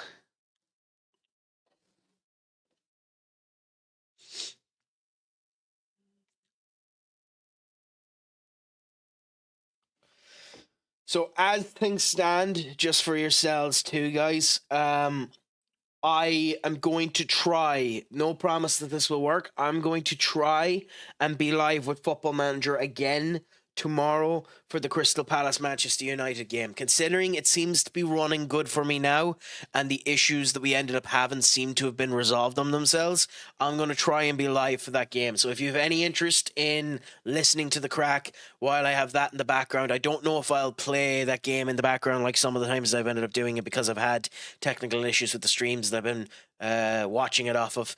But I'll be watching that game and we can end up having my reactions to how crap or how good United are doing whilst playing the actual game itself. But if all goes well, I'll end up doing that. So feel free to end up tuning in to that element as well. A player that I normally end up picking in my saves, actually, I picked him in a number of my saves, is Vanderson. He doesn't look as good of a player in this game as he has done in other games. Like Vanderson still looks grand at 25 years of age, looks like there's growth in him, but his potential isn't as good as it has been in other variants of the FM games. Dennis Zakaria too, a very interesting player at one point in time, like most players in the world, linked to United as being a particular example for us, specifically in the season where we went and got Casemiro. I like Dennis Zakaria. I don't think he's as good as some people end up saying that he is. I wonder too when it comes down to the team tomorrow. Oh, Ferguson. Oh, that's unfortunate. What will he end up doing? Because if Lissandro Martinez is fit, and he was saying that he'll probably be on the bench, Will he move Shaw to the wing if we have the coverage? Because I would probably end up putting Adrian Heaven in the back and swapping Adrian Heaven with Lisandro Martinez at halftime or 60 minutes in, and put Shaw over to the wing, with Dogu not performing great on the wing and Delo not doing a great job over there as well. It's a shame we're not getting the dominant performance today that we did in the last game. God damn it, what was that? Oh, Mbeumo! I don't know why you went so wide, Mbeumo. Ooh, Hoyland almost scored there. Oh, that's brutal. Absolutely brutal. Oh, if we concede now, what a concession that would have been. By the way, do we have our set pieces set up?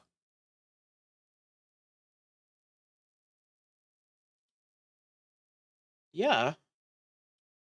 Yeah, these are the, I believe these are the set pieces that I'd set up.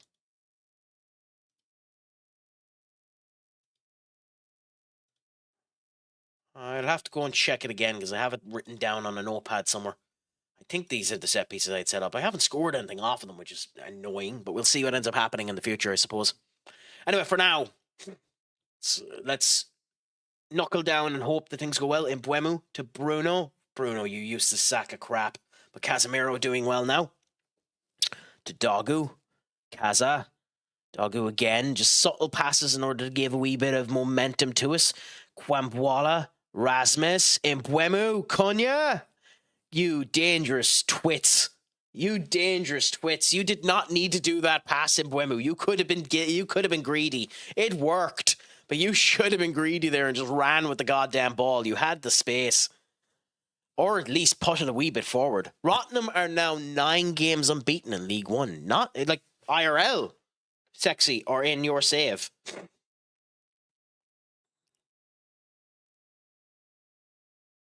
Rotherham United. In real life. Fair enough. Although your last 3 games have been draws. You have Salford City next. Ooh. I find Salford City an interesting case because it's the worst known secret in all of world football. Oh god damn, we gave away a penalty. It's the worst known secret in all of world football that the class of 96, I think. Is that what it is? No, it's not the class of 96. Is it 92? No, yeah, it's the class of 92. The class of 92 want to sell the club. It's the worst kept secret in all of football that Gary Neville, Paul Scholes, Ryan Giggs, and a lot of them want to sell the club because their main financial backer has pulled out. So it's interesting that Salford is the team that you have next, because they could be really destabilized, and it could give you quite a good chance to end up getting a victory off them, even though they're 7th in the league and like won their last game. It could end up giving you an interesting chance against them. It would put you above them too, to be fair, if you ended up getting the win. We've already beaten them this season in the Carabao Cup, so I'm hopeful we get a win. I mean, that's all you can end up being, is hopeful, and hope that it ends up coming down. But it is an interesting set of circumstances with them. We could go on to win the EFL trophy a second time. I mean, rein it in a bit there, big lad. Hopes and dreams. It's beautiful when a lower down the division team can end up getting a goal like that, or getting that as the ultimate goal for what's happening. But rein it in a bit. You have big clubs to end up dealing with in order to do that. But it'd be cool. Yeah, no, I know. I'm just saying, like, it's not the easiest thing in the world. But did you face in that year of 2022 to 23, who was the big teams you faced?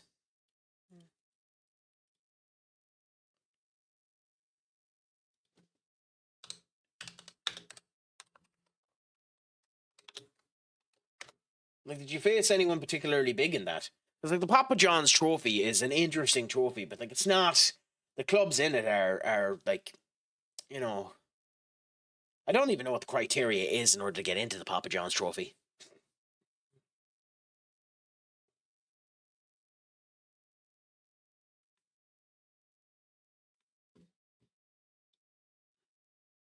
But yeah, no, it'd be nice to end up having that. It's nice to end up having those extra things. God, they're going to score here, aren't they? Oh, nice by Simons. Yeah. Like, when it comes down to the more domestic cups that have the bigger clubs in it, back to that original point that was happening there, I'll ask you about it, Sexy, and let me know what you end up thinking. I was mentioning that in the domestic cups, and bloody Licks was mentioning it as well, that it's beautiful for the big clubs that are down the line, but there was talks of them changing the rulings of the domestic cups so that the big clubs can't end up facing off against each other in round 3, and the first time they can face off against each other is in round 4. And on top of that, stating that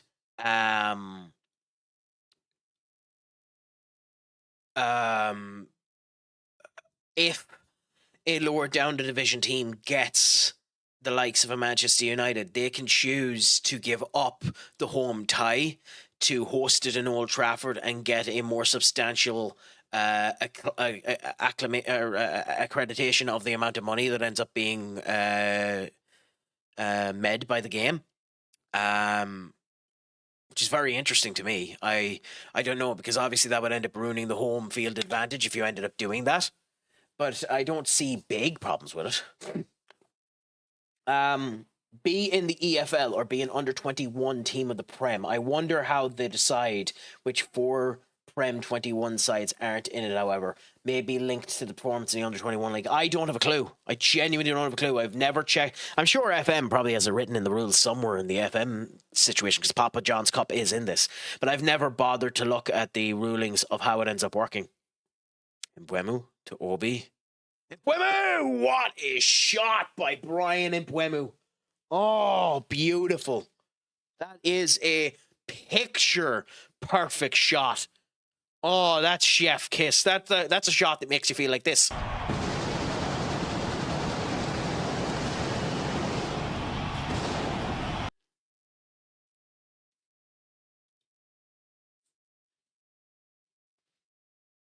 I think that's one of my favorite wrestling entrances of all time, by the way, the Batista entrance with all that pyro. It is what made me a pyro fan. I would say pyromaniac, but I don't like shit on fire.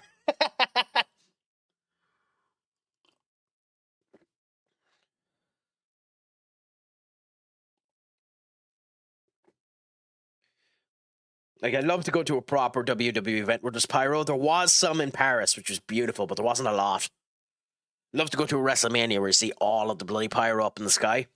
Like WrestleMania Las Vegas, if the tickets weren't so extortionately expensive, I'd like to consider it. Manu. Down to Rashford. Oh, he didn't do the turn right, Rashford. Bruno to Shaw. To Rashford to Shaw. Shaw. Oh, Rashford not it. Oh my God! What a piece of defensive malfeasance here.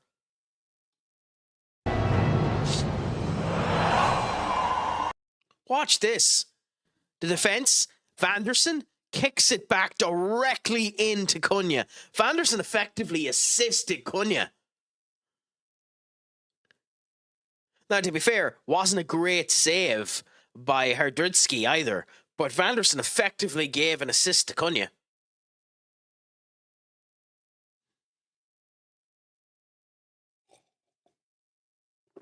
And ironic, I was saying earlier on in the stream that Cunha and Mbeumo have been really bad for me since I started this save, but all of them have scored in this one. In the cup run, we beat Port Vale, Crewe, Alexandria, Cambridge, Hartlepool, and then Sutton in the final. Well, happy out. That's fair. I wonder how much finances you'd end up getting for the Papa John's Cup, but it's nice to just end up doing it. Like, it is, the finals of the Papa John's Cup is held in Wembley, right? Or am I wrong on that? I know it's a lower down the league cup, and it doesn't actually matter that much, but still, it's beautiful to get the chance to go to Wembley and showcase yourself off that way. Did you go to Wembley when they got into it, Sexy? See, I can't even comment about a Wembley because I've never even been to I've never even been to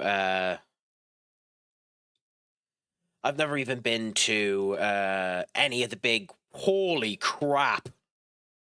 Oh my god! Oh wow! Sorry, give me a second to get my breath back of watching whatever the fuck this is.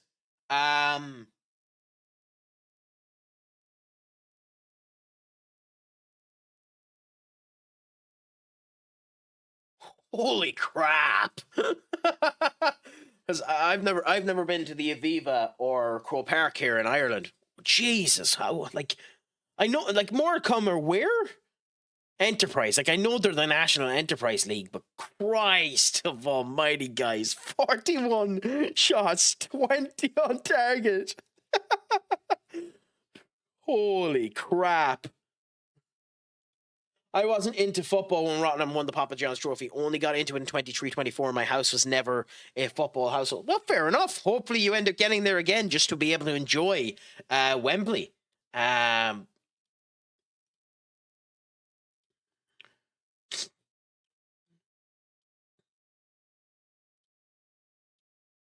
Good result for us there. So we're continuing on with good. Okay.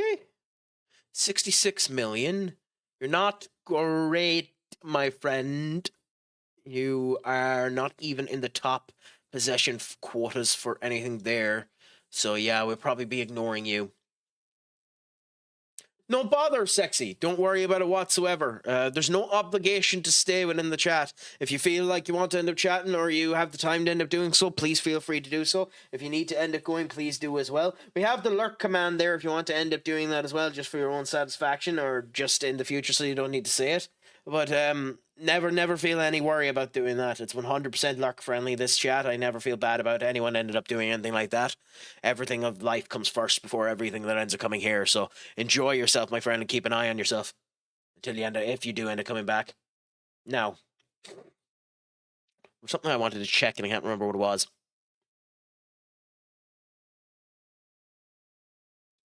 And it is important.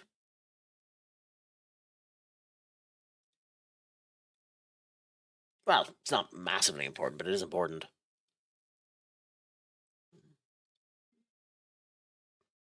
I will ignore it for now.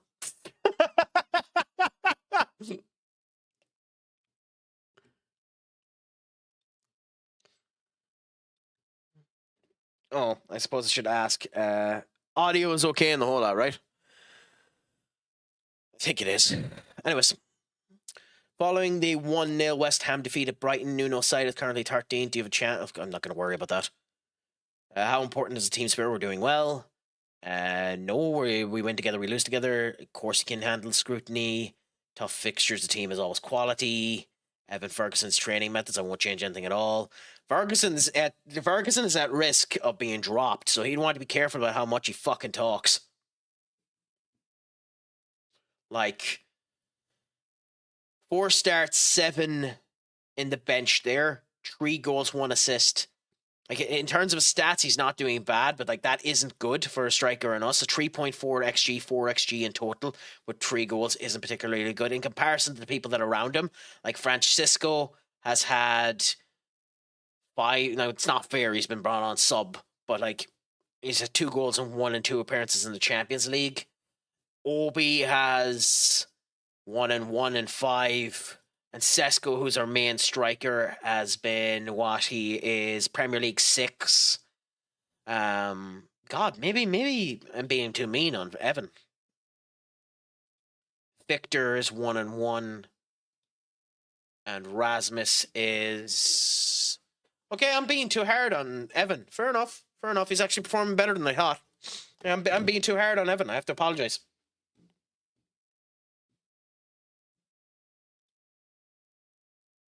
It's amazing how you think your players are doing better than they actually are. I could have sworn... Where are all my goals coming from? So, how the hell is Sesko's goal scoring so low? I don't believe Sesko's goals are that low, because I could have sworn he scored a hat-trick at one point. At the end of the day, it doesn't really matter.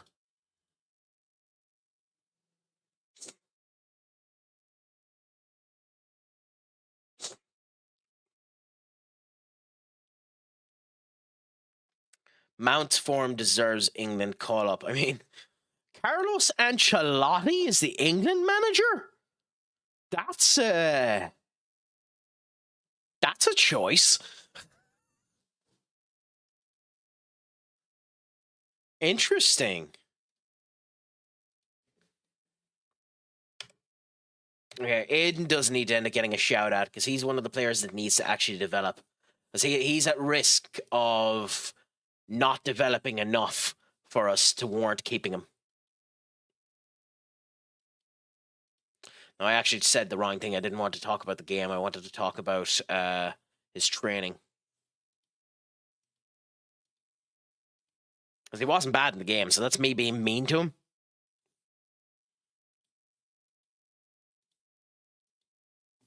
Yeah, good. The loans are getting time, which is something nice. A problem I have a lot in this game.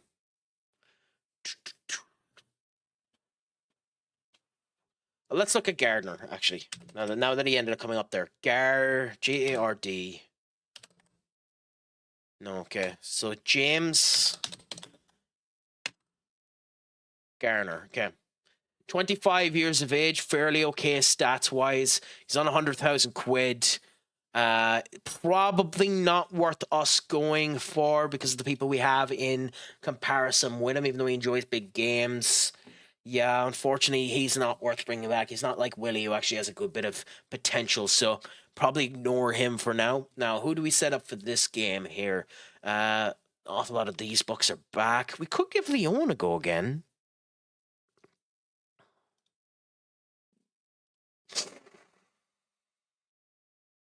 No.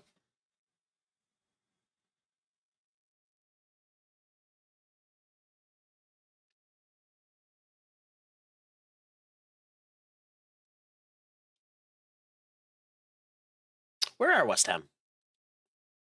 13th. So we don't want to go too weak against them.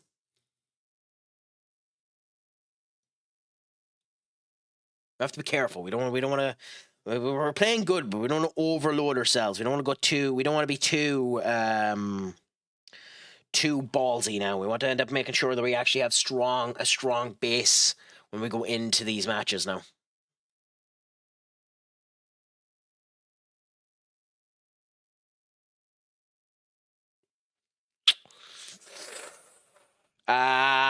Crap baskets. So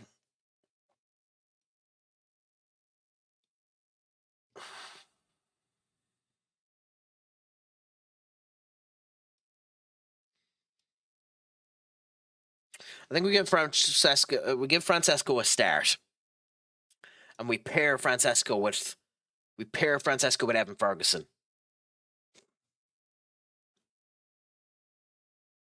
Cunha, we give another. Well, no, and Mbeumo is still not 100% fit, so we'll put Ahmad on the side there, and we'll bring Mount with us instead. We'll put Mount on for Matthias. We'll continue with Dogu.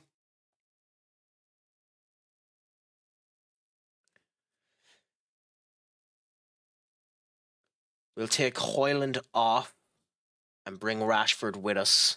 Put Rashford on over there, so go like that. Swap Casemiro with Kobe. Swap Godu with Euro.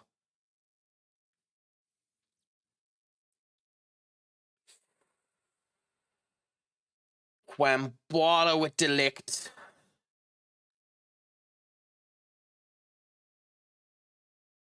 And I think we give Saxon the game. Because we can afford to give a wee bit of youth development in it. I know it doesn't build proper unity between the squad, but I think we can afford to give the youth the game. So we watch Saxon. If Saxon starts to perform bad, we make the sub straight away for Ilya. But the defensive excellence should be grand there. Manu is a bit of concern because Manu is normally where Bruno is, more offensively based. So hopefully he can end up building the defense down there. And hopefully the two of these in attack will be grand. But we do have Sesko there to come on and end up improving us should we need to. So I think we go with this. So, Senny Lemons in goal. with Lenny Oro on the right, Matthias de Ligt in the middle, and Saxon on the left-hand side of the defense. Kobe Manu in the hold-up position of the defense, with Bruno Fernandes in the box-to-box midfield position of the midfield. Ahmad on the right wing position, Rashford on the left wing position, Mason Mount in the attacking position, Evan Ferguson in the defensive forward position, winging position, and then our centre forward is Francisco Cramrada. So, wish us a bit of luck as we go into this. We might need it, but we should be grand. We might need it, but we shouldn't need it, and we should end up getting good out of this. So, cross your fingers and your toes for us and hope that it ends up going well. 10 minutes before the start of Tottenham Hotspurs versus Fulham ends up starting. Squad has been announced for all of them. Danzo is in defense with Van de Ven, which is an interesting choice. Poirot and Uge there as your defensive positions. Gray, I love Archie Gray. I think he's a phenomenal player. Archie Gray and Lucas Bargwell are fantastic, and having Polania there in order to hold the two of them up is absolute excellence. Kolo Manuani is a very good striker, but genuinely I am of the opinion that you should put Richarlison there or Matthias Tell. I think they're wasting Matthias Tell. Genuinely, I think they're wasting Matthias Tell. I think this is the elements of his years where he needs to be on the pitch actually doing stuff. Himself and Wilson Obert, I think both of them should be there. Ironically, I would end up going with, instead of Kolo Muani up front, I would go Matthias Tell and Wilson Obert on the sides there. So I would drop both Kolo Muani and Richarlison, but both of them are playing good at the moment. So it's a choice that's hard to end up making. It's interesting that Sa isn't on the pitch and that God, I cannot pronounce. Bentancur is not on the pitch either. And of course, the actual big shock when it comes down to them is no Xavi Simons.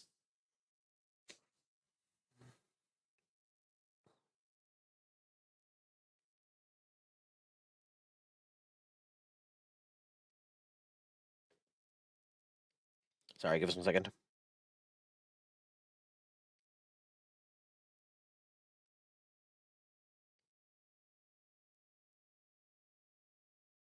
Okay, anyways. Wish us some luck. Let's go into this game. We should be grand. We are in the London Stadium, but still, we go into this now. We show ourselves up to be great. We show ourselves up for a bit of fire, and we see how all ends up going as we hit the Knights with Avicii against a very game West Ham side. Let's hope they don't do what they've done the last few times that we have ended up facing West Ham, and they don't completely batter our squad's 10 shades to crap. The last time we faced West Ham, they injured 2 of my goalkeepers and 2 of my defenders. I needed to put Casemiro in goal. We don't have Casemiro on the bench this time, so we don't have him to put into goal. So we'll see if we end up getting a fair game against them, or are they going to be as abusively hard as they were the last time. Now, it would help if we didn't have Rashford easily losing the ball, but Rashford now passing over there to Mount. Rashford again, going for the run. Is Tella going to stop him again? Yeah. Well, Tella didn't really stop him. Rashford just didn't run after the ball. So already Rashford is a concern in this game. He's failed twice and let the ball go to Tella, who's going to score. Crap baskets. Crap baskets, crap baskets, crap baskets. I can tell Tella's going to be a problem with Rashford on that side.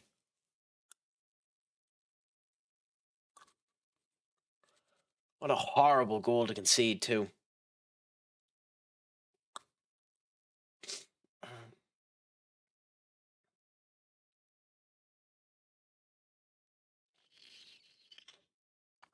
Yeah, we're not getting into this game brilliantly yet. Okay. Oh, it's them. Crap. Walker Peters. Down there. Ahmad got the ball off them. Evan Ferguson there.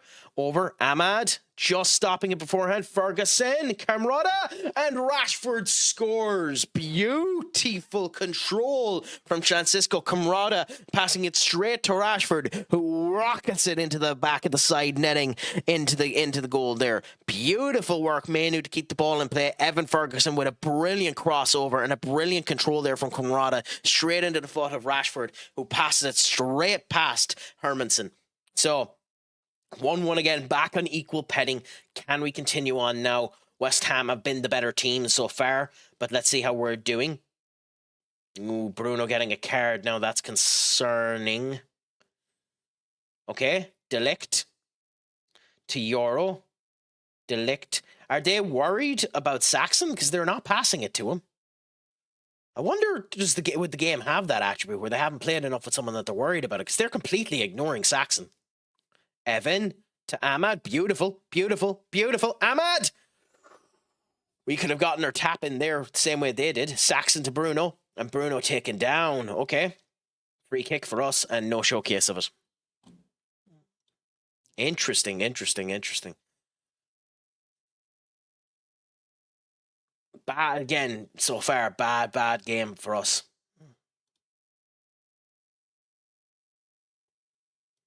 Now, draw from the City-Liverpool game. Nottingham Forest beating Bournemouth. Leeds beating Southampton and Everton winning there. Interesting. Walkers now. Ooh, and Euro to Manu. I don't like that Euro did that. Ugh, I don't like that he lost it there too. Because Euro had no real reason to pass the ball there. And Manu had no way of getting it. Manu to Ahmad. Ahmad straight through. What was that, Ahmad? Mount. Ooh, Hemison with a brilliant save. We're just sloppy in some of these plays.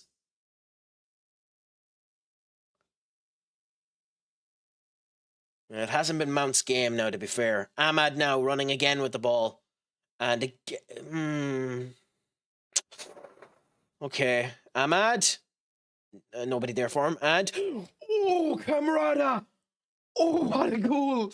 What a goal by Camrata!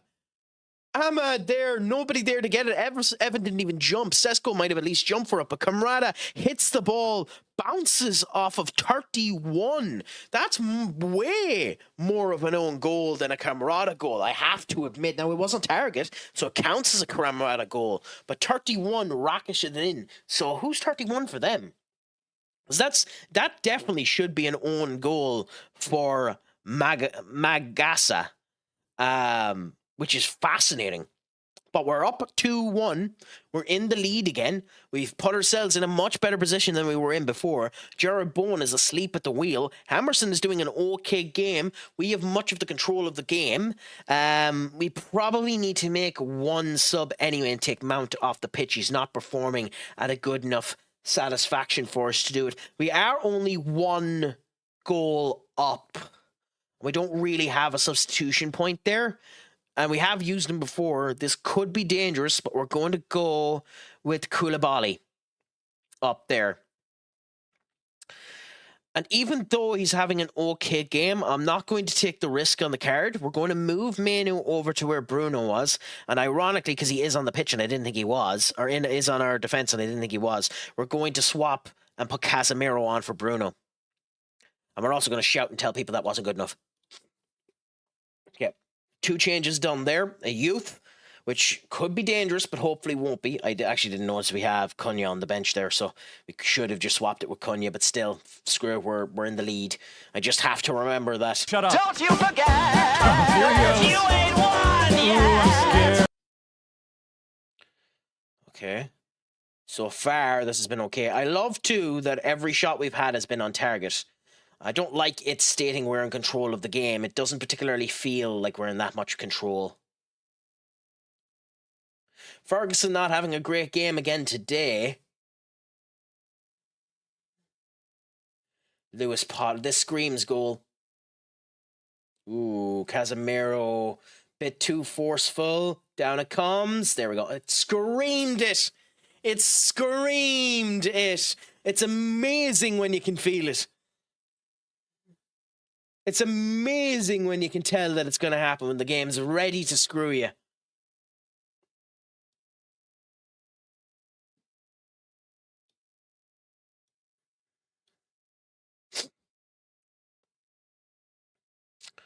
I think now we have to take Saxon off and hope that maybe a wee bit more defensive orientation will help us get into the game and also go ultra attacking.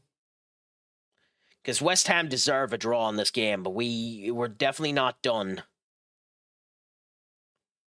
Okay, Sesko to Casemiro, De Ligt to Ilya to Rashford, Ilya, Casemiro, Ilya. It's amazing the difference. Ilya comes on and they're actually passing the ball to him. Ahmad, Cooley, oh Koulibaly, Ahmad, oh Ahmad, come on, man. And unfortunately, Koulibaly, even though this is going to be a double substitution, you haven't been performing good enough and you have a card on you. So you're being swapped.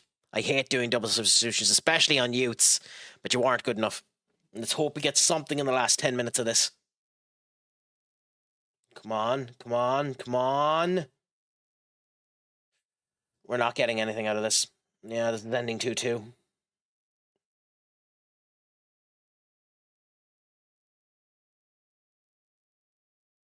I don't know what changes we could make to do it either.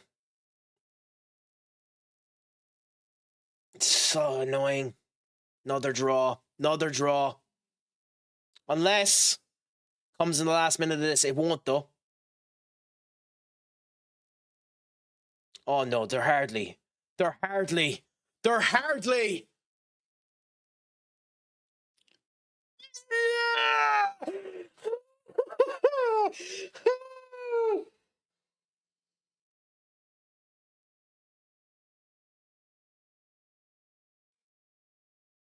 I'm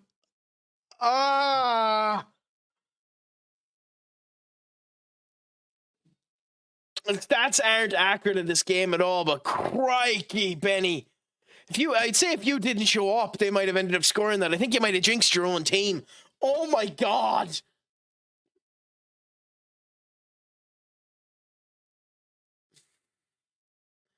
I mean, that's a bad loss of points for us. But like, holy crap. I mean, at least it didn't break my players into bloody twigs. But we had a lot of bad performances, unfortunately.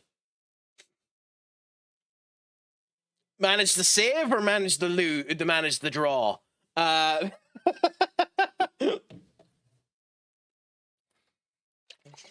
Was either or of them sexy? Honestly, I don't know. Like, to be honest, I shouldn't have put him on the pitch.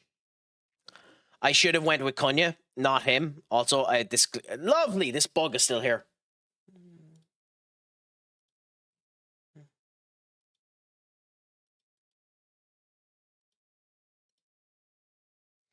Okay, so I accidentally am able to answer that question because I'm a tit and that bug is still there. Still, they should have won that game. Francisca had a good game. Ferguson didn't. We went a wee bit weaker than we should have. That's primarily the reason. Like, Sesko should have started this game. Ferguson hasn't been performing good enough. I know I'm being mean to Ferguson, but he hasn't performed good enough. We shouldn't have played Saxon. We should have started with Ilya. But in general, we had a strong enough team to win that game, so we should have won that game. So that's not valid excuses. West Ham just came and gave a game.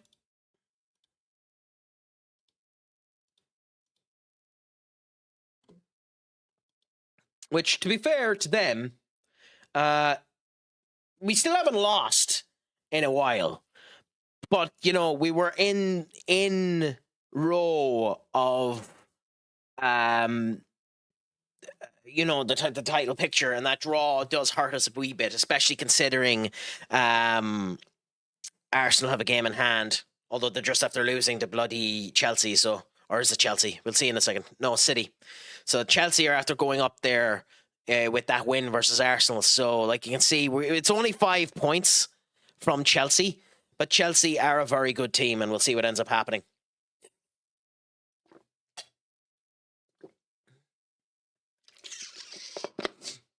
Everton are 5th? Oh, crikey. Okay, so we have to put our big boy pants on to figure out what to do against Everton. Interesting.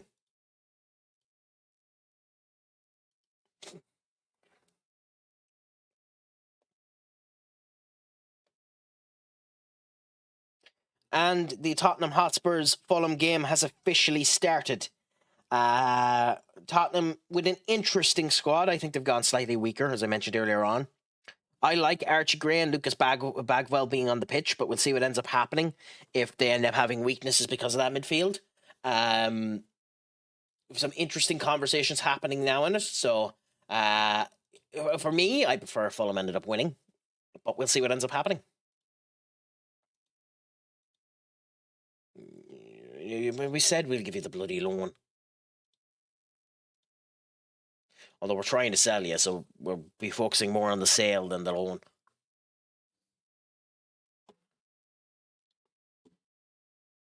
I've managed to somehow contain the anger of the squad better than I expected. Yeah, Ruben Amorim is the Everton manager, by the way.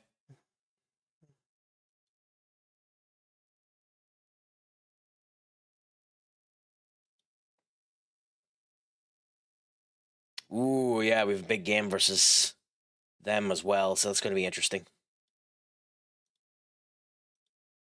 Okay, so we have to go Everton here, and then Liverpool in Anfield straight on the Saturday. So we have to think about this. Also, who do we end up returning? Who will be back from loan? I don't think we've been playing them anyway, but it's interesting to see who we are back on loan. England represented in a group draw. Okay, so down here we have... Oh, okay. The only one of them that we would be Ooh, you are surprisingly good, my friend.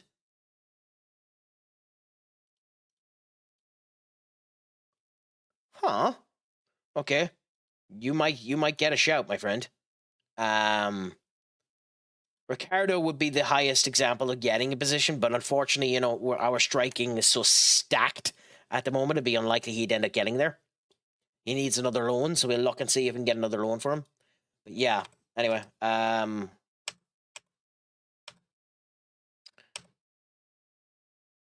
Benoit Badiashile, yeah. After speaking upon his return, he feels he learnt a lot and is hoping the experience of Creasum established in the squad. It won't, but fair enough to you.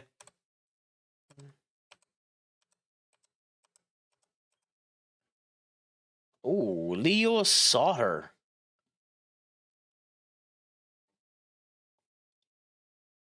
Feyenoord. Philippe, I've said this before and I'll continue to say it. I like this game. I really like this game, but I genuinely don't think you should buy it for full price. I would highly recommend you buy this game if you can get it at 20 quid. If you're streaming it, the community is so awesome. I'd highly recommend you buy it tomorrow morning and stream it because everyone around the community is awesome and will end up having the conversations with you. FM24 is still a better game than it at the moment, but primarily because of the mods that are in place on FM24, you can put a skin in it that is just a better skin than this that's up there.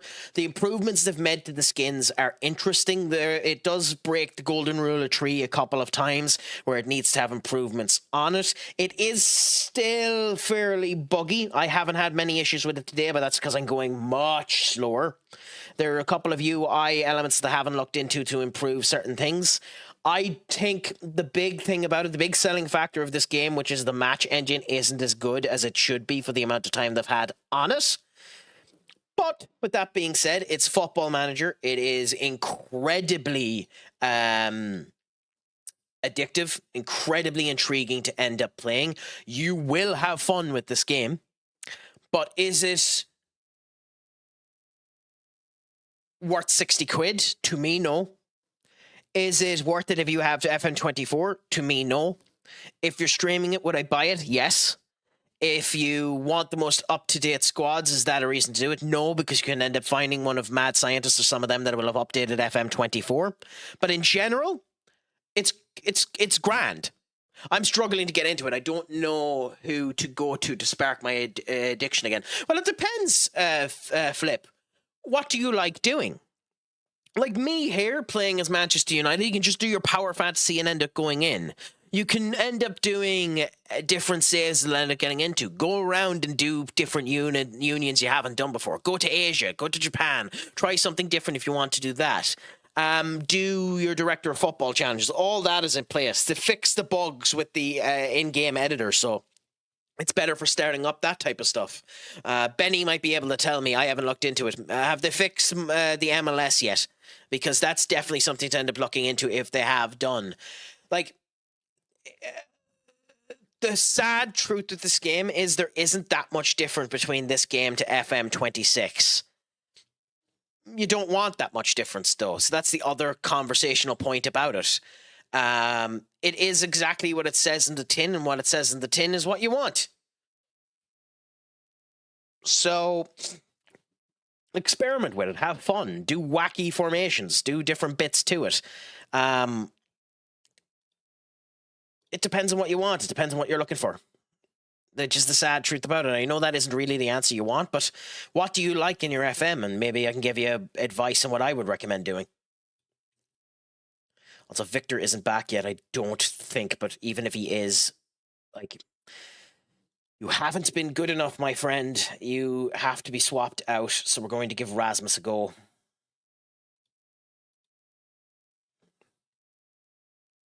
Let's see if Rasmus can do it instead of you. Now, Mount wasn't good enough in the last game, so who will we put in instead of Mount? I mean, we could give another youth a go. Oh, this is going to be dangerous. So we're going up against fifth. We shouldn't end up taking too many risks. So we'll just go with Cunha instead.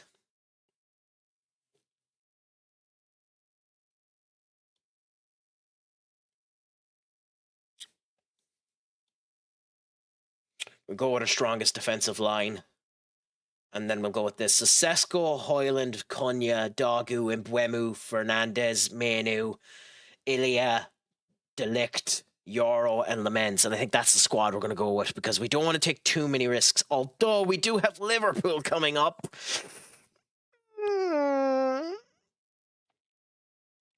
God, where are Liverpool? Liverpool are fourth.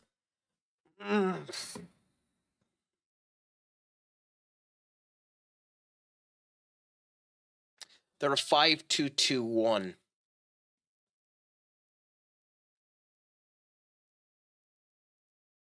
I think the change we make instead is we put Godot on for Euro and Kumbala for Delict, and we go with our proper full strength defense next game.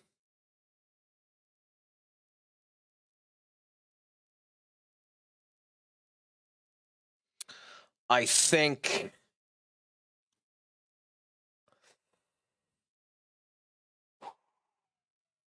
we put Mazraoui on the bench anyway.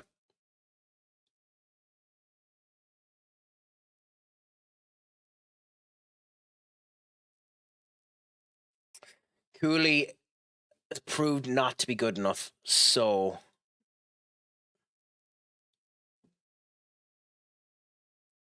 we put Emmanuel Ogate on instead.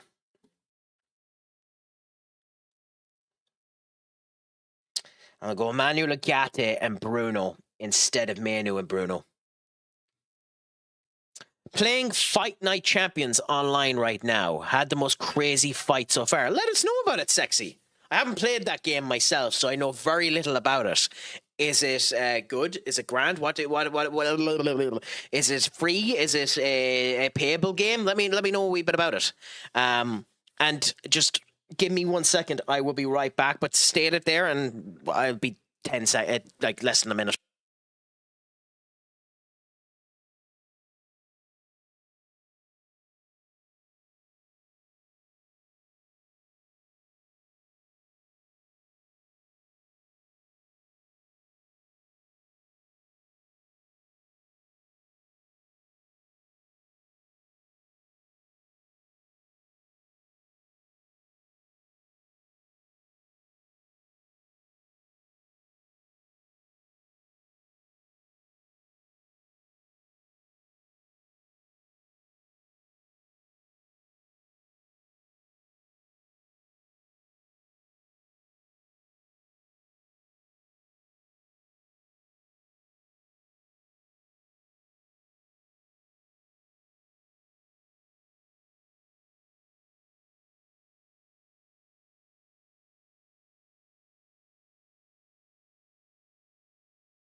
I'm back.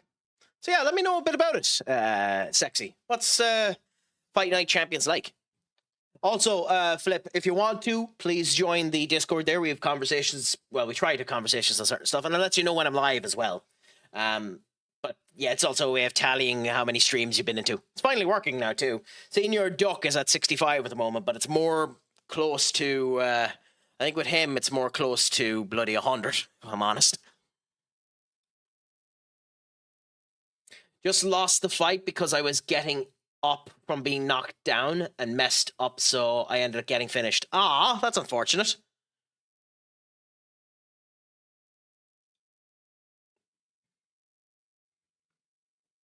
I mean, the last boxing game I ended up playing, I can't remember the name of it. It was on the bloody PS4, PS3, sorry.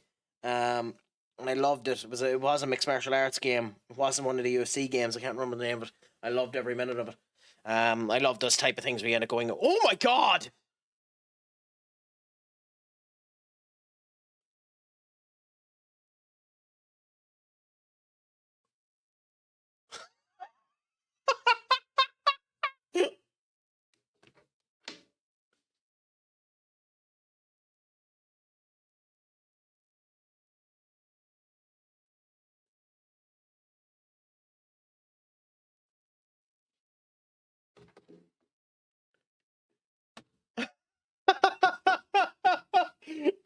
I don't have words for that. They're probably going to come back into it, but I bloody turned around and I said that midfield might be a problem. Oh my god! I love Archie Gray and I love bloody Lucas Bagwell, but crikey! Come out of the guns a-blazing, Fulham. Wow! That's unbelievable. I'm genuinely happy for Fulham. Wow.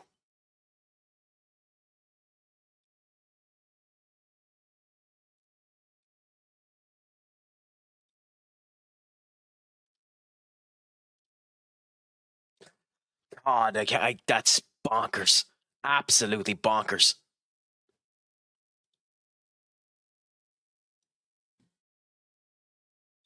I genuinely can't believe that. That's unbelievable to me.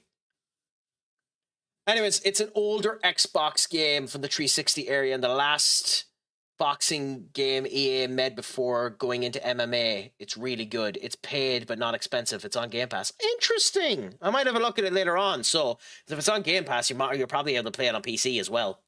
They're typically nice about that. So we'll end up seeing James Krakowski, Brantwaite, Garner, Dewberry Hall, Indene, Barry. So nobody too surprising in their squad. I've heard that older Fight Night games are better, but I've only played this one. I've played one Fight Night game. I can't remember which Fight Night it was. Again, PS3. The brother ended up purchasing it. And everything was fine with that game until the final boss we ended up going up against, because he just wouldn't bloody drop. It felt like, yeah, Kieran, I bloody showed it to the screen there. 2-0 at 15 minutes, score in the 4th minute, score in the 6th minute. I turned around and I said earlier on that I thought Archie Gray and Lucas Bagwell might be a problem in the midfield there. I haven't seen the goal, so I don't know if they're the reason for it. But I said that could be an issue and could be a reason why the team ends up getting exploited. I was a bit worried about it. But I love those players, so it's sad to end up seeing it. But it's genuinely shocking that happened. Like, there are legitimately Spurs fans that are concerned with Thomas Frank and are already turning on him. Now, if I was Thomas Frank, I'd be concerned too. Because with Daniel Levy leaving that job, whoever's taking it up will want to put their own stamp on Spurs as well. So genuinely, it's concerning that Thomas Frank is having a downturn in performances as well. The final boss is always ridiculously difficult in Fight Night games. In Fight Night Champions, the final boss was Isaac. That's the one I'm thinking of! Isaac Frost. Yep. You've got the game. That's the game I played. I remember the name. Yep, that's the game I played. You're damn well right about it. I beat him once and I cheesed the game in order to do it. Was a bonkersly hard fight, but honestly, like you felt really good when you got it as well. But that's the fight. So you've literally poked the game that I'm thinking of sexy.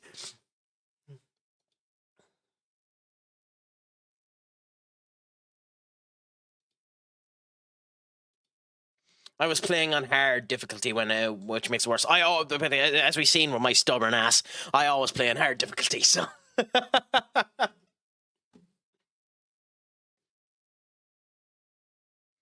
Harry Wilson, bloody unbelievable for Fulham. Although I will say, when it comes down to Fulham, a player I'm shocked has never been robbed from them. I know he's 34 now, so there's no real reason to take him. But Raul Jimenez, I'm shocked he wasn't robbed from them. And Alex Iwobi was one hell of a signing for them. I wonder if Samuel Chukwueze will end up being taken off of them at some point as well.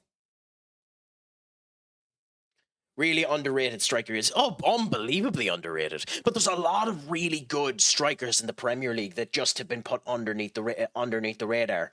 Like Dominic Calvert-Lewin, other than the fact that he was injured, is a very, very, very competent striker. Very competent striker. Brentford's Thiago is also another very competent striker. Obviously old now, and they had Ivan Toney, so 24, not old, but you know what I mean. Like, there's lots of really under the radar thing. The big thing with strikers is unless you are like grander than the world amongst you, you're always seen down. No!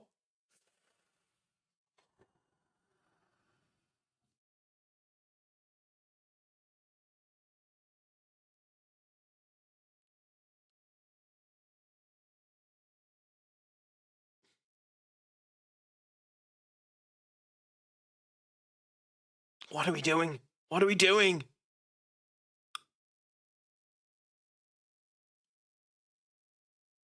Okay, Ugarte, Mbuemu. Hoyland. Okay. He had a 98 rated foot card on FC 24. He was one of two strikers I used towards the end of the Ultimate Team cycle. I also had a 98 Peter Crouch. Peter Crouch, like, technically wasn't that good of a footballer, but he is just an example of height proves right in some of those cases. He was a unit and could end up beating down anyone there. It's one of the reasons why I think Benjamin Šeško will be a genuinely good player for us if we actually start crossing the ball again and start doing more work in that formations. Like, it's astonishing that we have a 6'5" Benjamin Šeško and are incredibly bad at crossing the ball. And then, ironically, we play a game last week and crossed the ball far more than we have in any other games beforehand, with Xerxes up front and Benjamin Šeško not on the pitch. Oh, God damn it, Sesko. What did you think you were going to do there, even if he didn't block it? Bruno. Okay. Cunha. Oh, Pickford, you unbelievable. Peter Crouch and Rory Delap on the same Stoke team is such a ridiculous combination. Yes. But I'm kind of surprised since Stoke done it all those years ago, and considering it's coming back into play now, the long throw, why more people didn't try to do the long throw into the goal.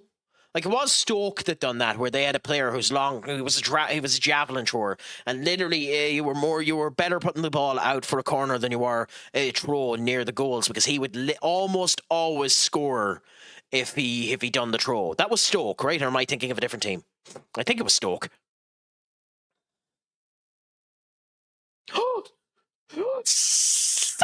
Oh, Patrick Doggo and Šeško working beautifully together. Off of a corner. Horrible corner by Bruno, by the way. But you take what you can get and you're happy with the results. 1-0 up versus Everton. 5th on the table. Doing good versus Ruben Amorim, the former manager of the team.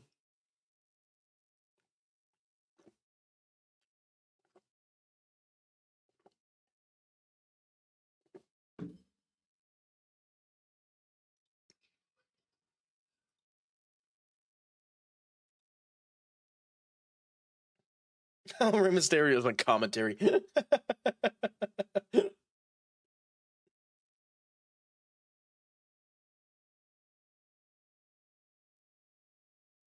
God, some of the people that are against Ruben Amorim are going nuts. United Robbo is turning around there going, how is he not being sacked considering what other teams are doing versus Everton and Spurs? Like, that's so not fair.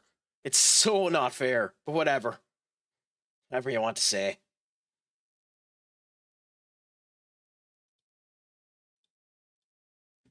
But to each their own. If you have your opinion, you have your opinion. Anyways, 14 shots, 6 on target, 1 goal. Like, crikey, we need to be doing better. We need to end up being more like Pickford is having a hands of Midas performance because of course he is. Why wouldn't he? Against a team that's 5th in the league. But we have our goal. Let's just hope we're able to contain it.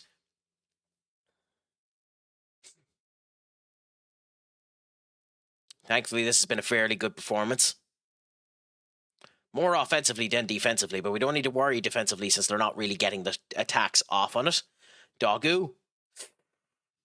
Patterson there, horrible loss. And Godu, you can pass it to the bloody defender beside you, you absolute tit. Ugarte doing a fantastic job to getting the ball back. Hoyland, running, doing well. Sesko. Oh, that glitch. This is the type of crap, this is the type of crap that's still annoying me about the game. That it's telling you that this goal was disallowed before you ever get the VAR check, because it loses all ants of it being anything like it. And what's annoying about this glitch is this is a glitch that was in FM24 that they fixed in FM24. The other thing too is I have to shut off the actual beta access key on the back end of this game as well, because sometimes it hasn't updated completely because of that. So I'll have to change that at halftime, or not halftime. I'll have to change that before I go live the next time as well. Godot.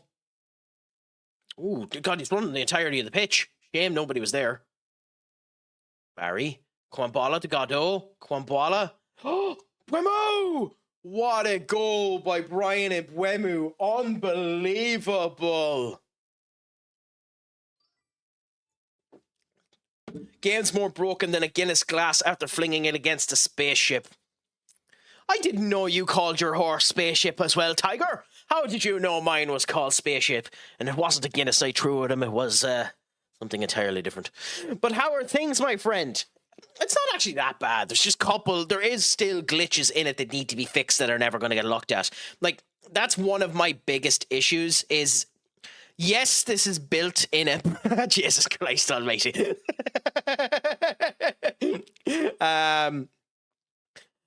Like, my biggest thing with this game is the whole built in a brand new engine, brand new FM thing. This is blatantly obvious the carcass of FM24. Nothing wrong with that. This is effectively a text-based simulator. Most of the stuff is FM24. But the fact that there are glitches in this game starting from a brand new engine that were in FM24 is a bit of a joke. And a couple of stuff that need to be fixed. I'm not going to experiment with stuff because I don't want to crash the game. But like, screw it. I'll do one showcase here. So like, you can click on James Garner, which will show up this here. Then click on Everton. Okay. You bring up this menu here. It'll take a bit to load. Here's the problem with this one. And yes, I'm showing this off, but this is something that should have been checked. How do I get out of this? How do I get out of this? Where's the X button to get out of this? You know? There isn't one. But that's like, it's simple crap. You'll still enjoy the game, you know? But have you been playing it yourself, Tiger? And it's a pleasure to have you in, my friend. You come in while I'm in a slightly jovial mood because Tottenham Hotspurs are 2-0 down, which is very, very funny.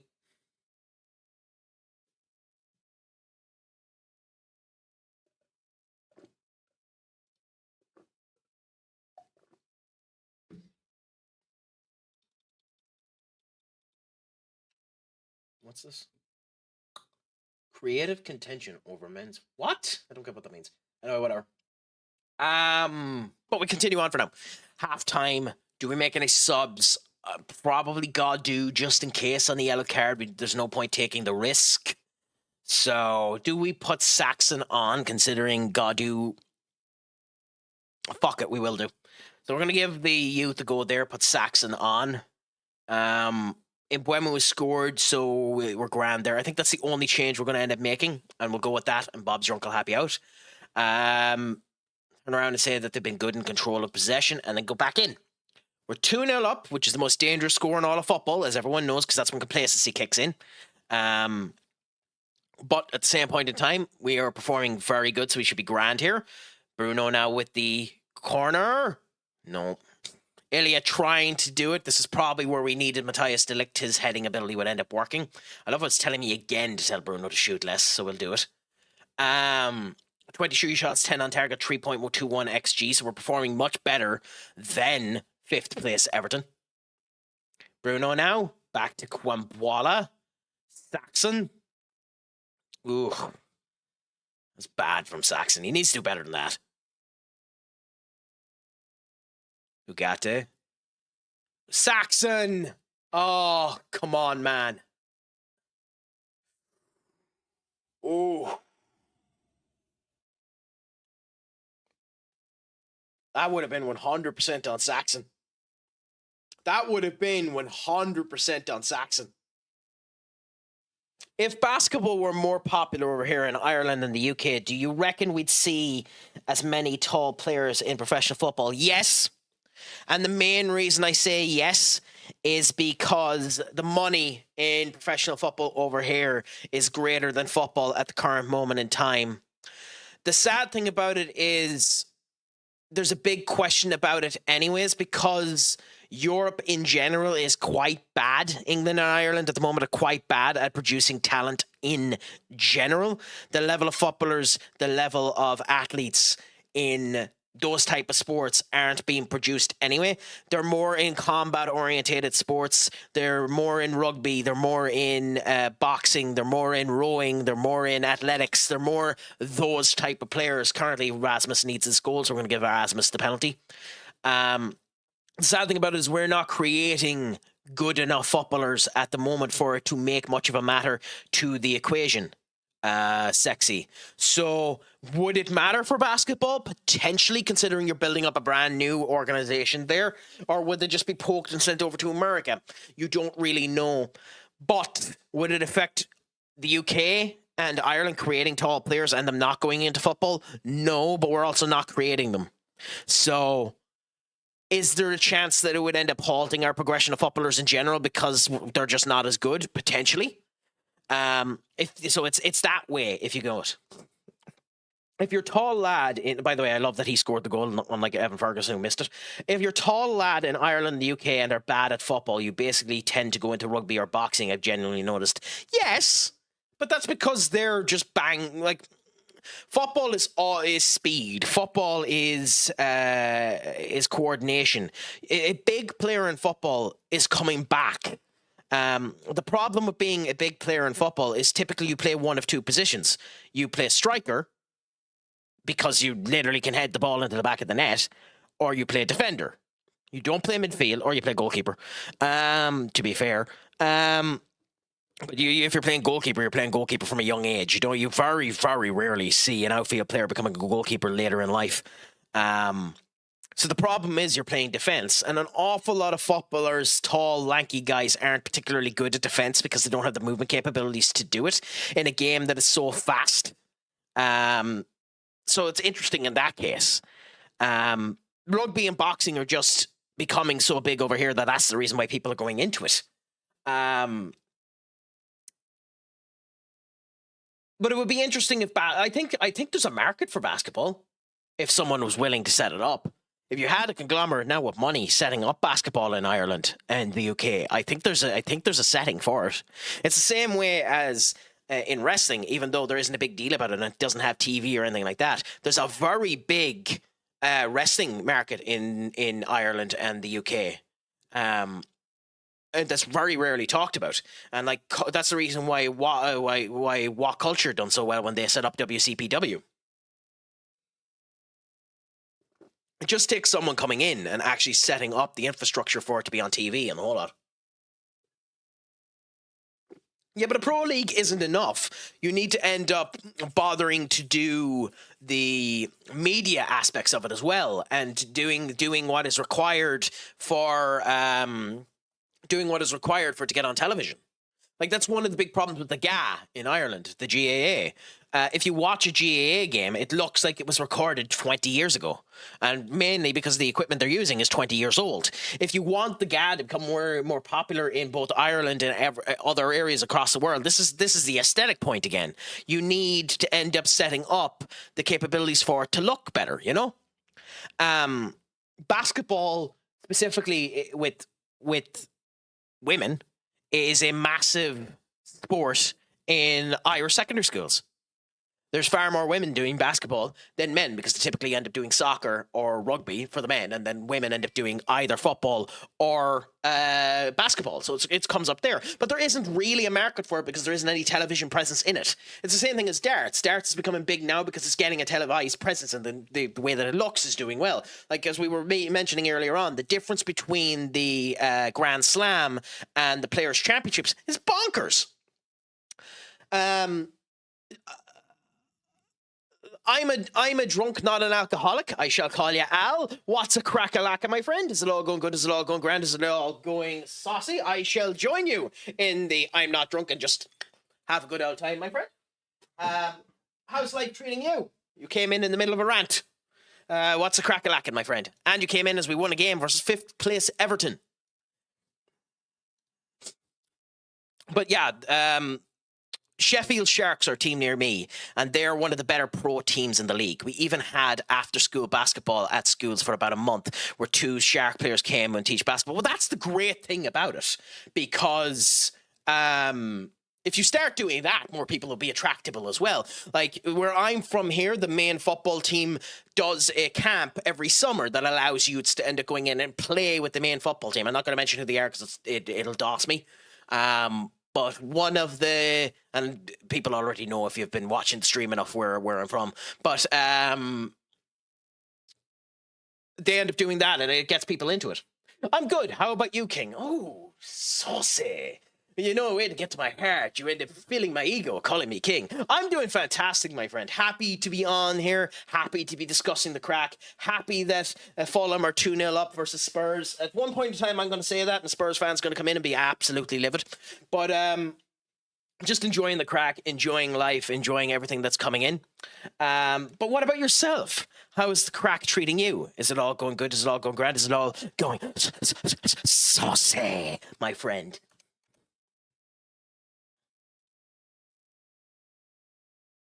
Very chillin'. As they end up saying in the cool country, nice. I've had to play netball for a few weeks in PE, and it was really just rubbish, easy basketball. Maybe, but surprisingly enough, netball is a very big sport in Ireland. We have a quite comprehensive netball team. I know fucking nothing about them, but I know that our netball team is actually considered up there in the world rankings of netball. So, interesting.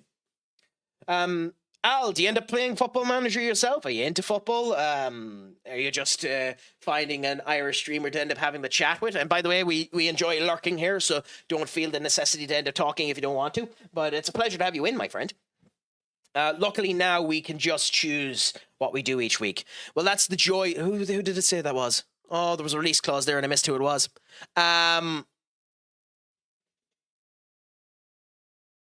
Is it coming up here? Oh, you. Okay, good. Damari could leave Stuttgart with release clause. Ooh. 12.5 million.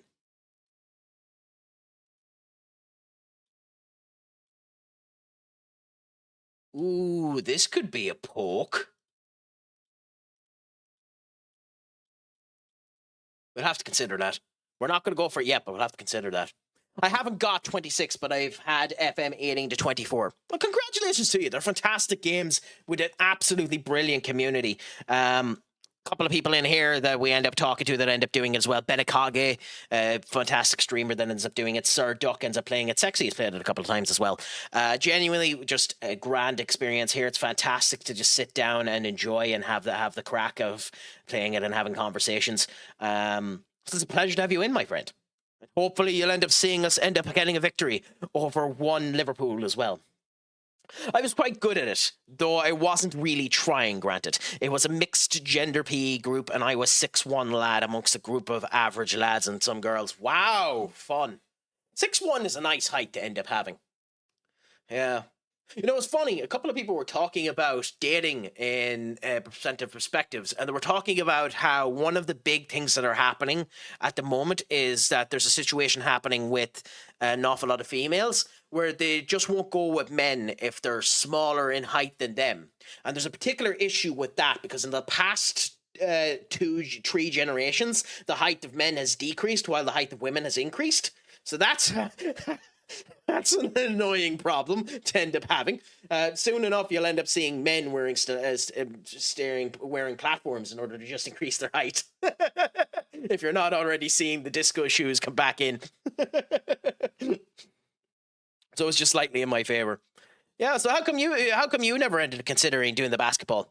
That was in year 10 and year 9. I'm around 6'2" now. Probably will end up getting around 6'4" fully grown. Well, sexy, you're making me feel short, so all I can end up saying to you is... Off is the direction you can fuck. Of course I kid. I'm only 6'10" myself.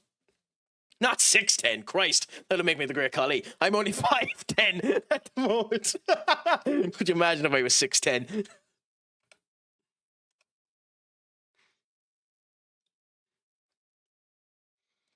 But not too bad, Al. Who do you support yourself, if you don't mind me asking, in football?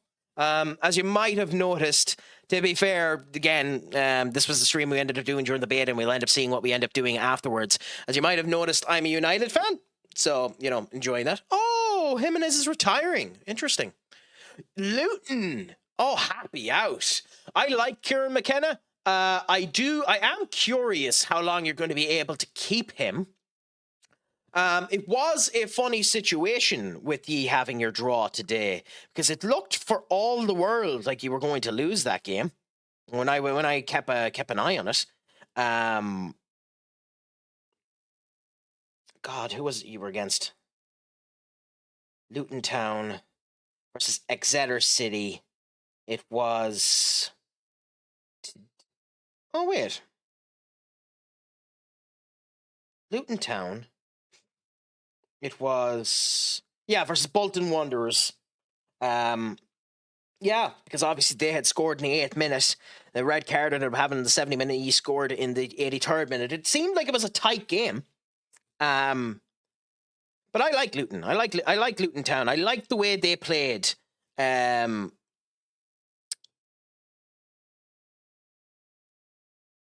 last time I was looking at them. I don't know how to feel about Jack Wilshere as a manager, though. How do you find him, Al, if you don't mind me asking? I like Jack Wilshere as a person. As a manager, I'm not sure what to think of him.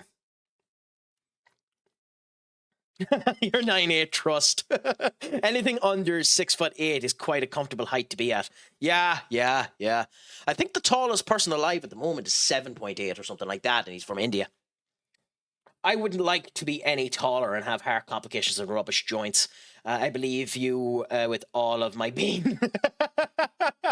Yeah, I mean, to be fair, you can end up stopping gigantism if you end up catching it when you're young, so that's the only thing about it.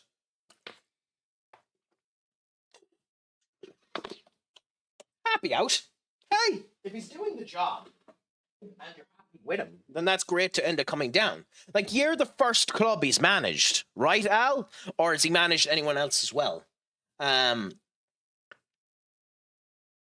Has he any history with Luton before this?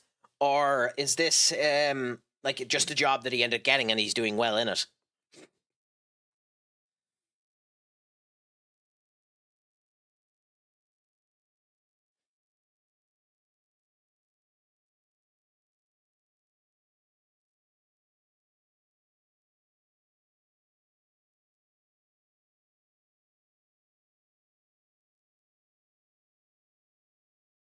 Sorry, give me 1 second. I want to check something.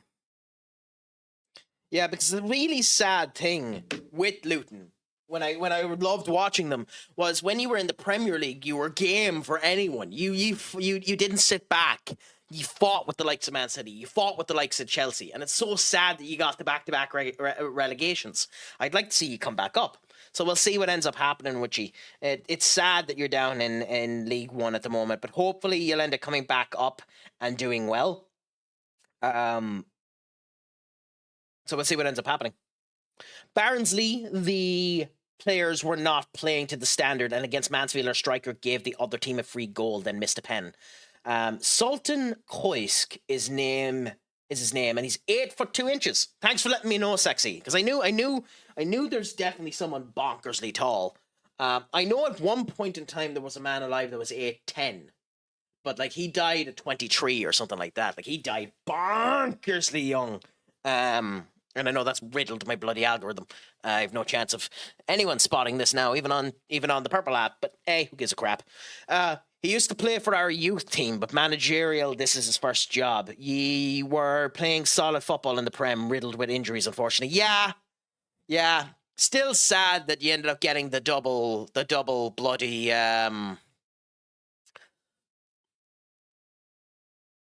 relegation. That's the word I'm looking for. You know, English crack. It is your first language. I say it first. It is your only language.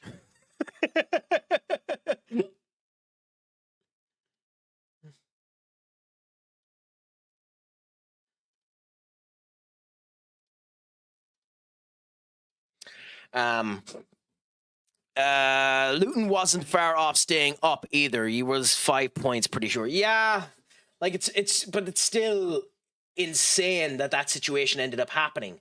That it ended up getting to that point, that it was so goddamn close, that it needed to get to that point. It's still astonishing that that's how that ended up going, you know? And it's so hard to get out of even the Championship, never mind League One. League One is its own kettle of fish, but hopefully the financial fair play packages that you end up getting in place will end up helping you get back up now that Wilshere has you, and he'll do well with you. Out of them, Burnley and Sheffield, they finished highest in the Prem.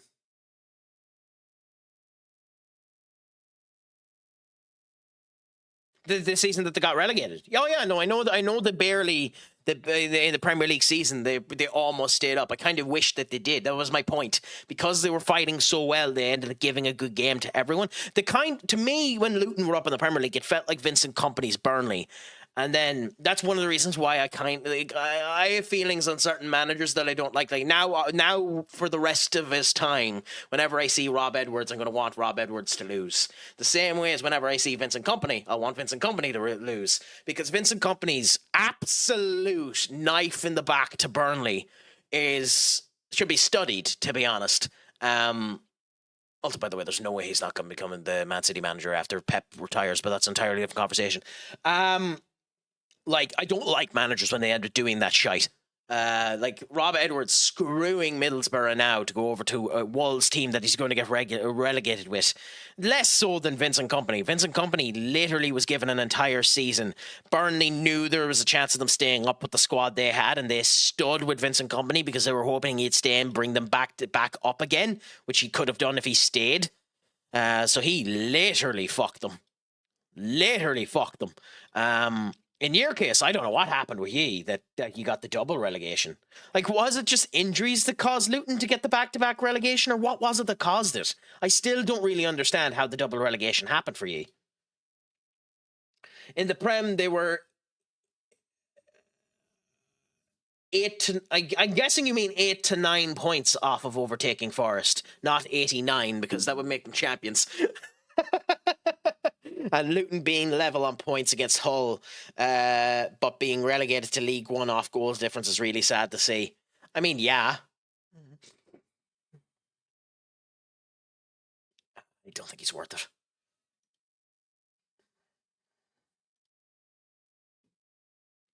Howe says Ipswich have optimism aplenty. Championships, our players really didn't want to play. Rob was rewarding bad behavior and changing up the tactic a lot. Yeah. Like, do you still have players in the squad now that were in the Premier League? Because that would be an interesting kettle of fish. And, like, contractually a nightmare. Because, like, if you have players that were there, they'd end up having the relegation clause, sure. But I wonder if the relegation clause in their contract will count for 2 relegations. You know, which would be very interesting if it did. I don't know if it would. Key players like Zidane, I mean Ross Barkley and Aubergine left the club. Aubergine is always a Miller in my eyes. Fair enough. Where did he go? Ojbene.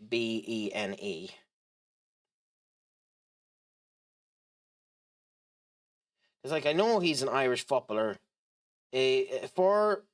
Who plays as a winger for EFL Championship club Sheffield, but is on loan from Ipswich. Okay, so he's with Ipswich. Fair enough.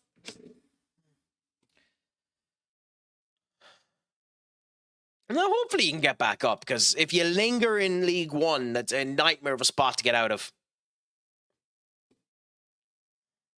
Okay, so we changed to Euro and Delict anyway, in order to ensure that we're grand and keep Iliad there. Buemo had a good game the last time. Ugarte played fantastic the last time too, so did we play Ugarte? I think ironically we have to play Ugarte. I didn't plan on playing Ugarte, but I think we have to play Ugarte. And I think Ahmad has to be on the bench anyway.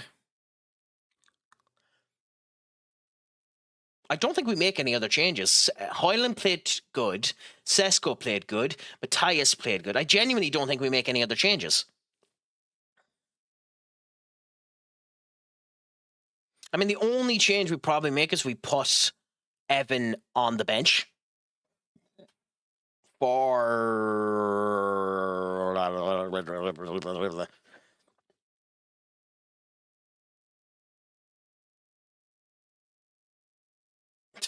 Mazraoui.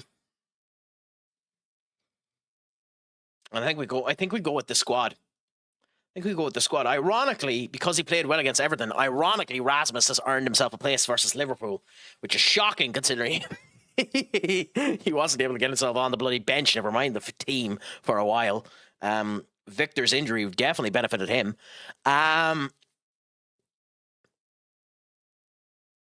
Okay. So I might need a bit of luck from you guys. I might need you to cross your fingers and your toes for me. I might need the love of all of you to come and to pray that all ends up going well and that the Craic ends up winning here as we go into it. So, in Anfield we go. Manchester United versus Liverpool Football Club. Craic Attack versus Arne Slot.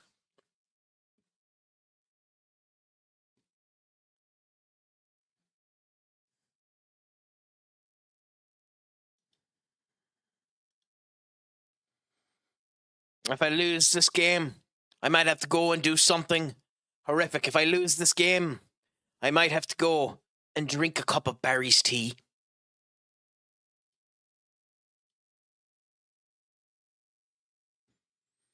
That's an old stream reference. If you know, you know. That's part of the Civil War debate we had a couple of years ago. Oh my God, no. How much did you get him for? What the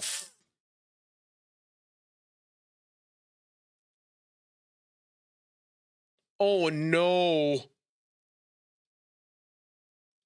Oh no, no, no. Oh no.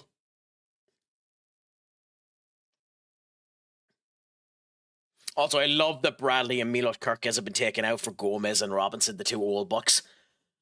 Oh Christ. God, his stats are unreal. 111 million. Oh!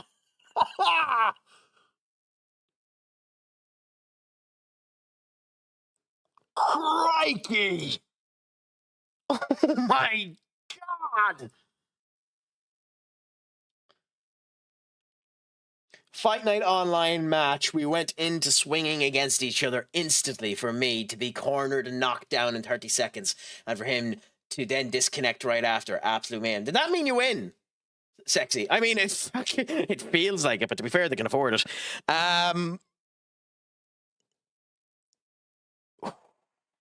Chiesa too, who can't touch a pitch. You can know that this game is a simulation because Chiesa's actually starting the game.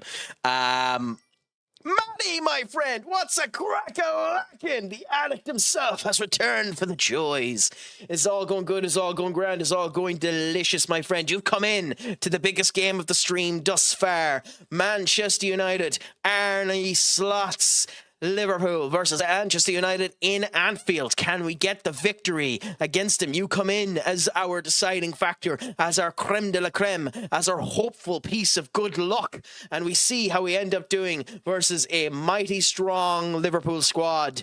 And we see how the crack ends up going. Oh, there's a bloody blurb for you there in the morning if we lose. We're above them in the league by quite a substantial margin. But let's see if we can win this game. Cross your fingers and your toes first, because we might need it. Let's hope that Kanate plays like he does in real life and doesn't actually show up. Makes it us versus 10 men.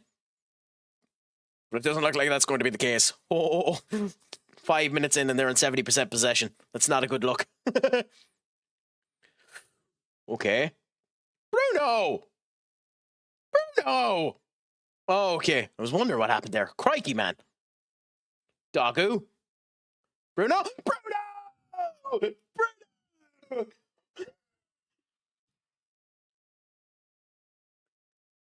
The infliction of a word makes the entirety of the difference, and Bruno has made me feel like this. Oh, it didn't work. Yeah, there.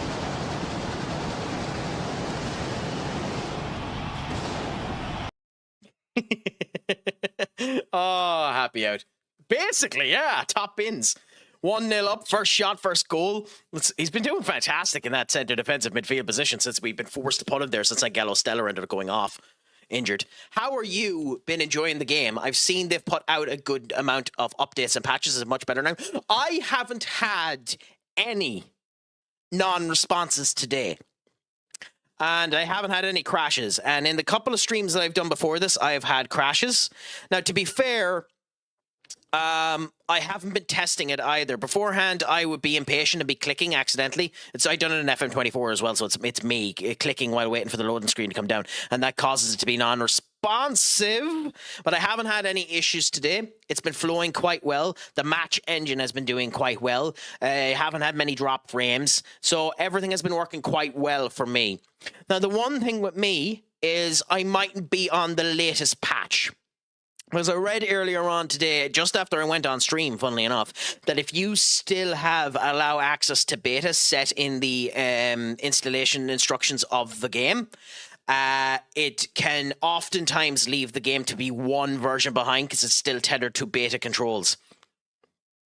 God damn it. God damn it, Lamens. You've been doing so well for the last wee while, but if I'm up to date, then I'm up to date, but I haven't had many issues with it now. It's definitely a more stable game. It's definitely running a lot better. But I still have the same errors that I had before, you know? Playing Crash Bandicoot now, a second opponent disconnected. Fair enough, Sexy. Which Crash Bandicoot are you playing? Are you playing Crash Bandicoot 4? Are you playing the collection?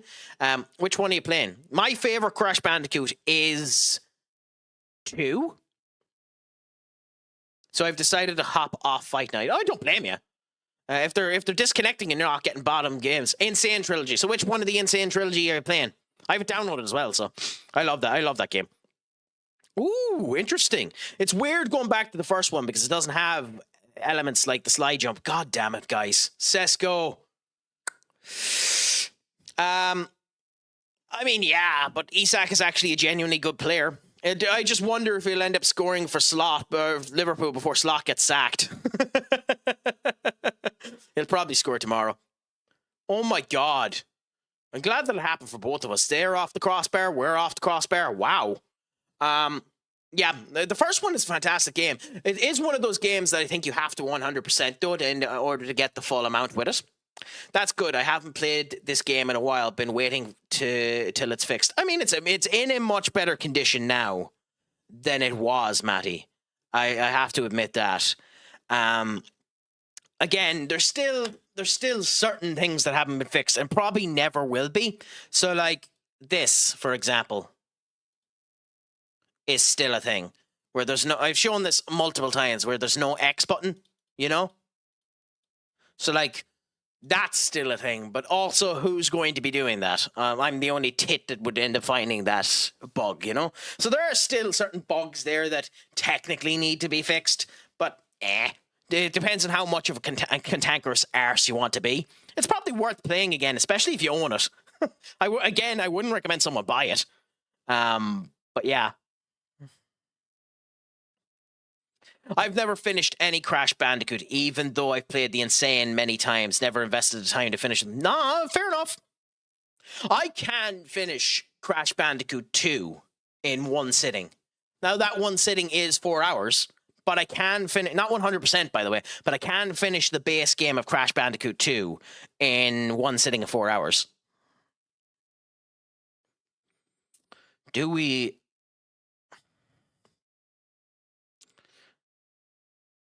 I think you do. I think you do. I think you do. Fuck it, I'm going to. I'm going to. This might be the wrong move, but I'm going to.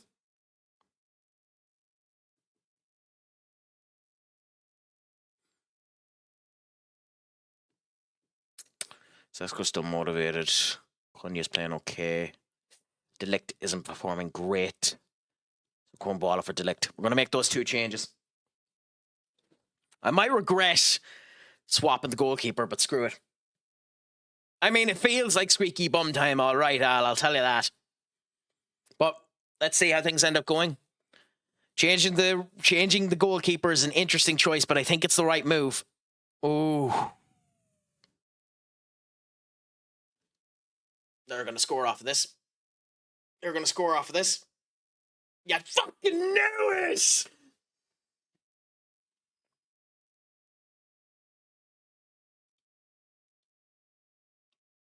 It's nice to know that you can still feel it in your bones when the game is going to FM you.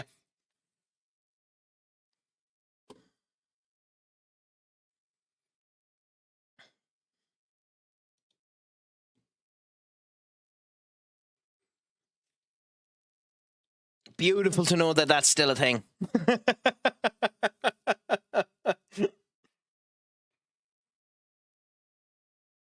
Okay, Sesko has to come off now as well.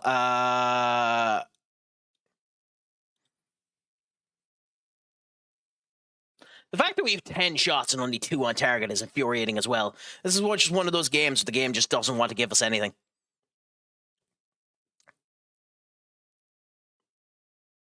And I cannot... they're going to score off of this too. Yeah, they're going to score off of this. Yep. It's insane that you know. It was probably the wrong move to make the goalkeeper sub, but like, holy crap. I haven't watched the latest season of Tulsa King, season 3. I've seen up to halfway of season 2. I like it. I was surprised to see that Samuel L. Jackson was in the series in the season 3. Obviously, I haven't seen it, as I just said. But it's an interesting show, because the funny thing about that show is Sly cannot act. But that has always been the case. Sylvester Stallone has always never been able to act. So it's really funny watching a show where he is the integral character of it, but he's also playing a role where he doesn't need to act. So it's really, really funny. My FM sense is so ingrained in me that when I was at a non-league game last week with my mates, I felt a goal coming, started recording, and there was a goal off of that very set piece. I know it's insane when you can just tell. I mean, maybe that's a good sign of FM teaching you well. I remember watching season 1 years ago. Season 1 is very, very good. Season 2 feels very different to season 1, and I have a feeling season 3 will be the same. God damn it, guys, do fucking something. Not pass it to them.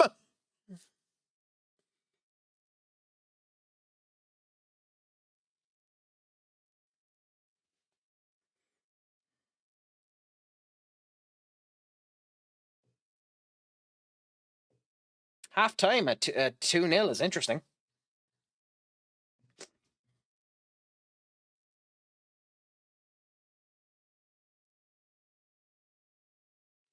God, this is infuriating.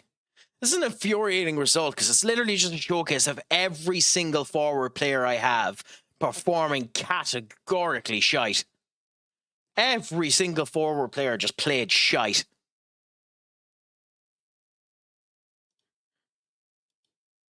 Absolutely shite.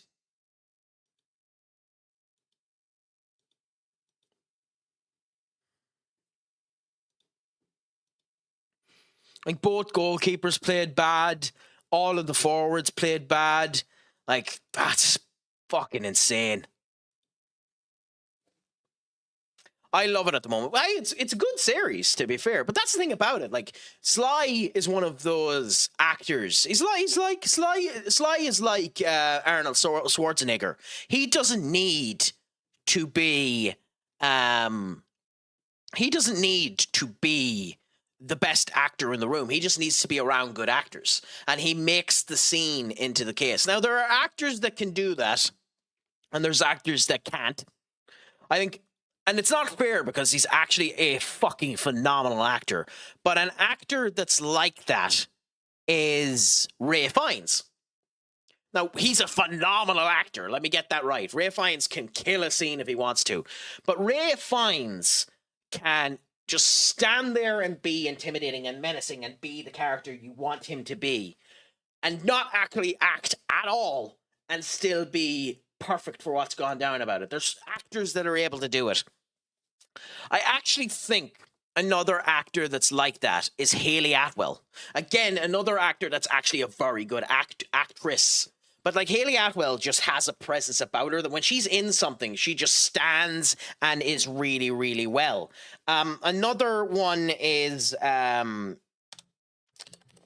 she played. Give us a second.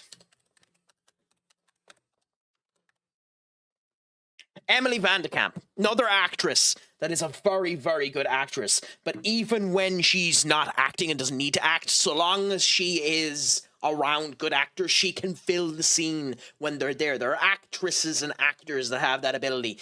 And some of them that can actually act that have that there. Arnie and Sly are the two prime examples of it. Now, another person that has that ability, but actually is a surprisingly decent actor, is 50 Cent. 50 Cent. And of course, Ice ends up doing that all the time on Law and Order. You know? 11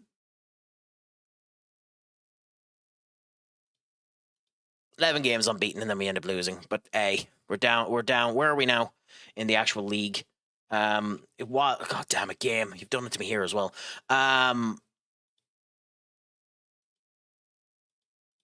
Competitions, Europe, England. Why isn't this in alphabetical order? England Premier League. We are third. Unfortunately, Chelsea are running away with it a bit. That loss is bad for us. To be honest, 50 Cent is an amazing actor. Same with Cena. I don't know if I'd say amazing for 50 Cent. He's definitely gotten better with age. I like Cena. I think Cena needs to do a proper serious role now. Out of the three big Hollywood actors that are going into the acting phase at the moment, between The Rock, Cena, and Batista, I think The Rock has the most aura, Batista is the best actor, and Cena has the best potential. Because Batista genuinely has a way of hitting it down there. Now, the funny thing about that is you say the big tree, but like, others just stopped. He didn't want to do it, but Stone Cold Steve Austin, in the stuff that he was in, had the aura that allowed him to do it. He needed a bit more acting chops in it in order to do it properly, but he would be a Sly. He was able to do it. And Kevin Nash, in some of the stuff that he's been in, is a fairly competent actor as well. You know, now I only ever watched him in Waterboy, but Bill Goldberg looked like he had potential to be an actual star if he bothered his arse to go into it. You know, some actors just never ended up doing it. You know, so we'll see what ends up happening. But Batista's a very good actor. He badly needs to sack his agent.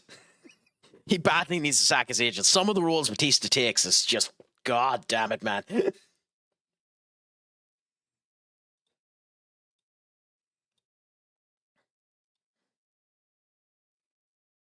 Okay, so what does it say here? We allowed in our final third. We turned that down. None shots, so... We're performing grand. It's just unlucky that Liverpool ended up getting us. It was in Anfield, but there wasn't really much we could end up doing about it. Now we've Barcelona next. Cena's quite funny naturally, so he can kill a superhero comedy role, such as Peacemaker, despite being an average actor due to his natural humor and physical presence. Well, like, the prime example of Cena's comedic abilities is Ricky Stenicki. If you watch that movie, Ricky Stenicki, you can see what Cena is able to do. But, like, he doesn't need to be slapstick. He doesn't need to go so overboard. Cena has that ability in it.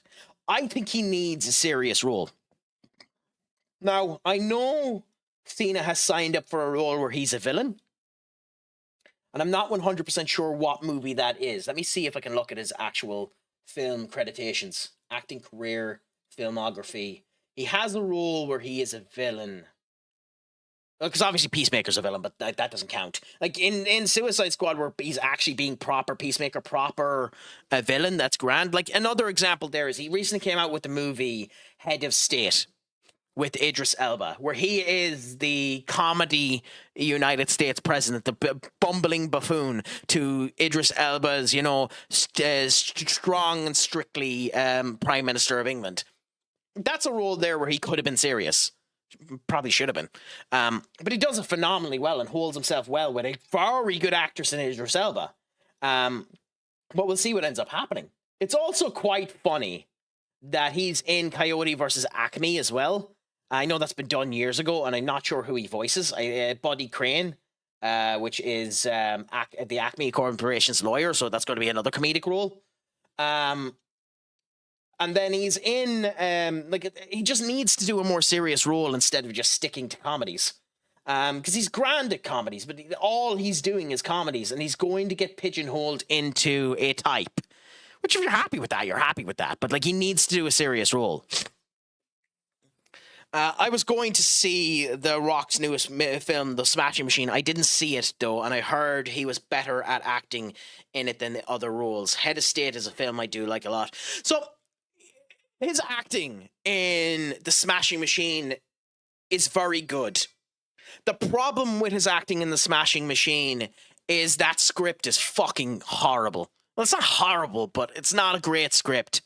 And if he had gotten a proper screenwriter for that movie, it would have helped an awful lot more. And that's coming from a wrestling fan that wants to end up seeing the MMA story of Mark Kern done phenomenally well. It's not a great script, so it's lacking what he needs to work in, but it is his best acting performance.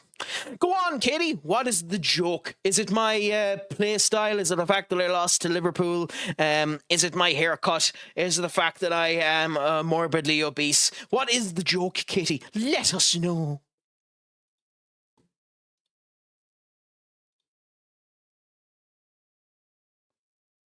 I've killed all of the momentum for your joke, by the way. But go on, what's your joke? Someone rang the alarm at the old folks' home. We all thought it was pudding time. It's funny when it's that type of situation, to be honest. But horrible that someone did it. Did you find out who did it and why they did it?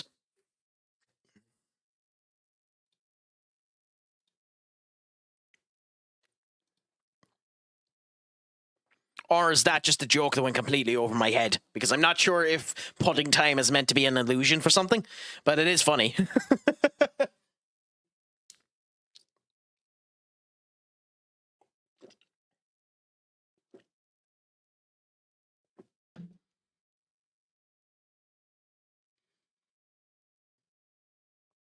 I love old people. I mean, yeah, I'm of the same thing. I turned around and I said, there's some jobs that I have the height of respect for. Anything medical, because honestly, it's what's needed, and teaching is there. But working with the old as well is something that ends up doing, and I height of respect for anyone that ends up doing anything that ends up working with the elderly. I have the height of respect for anyone that takes time out of their own life in order to work with the elderly and make sure that everything goes well with them.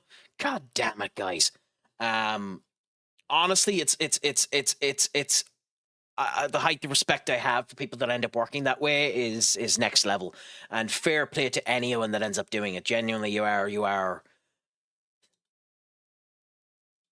special and deserve everything good to end up happening to you in life. It's not that I don't have the patience to do it.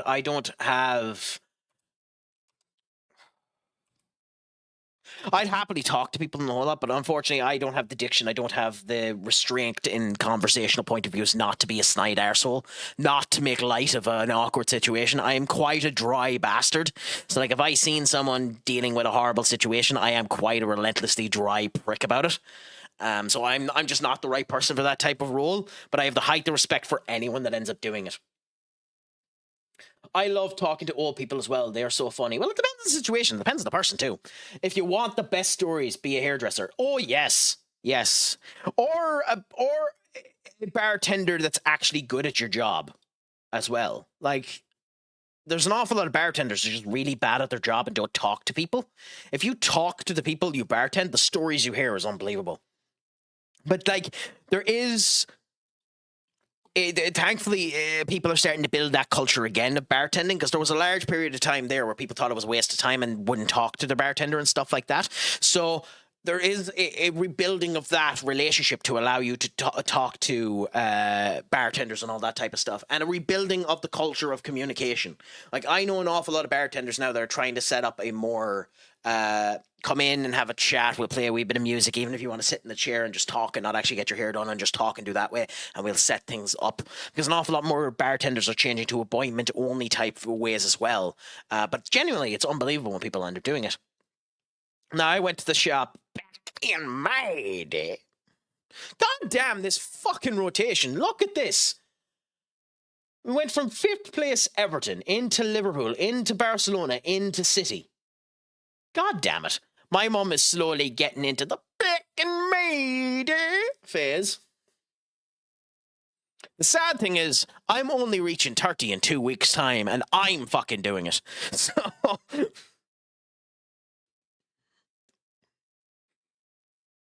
yeah, so the sad thing is, you do tend to do it the older you get.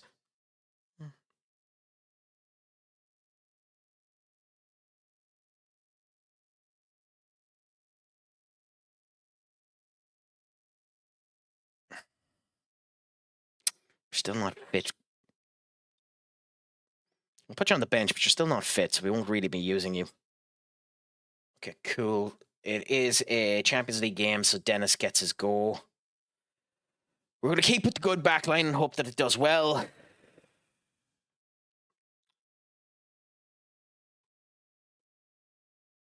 We'll keep with that midfield because it was doing grand. You're only 13 years younger than my... What? What's this?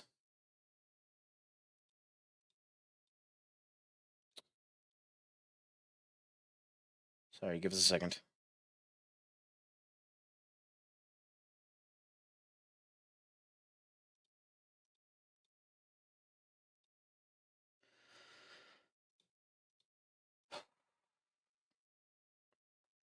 Weird.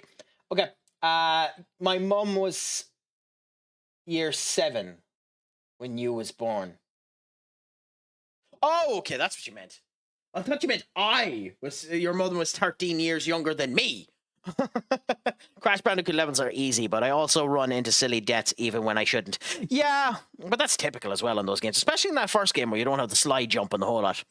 Oh, it's not that random, Katie. He had mentioned that he had swapped over from Fight Night Champions online to Crash Bandicoot. So that's you not being here early enough in order to know what's going on with the stream. So just come here in time in the future, Katie. That's your fault for showing up late. So shame on you for showing up late.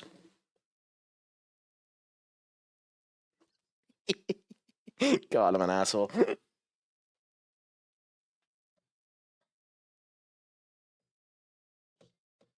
Okay, bear with me, guys. I'll be back in 1 minute. I just have something I really quickly need to do, so just bear with me.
You're not wrong, Duck.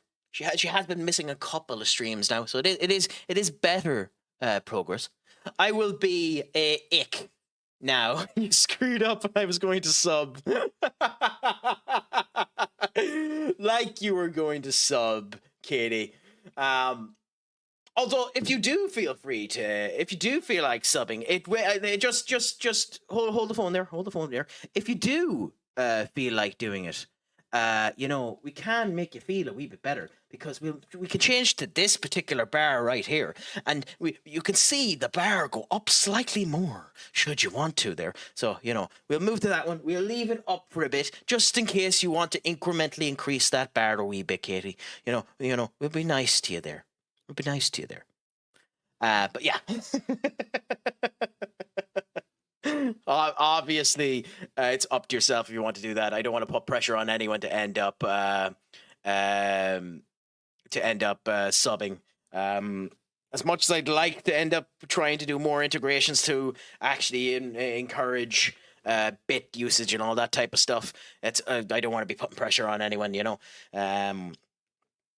Like, just do nitro or something like that, or just have the crack when you end up coming in. We just enjoying the crack, like, you know. Lovely to get to a point in time where you could do this full time, but I'm not going to press anyone to end up doing that.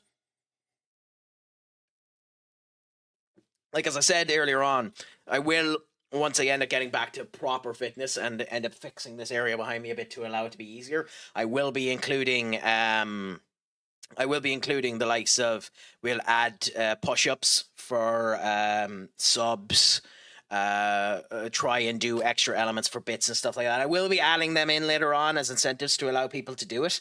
But, you know, that's future. But if I never want to put that pressure on anyone. If you feel like subbing, I genuinely appreciate it to the heart's content.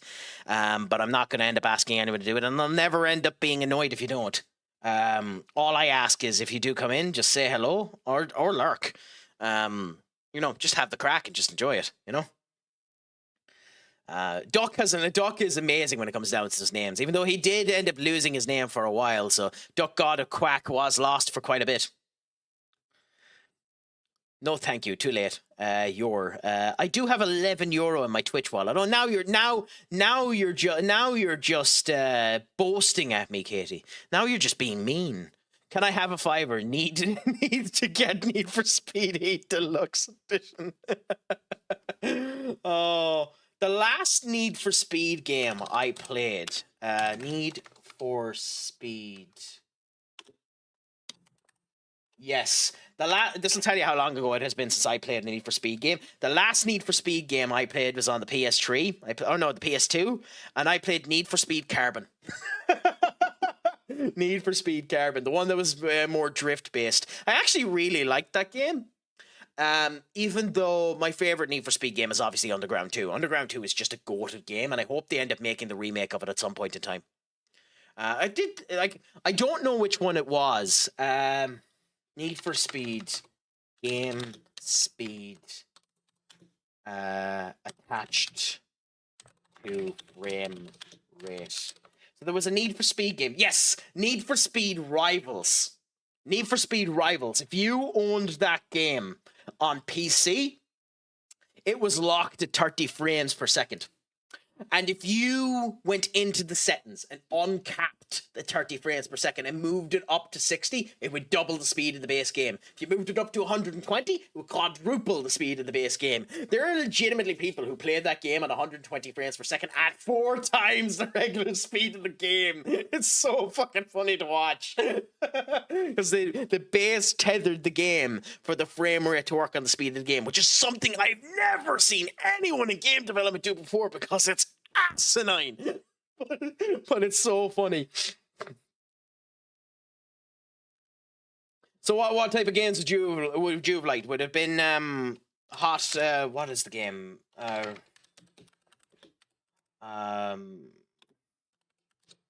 I can't remember the name of it. It was something Miami. I think.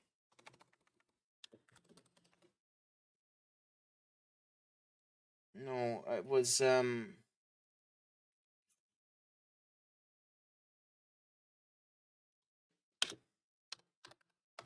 What's the name of it? Burnout Paradise, Hot Pursuit, Pure. It's not any of them. God, I cannot remember the name of the game.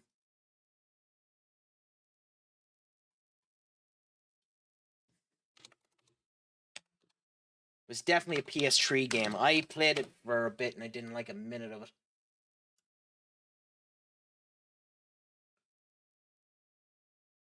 Ah, screw it. Okay, I can't think of it, unfortunately. Like Burnout Paradise was definitely one of them, but that's not the one. Midnight Club Los Angeles. That's the game I'm thinking of. I played that for a while. I hated every minute of it. I like the F1 games and the dirt games quite a bit. If you like F1, Senior Benny sometimes streams F1. He is the wheel and the whole lot. I don't own a wheel, so I can't do it yet. But they're actually not bad games. My big thing with the F1 games is to play them properly and to actually enjoy them. You kind of need to have the assist on the whole time.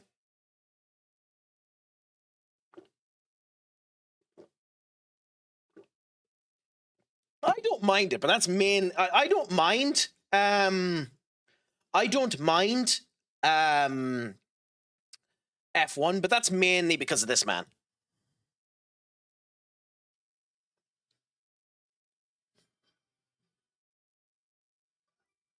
Wow. Okay, that's old school. Need for the original Need for Speed 2. I mean, an awful lot of people would say the same thing about soccer. An awful lot of Americans end up saying it about soccer, so you know yourself. Although we do actually need to do some changes here to the squad. What the fuck are we going to do for this game? Ahmad needs to come on because Mbeumo played crap. Doggo needs to come off, so we'll put Rashford on instead. Hoyland is tired, as is Cunha. So Hoyland will come off and we'll go with Evan Ferguson and hope he does okay. And we'll put Mount up in front and we'll see how we end up doing versus Barcelona. Wish us luck, because we might end up needing it here, guys. And let's see how the Craic ends up treating us. My controller is scuffed. I'm sorry to hear that. It's horrible when that ends up happening. I have a couple of these, special Xbox controllers that I ordered online that have this lighting frame and the whole lot. They work phenomenally well, especially with PC because it works connectively. The Americans that get into football start naming the most random and niche players in an all-time XI. Well, yeah, but that's because you don't really know it well enough. And, the people that you're with there. I'm sure an awful lot of Americans now at the moment will probably end up putting, what the hell is his name? He's with AC Milan. What is his name? He's basically America's best player at the moment.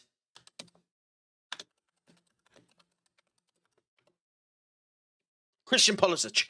We'll probably put Christian Pulisic in the bloody conversation, which is absolutely insane, by the way. And bonkers that he's only 26. I have no idea how Pulisic is only 26. He feels like he's been around for goddamn years. 27, sorry. But he feels like he's been around for fucking ever. I know, to be fair, he played a lot of games for Chelsea when he was young, but I do think there's a player in Christian Pulisic. It's just a shame that, he's 27. I was speaking of the one, and he said left back David Silva CM. Oh yeah, fair enough. I each their own. There's loads of weird conversations out there. There's people who put Neymar in their greatest of all time list, which is a different level of deluded, but Yeah, Al, he's 27, yeah. Pulisic is 27. Yeah, it's a showcase of where you don't know the ages of people. Another example there is we have him there, De Ligt. De Ligt, he's been around for so long that you think he's an awful lot older than he is. De Ligt is only 25. Well, 26 in August. He's only 26. De Ligt is bonkersly young. We'll have him for another 10 years. Well, 7. It has a stick shift, well as Dead Zone issues. God damn it, Dead, sexy. And you're playing bloody Crash Bandicoot, which needs a wee bit more exact bloody movement controls and the whole lot as well. So you know. What, you think Neymar deserves to? Do you honestly think Neymar deserves to be in conversation as one of the best players of all time? I like Neymar, but he's nowhere near that conversation.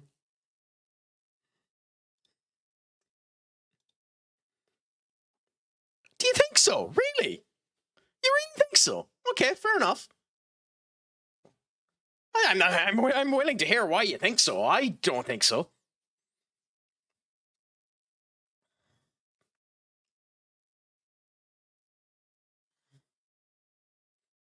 God, at the moment, and maybe this is recency bias, at the moment I put Mbappe above bloody Neymar. Pepsi, Ronaldo,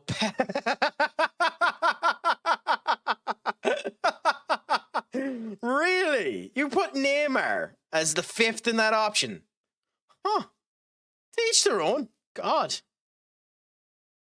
I know I like the guy more than more people do as well, but and this is an incredible statement, by the way. I like Zlatan Ibrahimovic more than I like Neymar.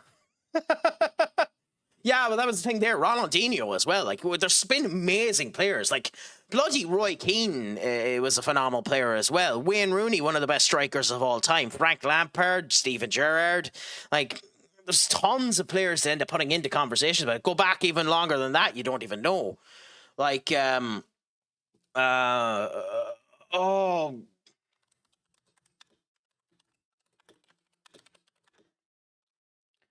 Like, you have Alan Shearer as a conversation to be put into it as well. Like, but I don't know football lineage enough to be able to put down into the conversation. But, like, I like Neymar. I rate Neymar an awful lot more than some people do. But that's a very interesting poke to say that Neymar is in the top 5.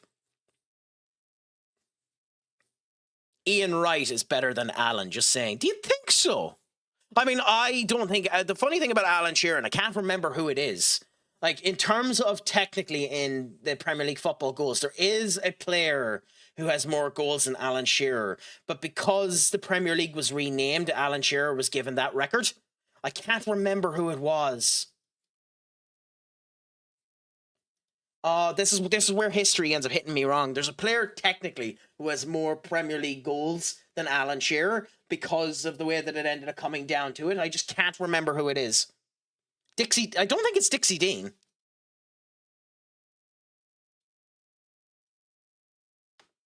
I've heard the name said before. I just can't think of the name. Maybe it is Dixie Dean.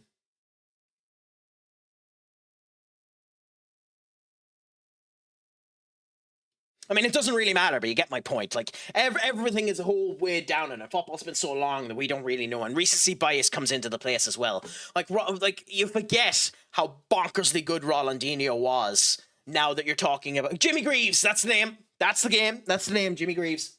Now, Dixie Dean could also have done it, because that's further back as well. But Jimmy Greaves is the name that I'm thinking.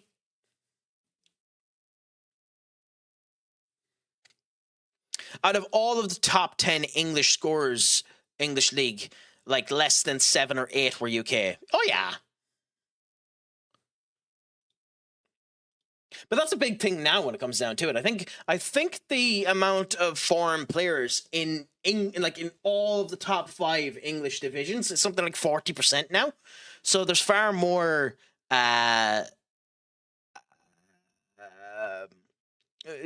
talent to prove from as well. So it's interesting. It's just an interesting conversation. I don't have, unfortunately, enough requisite knowledge of the past of football to ever competently have the conversation on who's the greatest footballer of all time. I can talk about what I think about the modern day and some of the olden times, but it's not a conversation I'm willing to have, because I am bonkers in my bias. I really, really like Zlatan Ibrahimovic as a striker. I would put Zlatan Ibrahimovic as one of the top 20 strikers of all time. There's an awful lot of people who think I'm fucking bonkers for putting him anywhere near that conversation. But, you know... Do you think so, Al? Again, United fan, maybe it's the bias. I just think Ronaldo, like, there's definitely a conversation to be had between Ronaldo and Messi. And I know people say the Argentinian World Cup win puts Messi over the board. I don't know that it matters that much, that particular one, but hey. I think the fact that Ronaldo has scored, now to be fair, a good lot of them were in Saudi, but the fact that he scored 500 goals in his late 30s is kind of bonkers no matter where the hell you are. Really? They dropped Lamine Yamal? Okay. I mean, I think so. But again, I really like Zlatan. But I like Zlatan for different reasons than other people. I like Zlatan just for the ego of Zlatan Ibrahimovic. Like, who was the American basketball player that he sent his jersey back to him with a signed version of Zlatan, with one of his jerseys, because he was saying it's more important for you to see excellence than me to see mediocrity. Like, I think it was something bonkers like that. It was a big fucking poke to do.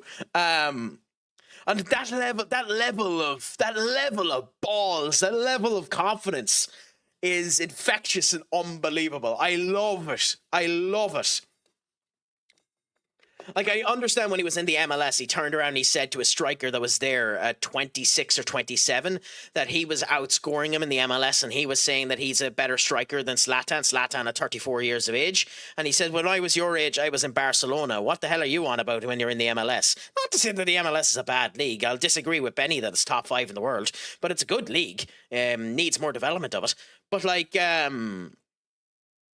Zlatan was right. Like, you need to say that you're as good as you Zlatan means you needed to have been in the leagues when you were there. Yeah. Yeah, he does. And then, like, there's nothing wrong with that opinion. I don't agree with it, but then again, it's very arguable what's number 5, because one, and again, this is arguable as well, depending on who you ask, but 1 is the English league, 2 is the Spanish league, 3 should be the Italian league, 4 should be the German league, and then 5, who do you pick? Technically speaking, it's the French league, but, you know, it's a one-man league. Is the Eredivisie above MLS? Probably. You know, Brazil is an interesting poke. I don't know enough about the Brazilian league to be able to give a comment on it. 5 is the interesting conversation in that one, because anyone could be 5. It's just, there's no conversation between 1 and 2. Between 1 and 2 is either England or Spain, and 3 and 4 is either Italy or Germany. I'm sorry, that's 1 and 2 and 3 and 4 are just, you know, interesting that you think the championship is better than the Bundesliga. I heavily disagree. Also, Evan Ferguson scoring against Barcelona is bloody beautiful for him. I like the championship, but it's nowhere near that big. Do you really think so? Because the championship is definitely better than some people end up putting down its creditations to. Because I think, because I know an awful lot of people turn around and say that if Rangers and Celtic were merged into the English Premier League at the moment, they'd end up going into the actual Premier League. I don't think so. I think they'd be mid-table in the championship. Which also is a showcase of how questionable the Champions League is in some cases. But interesting. Championship and Bundesliga 2 are better than the top flight Bundesliga and League 1. Wow. You think the Bundesliga 2 is better than Bundesliga? Okay, I don't agree with that.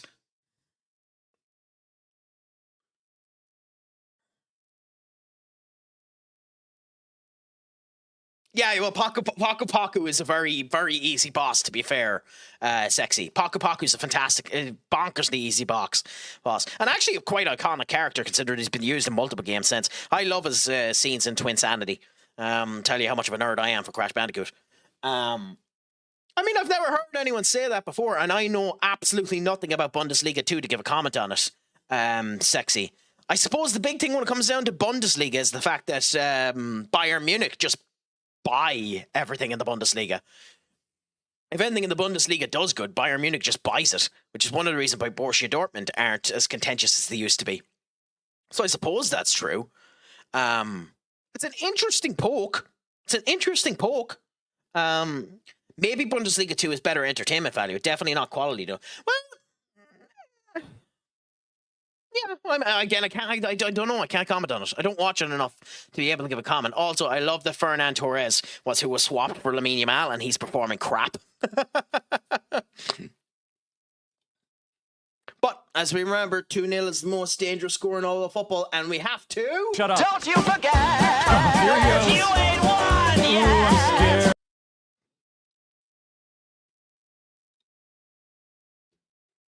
But we are performing very good against Barcelona, so coming back from Liverpool and performing good is nice. Having striking options that aren't performing just catatonically crap helps. Sigma. I haven't a goddamn... By the way, this is me just not having any idea of how cultural points of view ends up coming down. Like, I'm horrible when it comes to acronyms and the whole lot. I have no idea what the bloody hell the difference is between beta, sigma, and alpha. None whatsoever. I couldn't give a shite either. But, you know. It's mainly beta and sigma that I don't know the difference. Oh, Evan! Oh, you almost got a second goal there!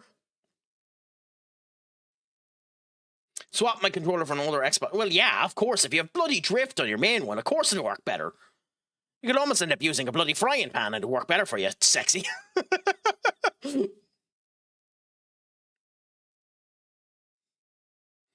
Sigma is rich, alpha and beta.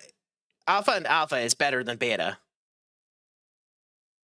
Oh, so sigma is a rich alpha and alpha is better than beta. Well, I was always told that alpha is a person that believes themselves to be the top of the pack. Often incorrect in that they're just, you know, they're a person who ends up standing above themselves, often with no credentials as to why they're as good as they are. Evan with a second goal, beautiful. Beta is a person who holds themselves back, is often shadowed into the crowd, doesn't end up doing too much. And the Sigma is basically... What the hell is Rashford doing with that pass, by the way? Unbelievable pass. And Sigma is just bloody millennial. But yeah, it's all brain rot. It's all horseshit in the grand scheme of things. I don't judge people by titles anyway. I judge people by actions.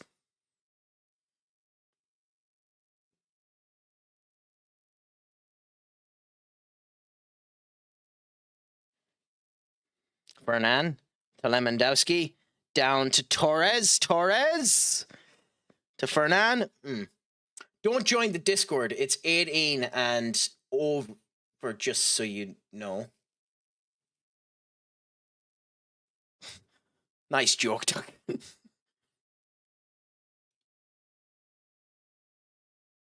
Although, to be fair, that's a rule of the entirety of the goddamn stream. If I find out you're under the age of 18, I do typically end up telling you to go away. I'm not being bloody accused of anything.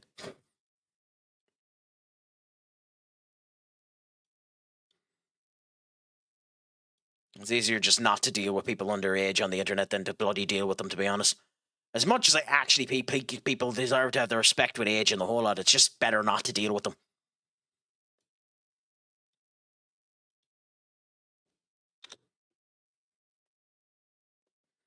Nothing wrong with being 19, although you're making me feel old, Al.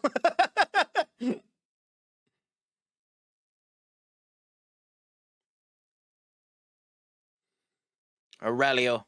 I know there's a rumor that Aurelio's might be getting sold from Barcelona, which would be an interesting poke for someone.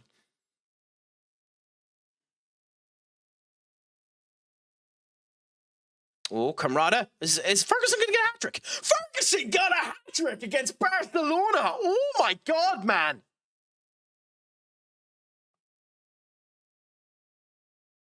Well, fair play to Ferguson. I mean, it helps that Juan Garcia's not having a good game, but wow. Fernan Torres is having a bloody clinic. A clinic of bad. What a bad performance for Fernan Torres. I like Fernan Torres as a player, but like crikey, FM does not like him. It hasn't liked him in any of the games I've seen him in.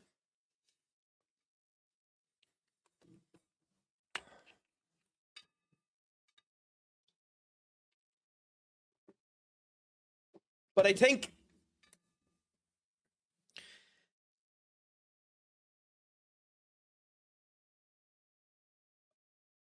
I've completely lost my train of thought there. Funny. Please don't bloody glitch on me now, game.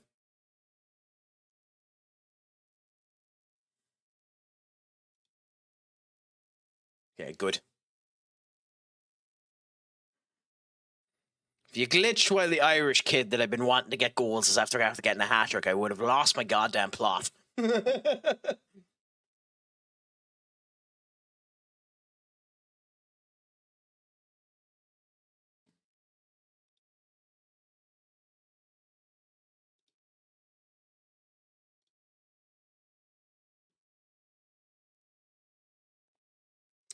But anyways, bear with us 1 second now.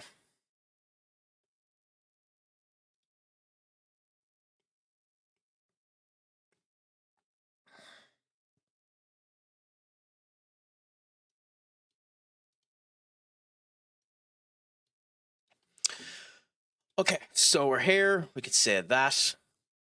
Yeah, 3 months since you followed, Al. Back in August. So, the praise of being there. 1 year and 12 days, Benny. Can you believe that it's been that long?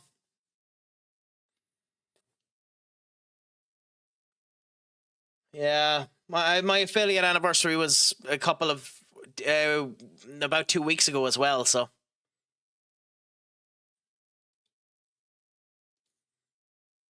I can't even believe I've been at this for a year.